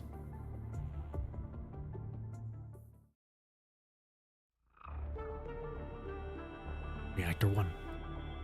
This used to be a thriving town with research facilities popping up all over. drawn by the prestige of housing the first zero-point reactor. On December 20th, 2160, the punishing virus burst forth from the activated zero-point reactor, transforming this place into one of the areas with the highest punishing concentration on the surface. Cradle once stopped by here, but she never found the story she was hoping for. Since Cradle left, the library, which had briefly come alive due to the arrival of hetero creatures, has once again fallen silent. Grass stems snap underfoot with a faint crackle as the dark agent pays a visit carrying his return ticket. Back then, is this where Dominic vanished? A voice from deep within his mind poses this question. Yes, Zero-Point Reactor 1 is right by that library. After the punishing outbreak, Dominic led a team to shut down Zero-Point Reactor 1. Not a single one of them made it back, but the reactor? It was definitely taken offline from the inside. The agent's gaze is fixed, unblinking, on the ravaged library in the distance. With the library looking like this, completely abandoned, is Zero-Point Reactor 1 actually still running? I bet it is. Stuff built in the Golden Age isn't going to crumble after just a few decades of bad weather. He strides past the library, weaving through streets and alleyways. Most of the buildings on the surface got wiped out by mechanoids and constructs infected with punishing. Zero-point reactors are usually buried deep underground, so as long as no one's gotten here before us, the basic setup should still be good to go. He passes a hospital, crosses a bridge, and walks by a string of completely empty trash cans. Here. Following the faded street signs, he finds the central power facility. Clearly, whoever evacuated this place made sure to cut the power to the entire city. Done. For Vonnegut, cracking into the terminal and bringing the city's power back online is a piece of cake. The moment he hits that last key, the entire city jolts awake from its slumber. But right on cue, high concentrations of punishing surge through all the newly powered machinery. Countless machines, their red warning lights flashing frantically, start to roam aimlessly through the streets. They're like demons on a night patrol, kicking up a ruckus amidst the cold, desolate ruins. It's really buzzing in here. The agent strolls along, parading right alongside the corrupted, making the way to the ultimate destination. Are you sure this will work? Nemo still looks worried. I'm not sure, but it's the only shot we've got right now. We've got to find someone to step into Agent Zero's shoes. Otherwise, if Agent Zero comes down to Earth and no one's ready, this world will be swallowed whole by the contamination too. His tone is grave and Nemo just goes quiet. Besides, the tower is definitely coming down. Nemo only got here through a gap in Castellia's hetero tower during the punishing outbreak. If the tower truly vanishes for good, Nemo will likely vanish right along with it. Since Nemo still exists, maybe.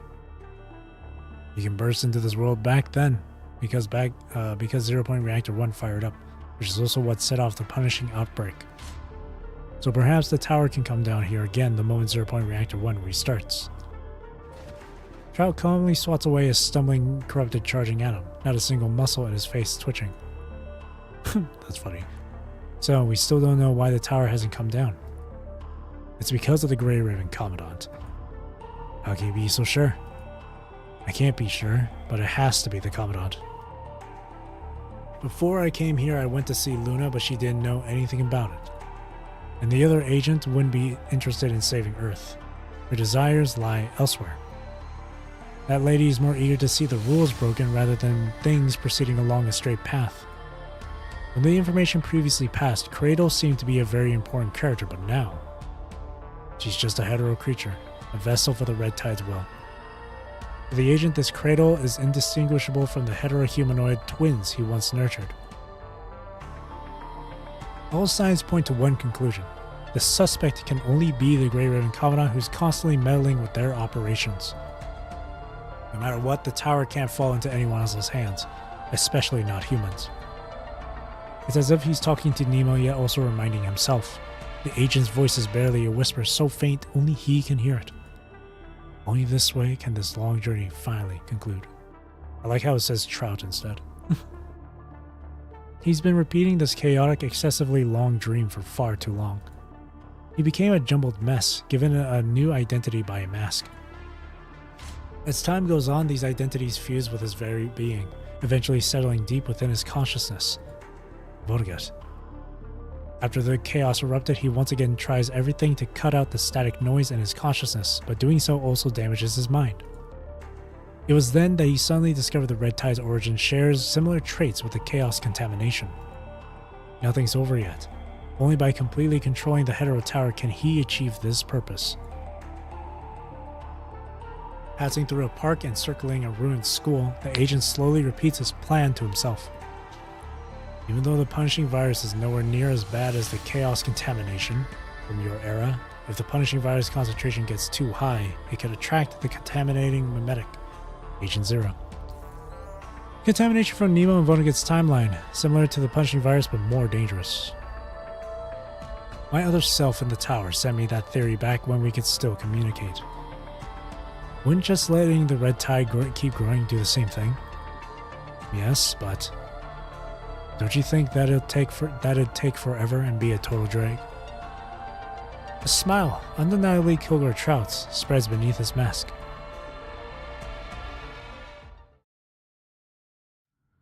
At the edge of the dead zone, all 4 members of the Grey Raven are geared up and ready to go, with only Asimov there to see them off. You coming with us to 0 Point Reactor 1 too? For this mission, you're trying to push deep into 0 Point Reactor 1. An execution squad that wandered into the dead zone just reported in. Powers back on in the city around 0 Point Reactor 1. 0 Point Reactor 1 is one of the places with the highest concentration of the punishing virus. So far, Grey Raven is the only squad capable of handling a mission like this. If I try to enter with you, Babylonia's staff will drag me back to the Science Council before I can even get inside. Asimov pulls a terminal-sized case from a box next to him. You forgot to bring this. The key? The one that Cervantes brought? The key. Even earlier, before Lucia got her pyro frame, you traveled to Aerospace City with Liv. You were there to help smooth things over between humans and machines. Oh, okay. As the mission wraps up and you're about to leave, Cervantes, who says he's part of the Church of Machina, hands this case to you. The key. This is a new key to activate the invitation. It's also a message Sage left behind. Sage told me this key is just a replica because of certain circumstances. It still works, but it has its limits. Sage mentioned that for modifications, it'd need an interface compatible with standard terminals. She seemed to prefer the old design, but she still let Xavier make the changes for human use.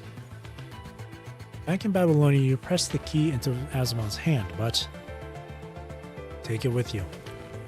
Asimov shoves it right back, but the tower never shows up. You're left with both the invitation and the key, but what good are they when the tower has vanished into thin air? It might come in handy. What do you know? I don't know anything. Hey, stop being so cryptic. If you know something, just tell me. The only intelligence I have is that Vonnegut might be near Reactor 1. With those final words, Asimov turns and heads back to the transport vessel without so much as a goodbye. Might be? Vonnegut. The mission briefing didn't say anything about... The transport vessel shudders as it lifts off, kicking up a storm of dust and sand across the desolate landscape. The Commandant gives up on trying to contact Asimov for more answers and turns to see the other Grey Raven members making their final battle preparations. Commandant, the dead zone is a death trap. Once we're in, stick to me. Lucia grips her sword hilt, her expression deadly serious. Don't sweat it too much, Lucia.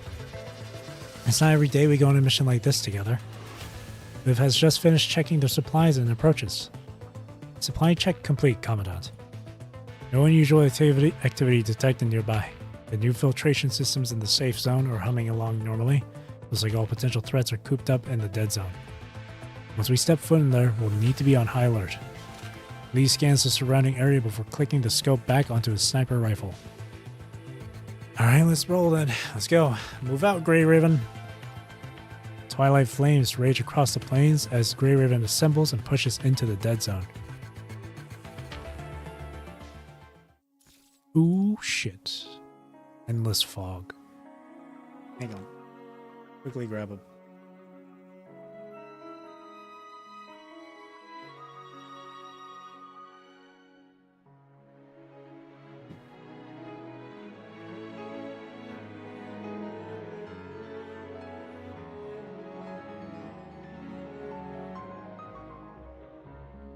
Okay.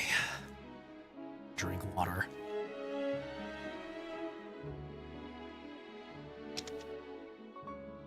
Ooh. Alright. Endless fog. We're almost done. This is a lot longer than I thought it would be. 14 nodes, it was just a ruse. Endless fog fills Lucia's vision. Commandant? They've entered the dead zone, and Lucia is out front. Her pyroth frame is a lifesaver here, able to metabolize the punishing virus while Lee and Liv hang back, covering the Commandant. Lucia can't pinpoint when it began, but this thick white fog now clings to her like a bad dream. Lucia, your position. Off course. At first, she could still pick up their comms, even tried to adjust her coordinates to get back on track. But at some point,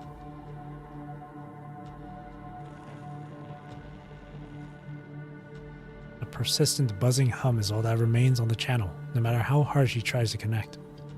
Liv? Lee? Commandant? No one answers. Lucia's hand goes to her blade, drawing it in a vigilant manner. The metallic ring echoes, the only sound in this fog-bound world, as she cautiously explores the edges of this space. As she moves forward, strange structures emerge at the very limit of her sight, like bizarre fallen giants sprawled across the ground. This can't be 0 Point Reactor 1. She saw what that city looked like in the mission briefing. So this city, what is this place? She tries the communication channel again, but there's still no response. Lucia puts away her terminal and decides to steer clear of the city until she has more information. But the next moment, she suddenly finds herself stepping onto the city streets. She immediately spins around, only to find the path she came from now completely engulfed in thick white fog. Is the city moving, or is this place not even real? Lucia tentatively swings her blade at the white fog.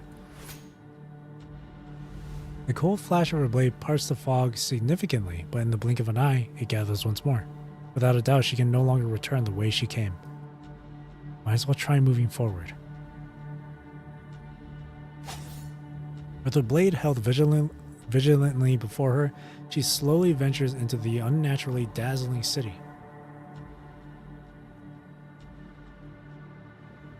First Street has no one in sight. Only the red tide covers the ground, snaking its way through the fog-shrouded street. The second street also has no one in sight. A few crimson butterflies flutter gracefully through the air. The third street. Two almost transparent figures are intensely discussing something. Once we enter the Inver Hetero Tower, we head deeper to look into everything. The mysterious tower and main story spiral of Kronos that initially only the hyperreal frame was allowed to enter. They had gone through long exploration and sacrifice in the tower before finally changing the red core that brought the disaster, giving it the power to purify the punching virus like an Inver device, hence the name Inver Hetero Tower. Whether it is a hetero tower or not, the time inside and outside is different. No matter how long you have spent in it, when you are back to reality, the time of the real world is determined by the deviation at the exit. If the deviation is low, then for the outside world, you have only gone for a very short time. The key can change your arrival time in the real world, to some extent. Over time, we realize the tower can send messages to my past self. This only works for me as a construct, and only if that past self is infected does this message actually get through. Pyroth Frame stands out because it can read the punishing virus. Based on the intel we dig up in the tower, you theorize that the punishing virus itself has fourth dimensional traits. The Inver Hetero Tower's ability to observe and interfere with time hinges precisely on this characteristic. We're trying to leverage this power to change the past, like preventing the conservation area from missing its relocation that night, or stopping the disaster at Puglia Forest Park, and everything that followed would live. The ghostly figures suddenly freeze for a split second. In that moment of Lucia's heightened awareness, their previously jumbled words snap back into focus. Or even further back, like something that went down during the Kowloon Metropolis battle. But most of those ideas just don't pan out. Some barely make a dent, and others make things even worse. The people we try to save get ambushed on their way, and the backup we call in always shows up too late. Suddenly, you said with confidence that the tower was acting strange, and you used the key to intercept every message sent to the past, erasing all the changes we had made.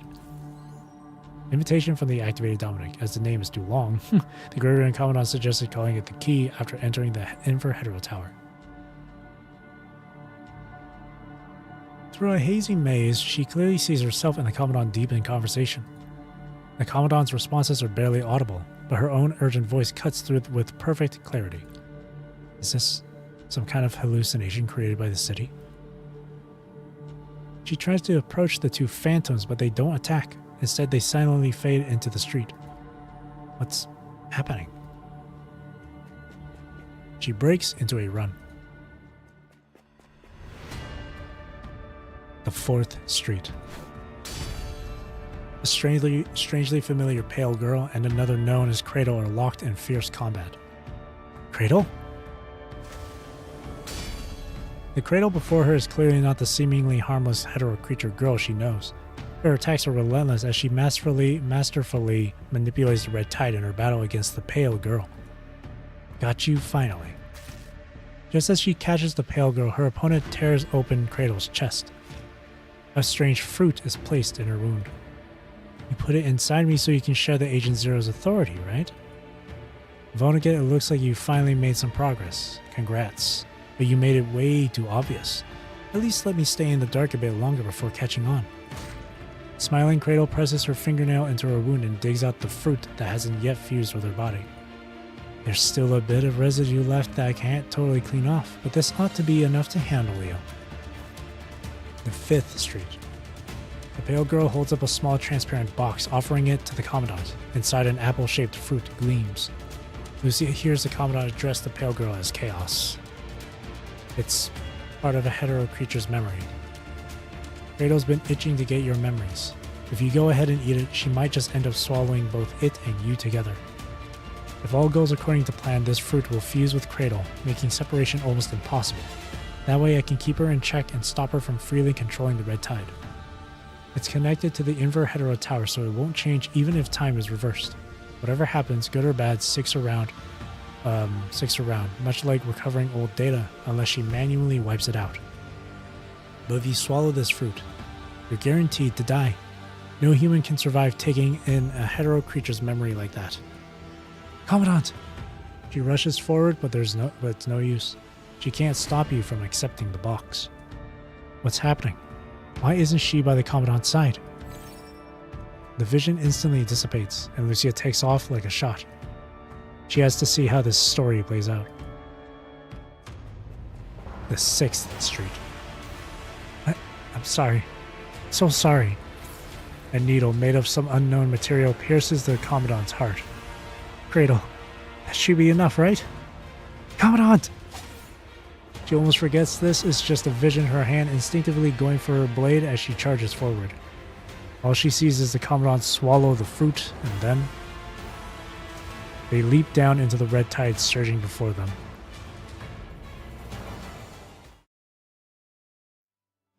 Commandant. She collapses to her knees, her mind a complete blank. The source of her sorrow and pain during frame transfers becomes crystal clear. Right here, countless times, over and over again. She lost her Commandant.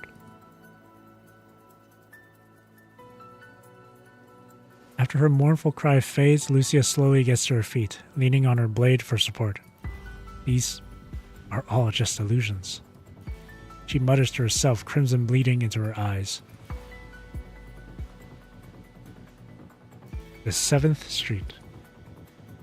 As her feet touch the ground, she rounds the corner of 7th Street, and suddenly the surroundings shift once more.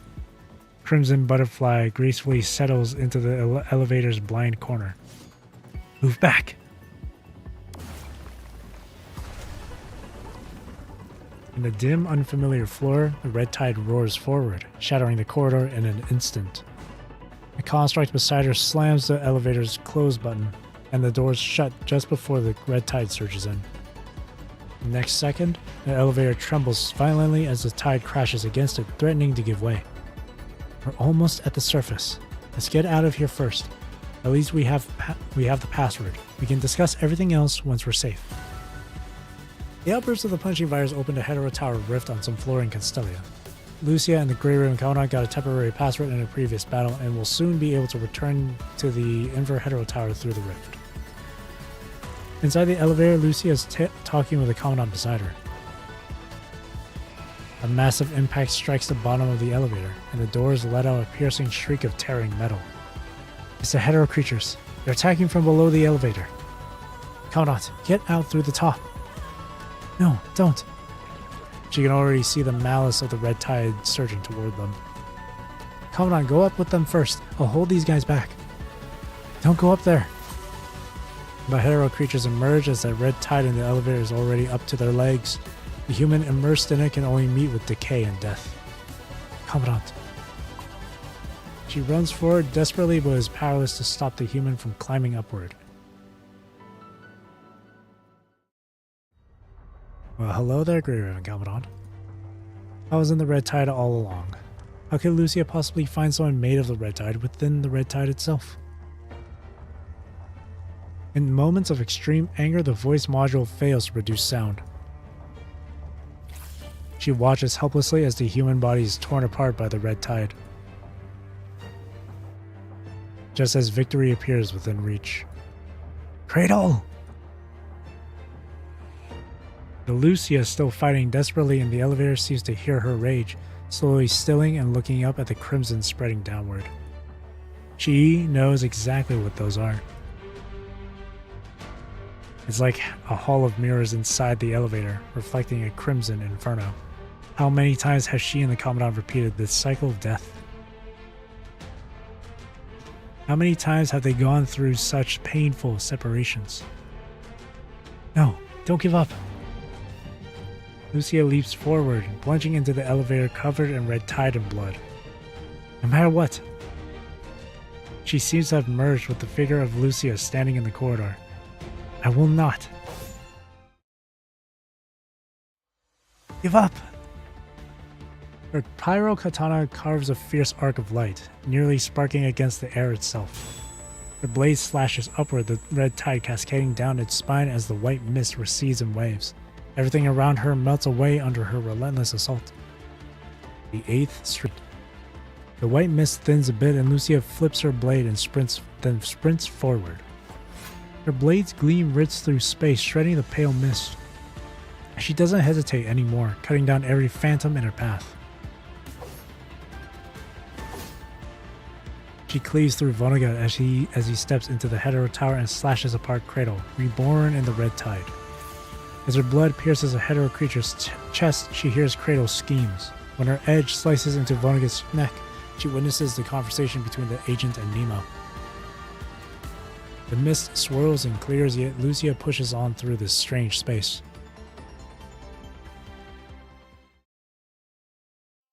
Days might have passed, perhaps months, or even years. The power from her Omega Core still sustains Lucia, but her mind has grown so weary that only emptiness remains. Commandant. Faintly, through gaps in the white mist she had scattered, a familiar silhouette appears at the edge of her vision. Commandant? It's the Grey Raven Commandant's silhouette. Specks of golden light scatter through the mist, as if paving a path toward hope. Gripping her pyro katana tightly, Lucia rushes forward in pursuit. The 9th Street. The Froggy song, yeah. A sliver of a moon hangs in the sky, casting a cold, indifferent gaze upon the world below. Lucia steps forward tentatively, bracing herself for the familiar disorienting lurch that signals another shift in reality. The silhouette she knows so well appears, but it's thinner now, standing before a gravestone. Commandant! She tightens her grip on her pyro katana and lunges forward without hesitation. Suddenly, the white mist dissipates, vanishing into thin air. They're surrounded by desolate ruins, the landscape littered with corrupted, fallen enemies of the Grey Raven, piled high on the other side of the road. The figure she'd be chasing through countless illusions is now safely by her side, their gaze filled with concern. Are you alright? Hold on. Lucia instinctively pulls you closer, her hands meticulously checking every seam of your protective suit. No issues. Absolutely nothing wrong. You are the Commandant, her Commandant, the Great Raven Commandant. Not injured, not consumed by a hetero creature fruit, not killed by Cradle, not assimilated into the Red Tide. Is something wrong with your frame? Gently pat her shoulder. As Lucia reconfirms your safety, her agitated mind finally begins to settle. You started feeling unwell after we entered the city with Reactor 1. What happened? She suddenly realizes only a moment has passed since she first stepped into the hallucination. No forking paths, no white mist, no illusions, just a single step, yet it all felt like she'd lived countless ages. Did your frame download something from the punishing virus? Lucia opens her mouth, then closes it, not sure where to even start. In the hallucination downloaded by the punishing virus, she saw countless fragments she'd previously dreamed of during standby mode. Pyro frames locked in battle, a crimson spiral tower, a space thick with white mist. The scattered nightmare fragments are now pieced together into more complete visions. But if she speaks them aloud, will they somehow become real? I'm sorry, Commandant. It's just that it's been ages since we fought together. I've missed this feeling, so I'm a little on edge. She lied. She doesn't want you to share the burden of this endless cycle of death and suffering.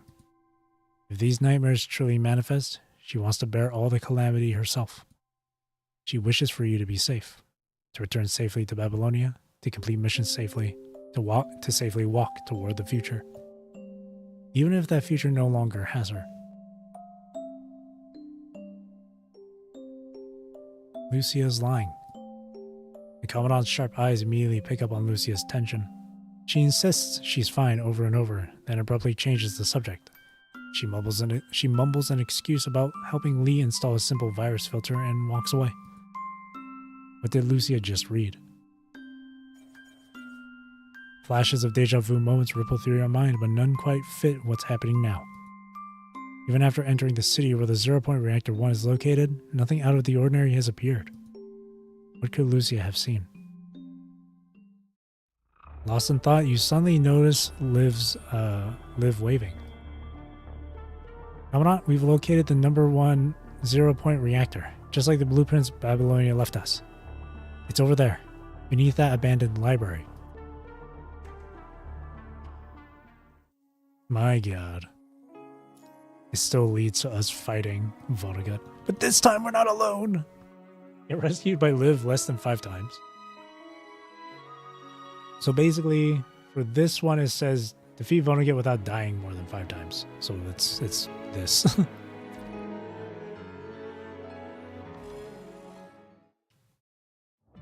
The library, once a symbol of civilization, now welcomes unwelcome guests. What a coincidence, Grey Raven Commandant. The agent's golden eyes are betraying the insincerity of his words. What a coincidence. It's no coincidence at all.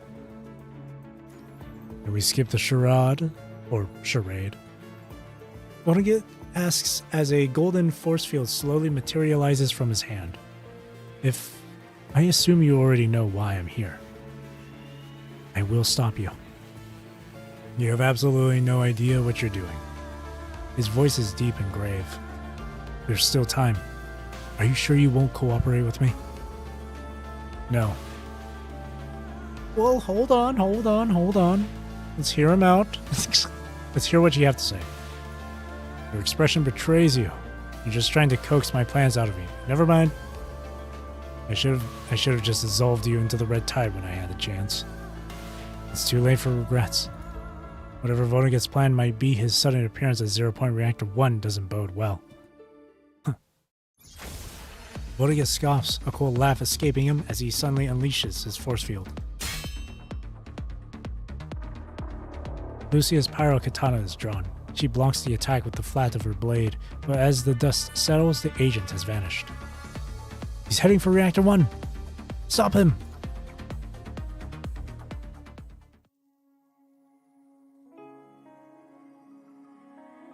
みんなを守る。フォンネガット。 分かっているでしょ Whoa, that's crazy. だからこそ阻止しなければなりません。 They're all fighting. 大したことじゃありません。集中しましょ行け当たれ集え暁の光。黎明のように貫け翼よ羽ばたけ。誓いで何も変わ Oh らな my い god. う。僕の視界からカラスバのように輝き黎明のように貫け。紅蓮のように咲き乱れろ。あれは一体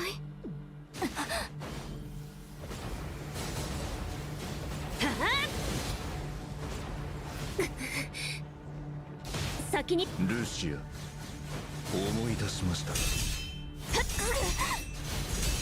誓いで何も変わらない。ここは私のフィールドです。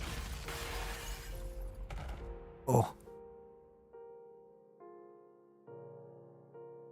Wake up. This must not be our end. Lucia, we need to keep moving forward together.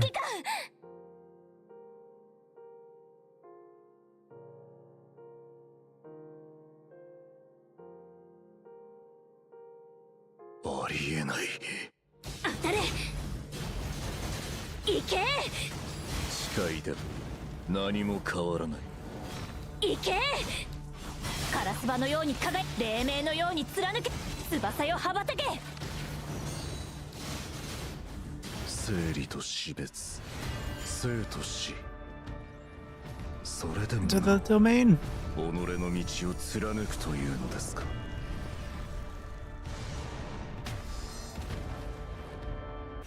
指揮官がそう望むのならば私は全てをかけます。当たれカラスバのように輝き黎明のように貫け翼やはり Yes. 僕の視界からは逃れられません。 Squad up. 総員出撃。 This is the この squad. 世界の結末を勝者に見届けてもらいましょう。 Everyone inside the dome. Lucia, get over here.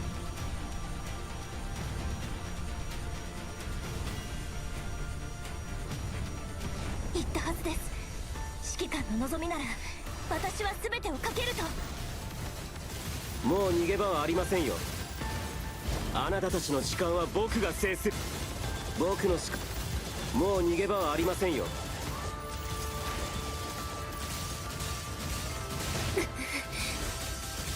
あなたの生存確そう私もいけます。時の果てで滅びよ。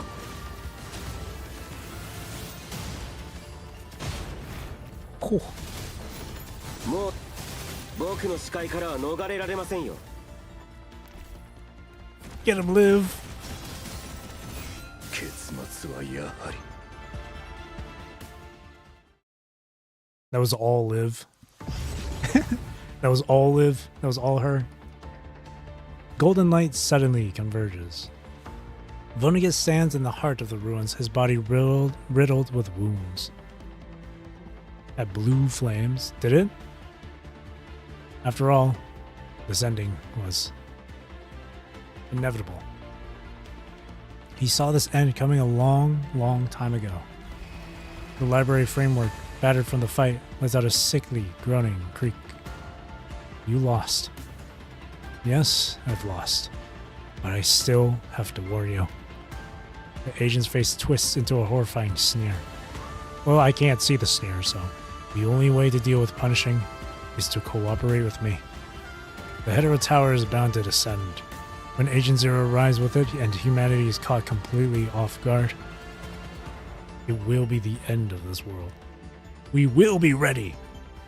His tone is absolute, as if he's seen that possibility play out countless times.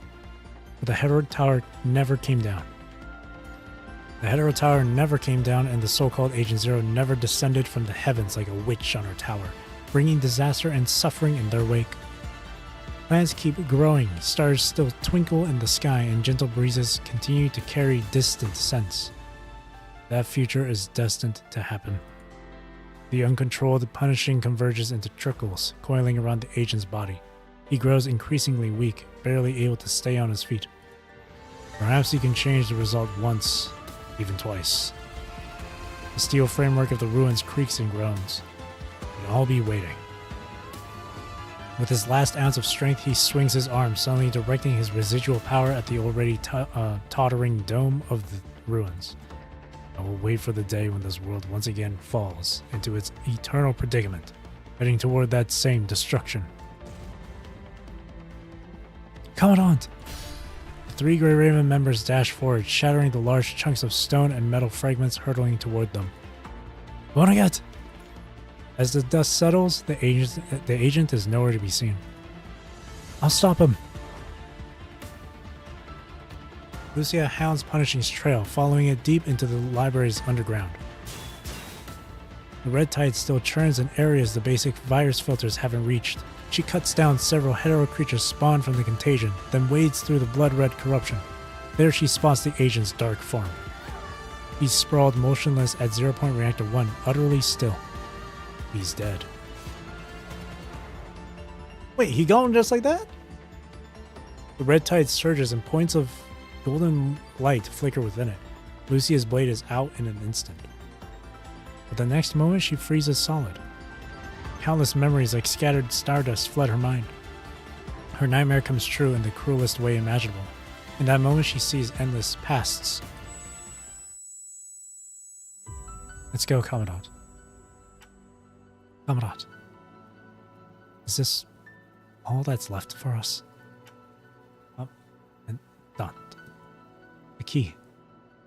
Countless deaths of Usubeni. That's me! Wait, I shouldn't sound happy. Oh god, that's me. And even more, her deaths, Lucia's deaths. I can't watch you die again.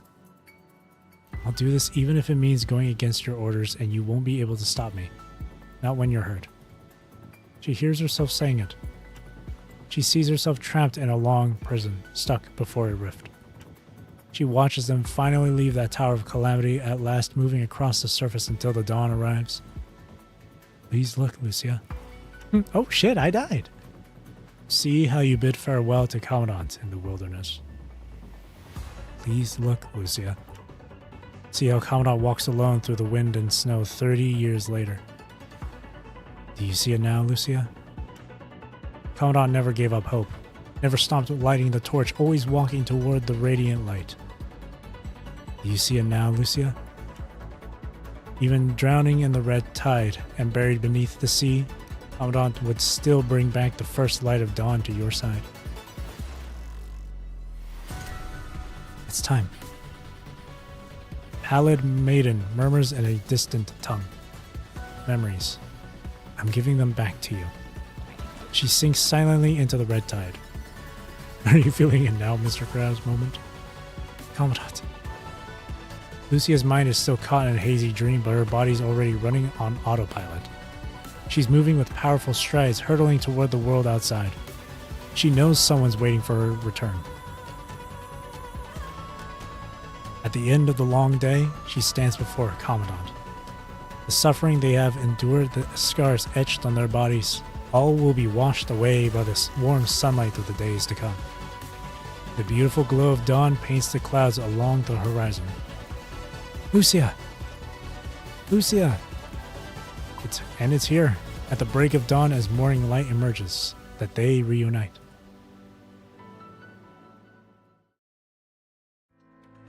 With this rare opportunity to access 0 Point Reactor 1, Asimov has tasked them with collecting fresh samples to bring back. You didn't need the invitation and key? From the other end of the comms, Asimov's voice carries an unusual hint of relaxation.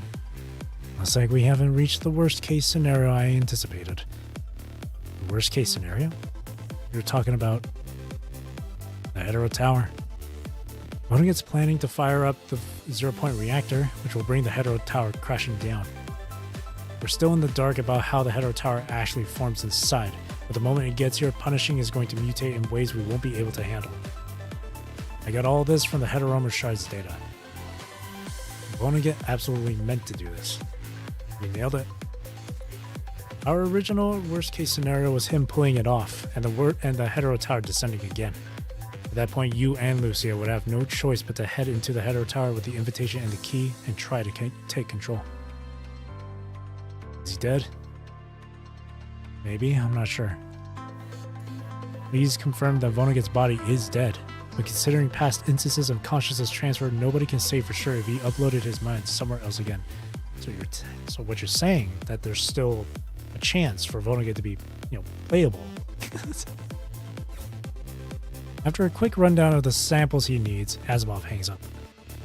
The Commandant closes the terminal log, their gaze fixed on the setting sun. That's right, everything we've been through to this point, man. All the pieces of the past have fallen into place, like a puzzle with just one crucial piece missing. But that's not what matters right now. Why is it shaped in the letter? Why is it shaped like that? What if he fused with chaos, if even possible? Oh my god. Who knows? We'll have to wait until the next chapter or so. Commandant, the transport's almost here. Nearby, the 3 members of Grey Raven have just wrapped up their sampling mission. Their transport is about to touch down, and they'll soon be heading back to Babylonia. Are there any entries we missed? I can help. Everything's already sorted. Sample collection complete, Commandant. We're good to go. Let's go. Let's head home.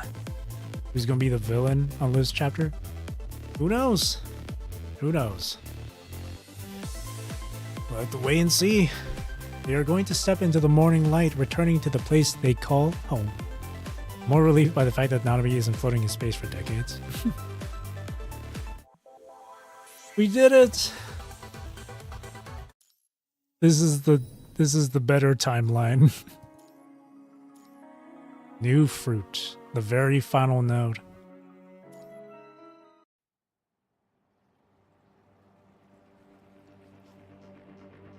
Oh my god, that's me.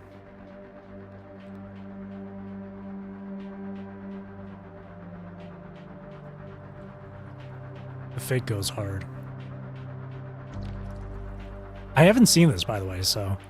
The end Ooh. of time has come. The heat of blood had faded away. The chains that bind my soul. Hope there's a chance to load and last, to make a shot and thwart the dark's arrival. Thinking on me back, break through the last flag. Thinking on me back, burst on the fire track. Thinking on me back, break through the last flag. Thinking on me back, light up the dawn, pick up the net. Chase the silver light, reverse the time, take out the blight. Chills. Raven's wings now fly. Rewind, rewind to sky. Beyond the sacrifice. Cry leads to the sunlight shine. Build a path to reach the prime. It rises, rises bright kind. Till the blaze lays the night.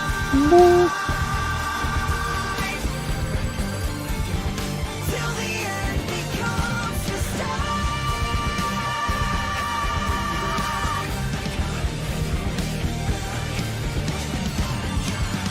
Thinking on me back, break through the last flag. Thinking on me back, rush on the fire track. Thinking on me back, break through the last flag. Flame on the train, the train, beginning of the night.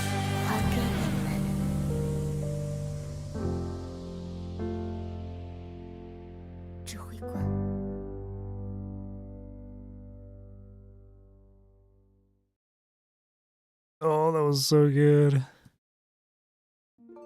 To think you'd find your way to me. You're as sharp as ever, Grey Raven. Closing the book, Ishmael flicks her fingers. A strange field warps the space around them as a gateway gently seals itself, keeping its secrets hidden from prying eyes. Ishmael. Or perhaps I should call you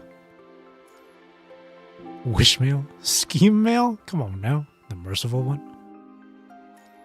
Whatever you prefer.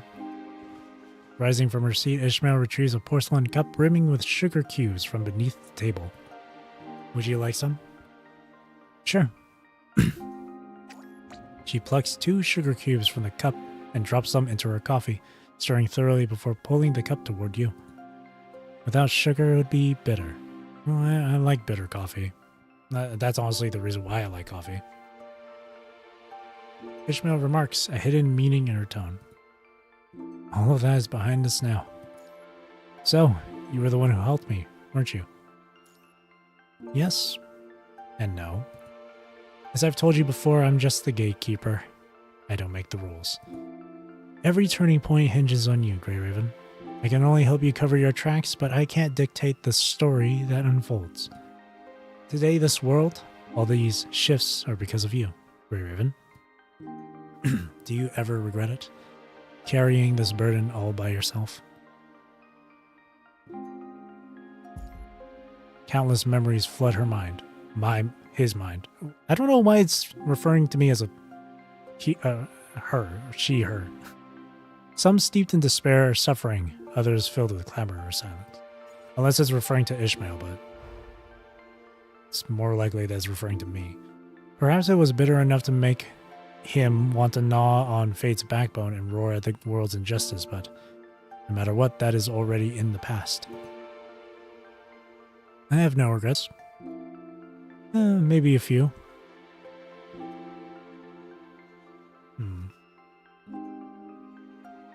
Maybe a few. Ishmael smiles gently and shakes her head. If you do have regrets, you wouldn't be standing here right now. Now that you've found your way to me, what's on your mind? Go ahead, ask away. Maybe I'll even give you the straight answer. She smiles, her gaze dropping back to the book in her hand. It used neutral pronouns a couple of times.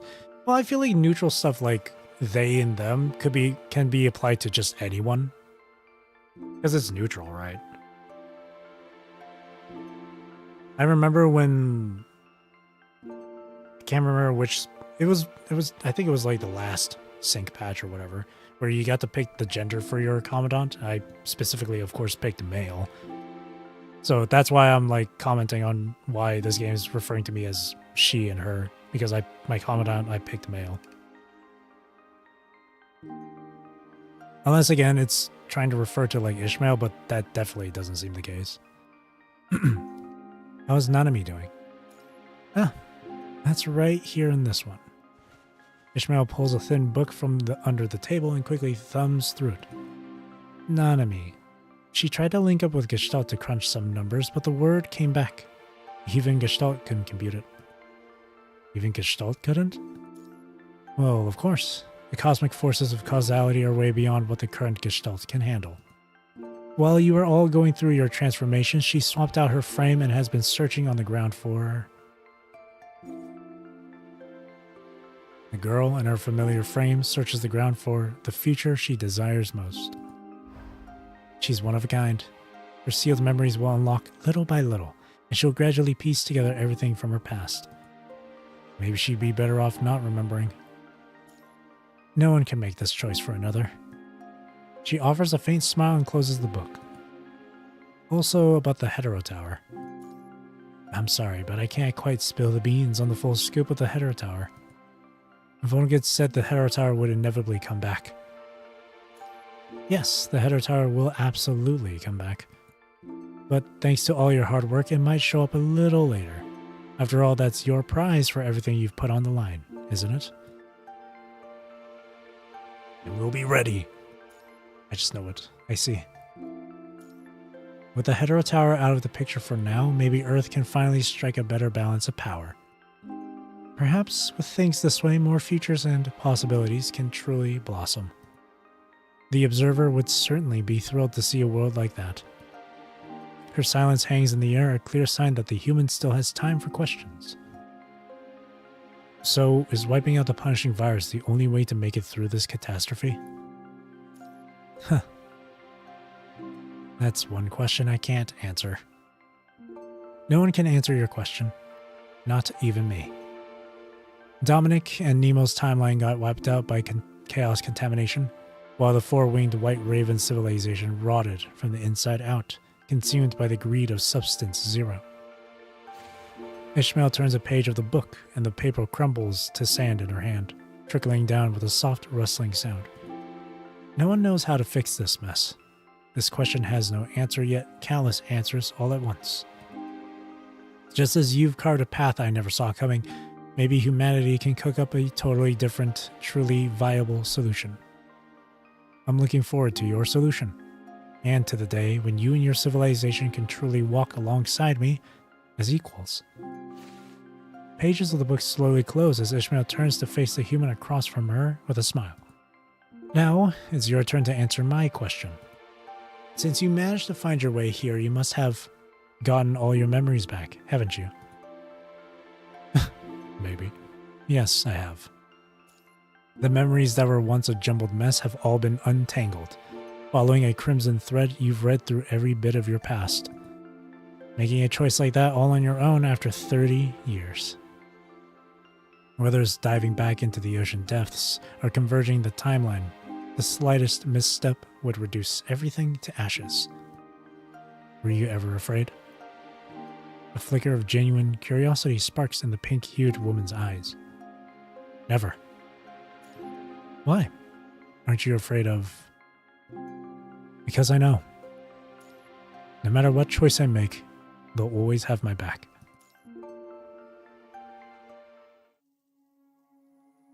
Yes, them.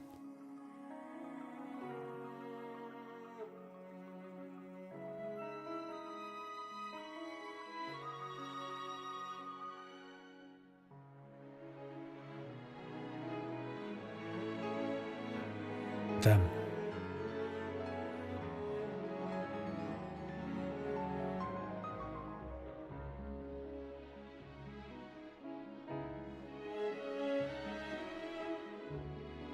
Them.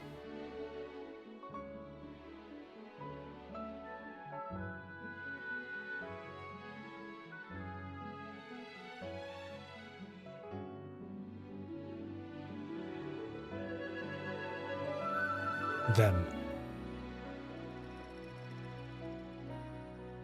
All the bonds that I have forged. For you, maybe this is just a story. But for me, this is more than just a story. It's also the world where they are.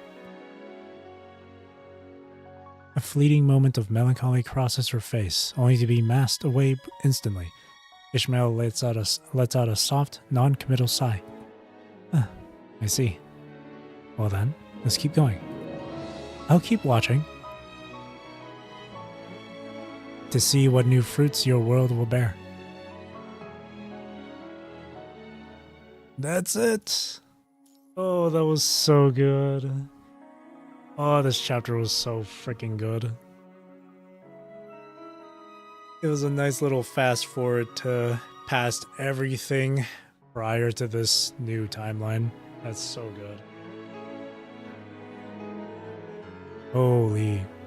Even though it's a slightly different retelling from the previous chapters of the previous timeline, this was still kind of like a nice little stroll down memory lane. God, that was so good. So good. I'm excited for the next main story chapter. But before we get through the main story chapter, of course, we got ER 13 and ER 14 to go through, which will be next week and the week after.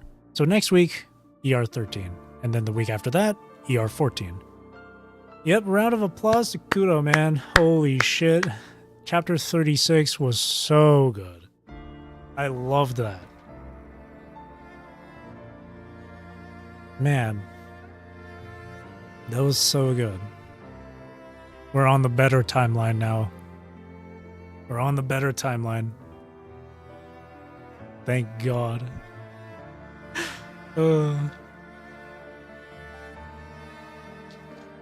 Thank goodness.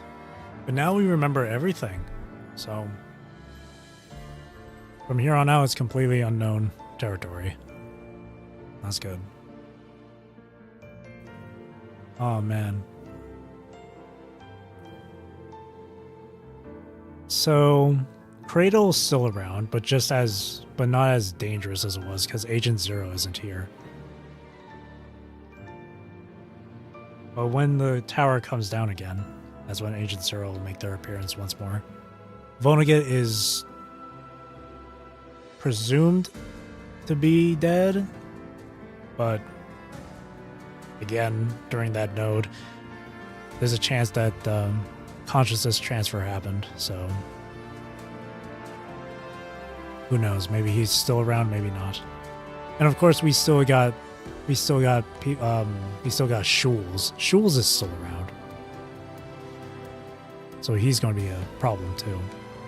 5 years of punishing. Now they dedicate one chapter to pat our backs. Ah.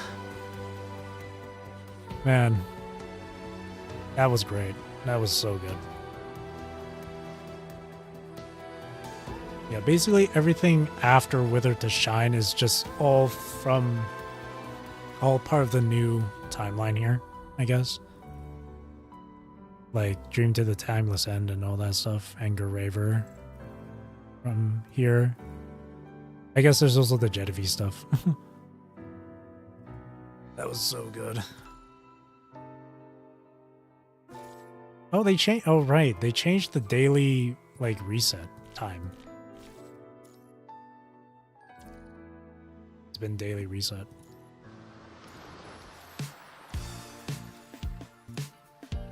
I guess I can quickly just go through dailies.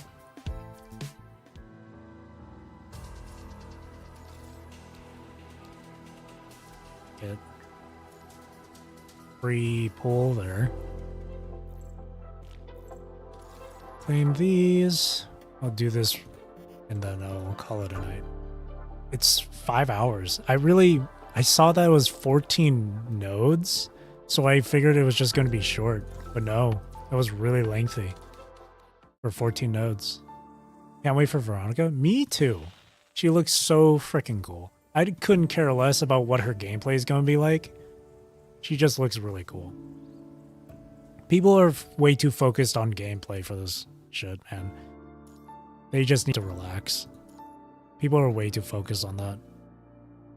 I remember when Wansha Lucid Dreamer came out and people were like, how do you fucking play this guy? It's so complex. But the moment they tone down that complexity with these characters' gameplays, they're like freaking out.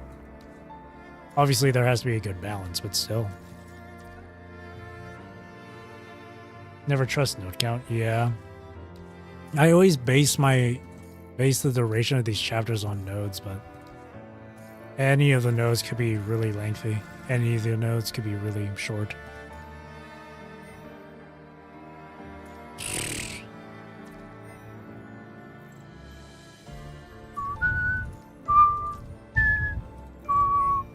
I can pull for weapon.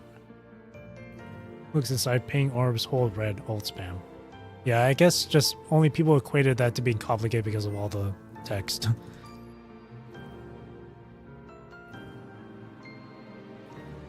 A free pull, huh? Does this, oh yeah, no, it says it expires in 2 weeks. Hold on, wait, well, hang on a second. I can hold on to these free pulls for Veronica, right? I can hold on to these for Veronica.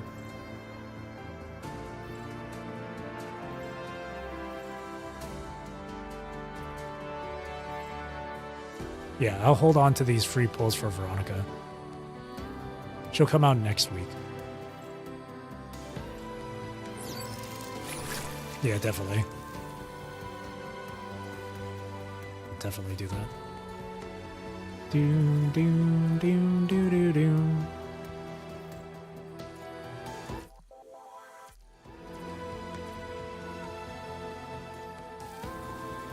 These. Oh yeah, buy this from the shop because that's part of daily. There we go. This is the last sync batch. I'm gonna miss all these triple rewards. I'm gonna miss it.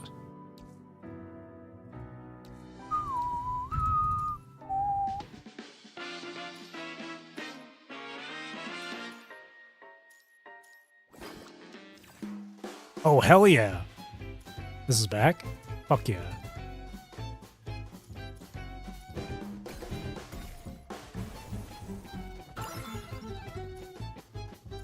Bro, I was playing this game mode so much before.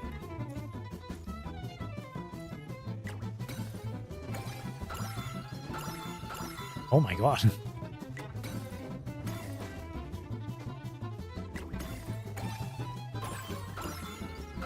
Holy speed.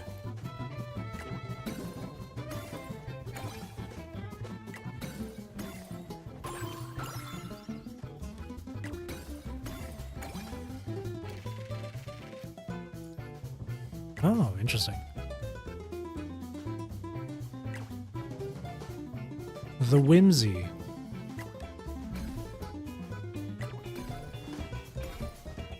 It's so whimsical.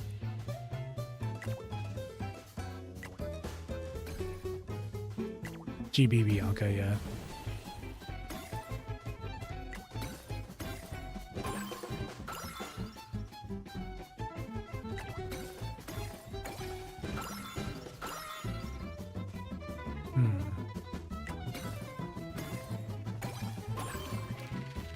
The combos.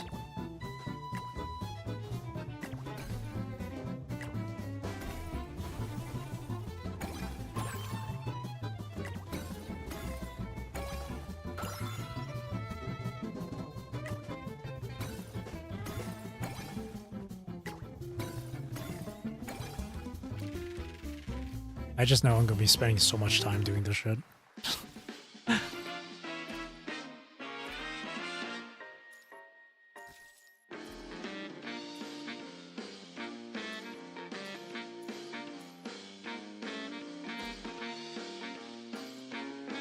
Ooh.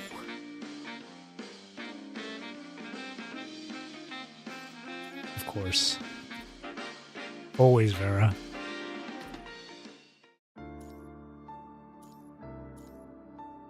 New collectible? Shark Spear approves.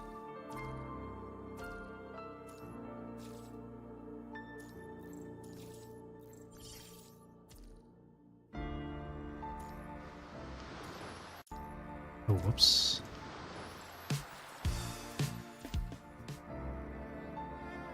Alright, I think that should be it.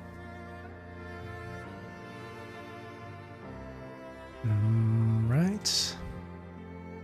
Oh, wait.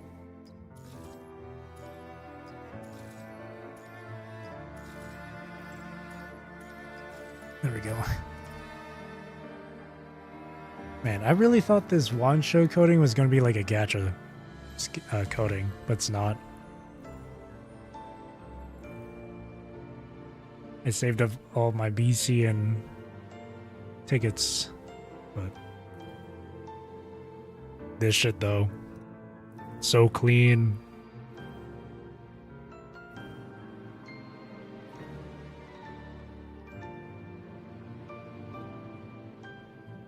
God, that shit is so cool.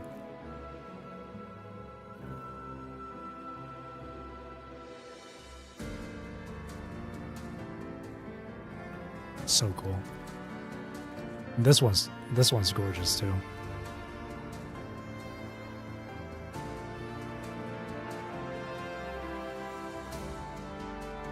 Seriously debating buying this coding.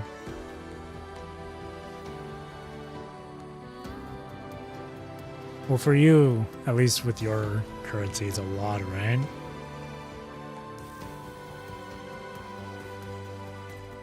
This coding's on sale for 86 days. You have 86 days. Or yeah, you have 86 days to decide. Just before Christmas. Yeah, just before Christmas. Consider it as a Christmas gift for yourself. Maybe buy it just before. That gives you time to that gives you time to save up, I guess.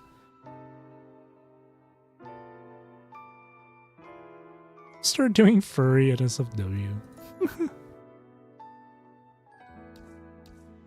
Oh man. What a fantastic coding. They cooked. Holy. Here's Discord's thing, but I think I'll save this for next week since I'll be doing her story next week. Like, I'll play through her trial and I'll play through tutorial mode before her story, and then I'll probably play through this like off stream or whatever. I'm excited to try her out though. It looks really cool. So far, that's about it. Wait, Godfall Revelation. Oh, it comes with a quest. Oh, Wansha's coding does come with a story. Oh. I figured because it's not a Gatcha's coding, I thought it would be okay. Fun and straightforward. That's another thing people complained about. Because they were constantly comparing Discord to other A ranks, like Bridget or something. Or Genevieve. Four Horsemen game mode thing. Oh, it's just a game mode. Okay. I want to start building Discord here. Unfortunately, though, and I discovered this just a few days ago, Celicabot, the shit I use on Discord to get my builds and stuff, ended service back on the 19th. Fuck. So, like, I went back into the PGR server to see if there's any news about this stuff right now. Apparently, in the bot info section of the server, it says that a new bot and website will be developed soon, so I'm gonna have to wait for that. But Celicabot doesn't exist anymore.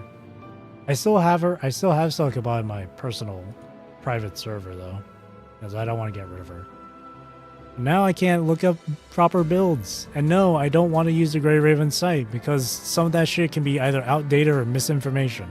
I don't want to fucking rely on that.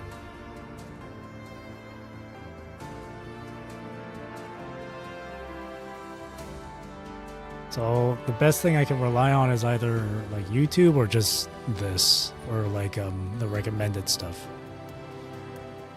I'll have to watch like Spider 2B or something for recommended memories and whatnot. Man, that makes me sad. Celicabot isn't available anymore. Makes me sad.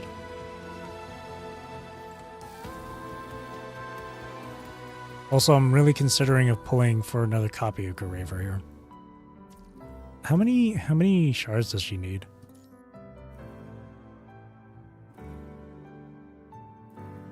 Six, 9, 9, 18, 27, 36, 45, 54, plus another 6 here. I need 2 more copies of her just to get to SSS.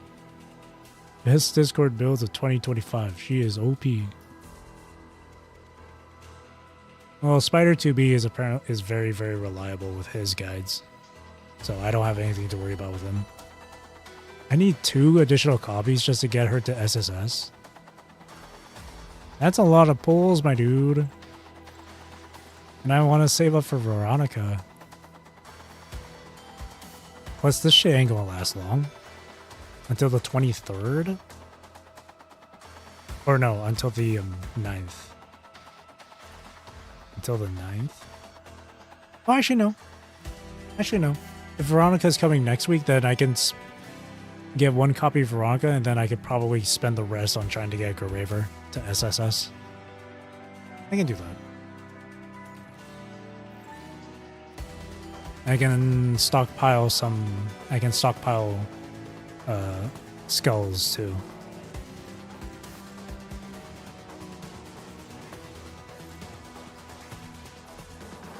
On the bright side, she can rerun. True. But she's rerunning right now. She's right here. So I want to get her now. Alright. I'll call it a night from here then. I already scheduled the next stream for tomorrow. It's gonna be the usual, kudos Saturdays. So WUA and then PGR. So WUA is just my dailies and weekly stuff. But in addition to the 2.7 VOD for 2.7 WUA. So I'm excited to look at that. I'm trying to avoid going on Twitter just so I don't spoil myself with some of the stuff. But Galbrina is coming quite soon. She'll be coming out quite soon. I'm excited for her. And then after my WUA stuff tomorrow, I'll switch to PGR. As you know, weeklies. Clash Reflection is here with this lineup, which I've never done before. Claim those, actually. This lineup, which I don't remember ever doing, which I don't think I've ever done. It says not cleared. Okay. And then Warzone, of course. We got Dark, we got Ice. What is this? Plasma Beam? No, Ignition. I know nothing. And PPC. Fire, Trailblazer. This FELTs is new to this. And then Norman. So tomorrow is going to be loaded. This is coming out on the 10th. Okay. 2.7 is looking dope. Avoid spoilers, you won't regret it. Oh, definitely not. Alright. So, with that being said, that will be it for me for tonight. Thank you for watching. Thank you for chilling with me. Thank you for chatting with me. I really do appreciate it. I hope you have a great rest of your day or night, wherever you are in the world. Take care, stay safe, drink plenty of water. Hope you enjoyed the stream. See you tomorrow for some Kudo gaming. 36, chapter 36 was fantastic. Loved it. Absolutely adored it. We are now in the best timeline we could possibly be in. No more despair, hopefully, probably. No, there's still going to be despair. But I'm excited for future main story chapters. But until we get the next main story chapter, I got 2 floating records to get through. Discord's story and Veronica's story. Which I'm still very much looking forward to reading. Next week will be Discord's. But yeah. Again, thank you for watching, and again, I hope you enjoyed the stream. See you tomorrow then. Thank you. Bye-bye. Liv's frame gonna be new main story perhaps? I think it would definitely be main story, but I just don't know when at this point. I don't know if it's going to be the very next thing or if it's going to be sometime later, but I think it's definitely main story. Liv's a very important character to the game, so. But yeah, all right. See you tomorrow then. Thank you. Bye bye.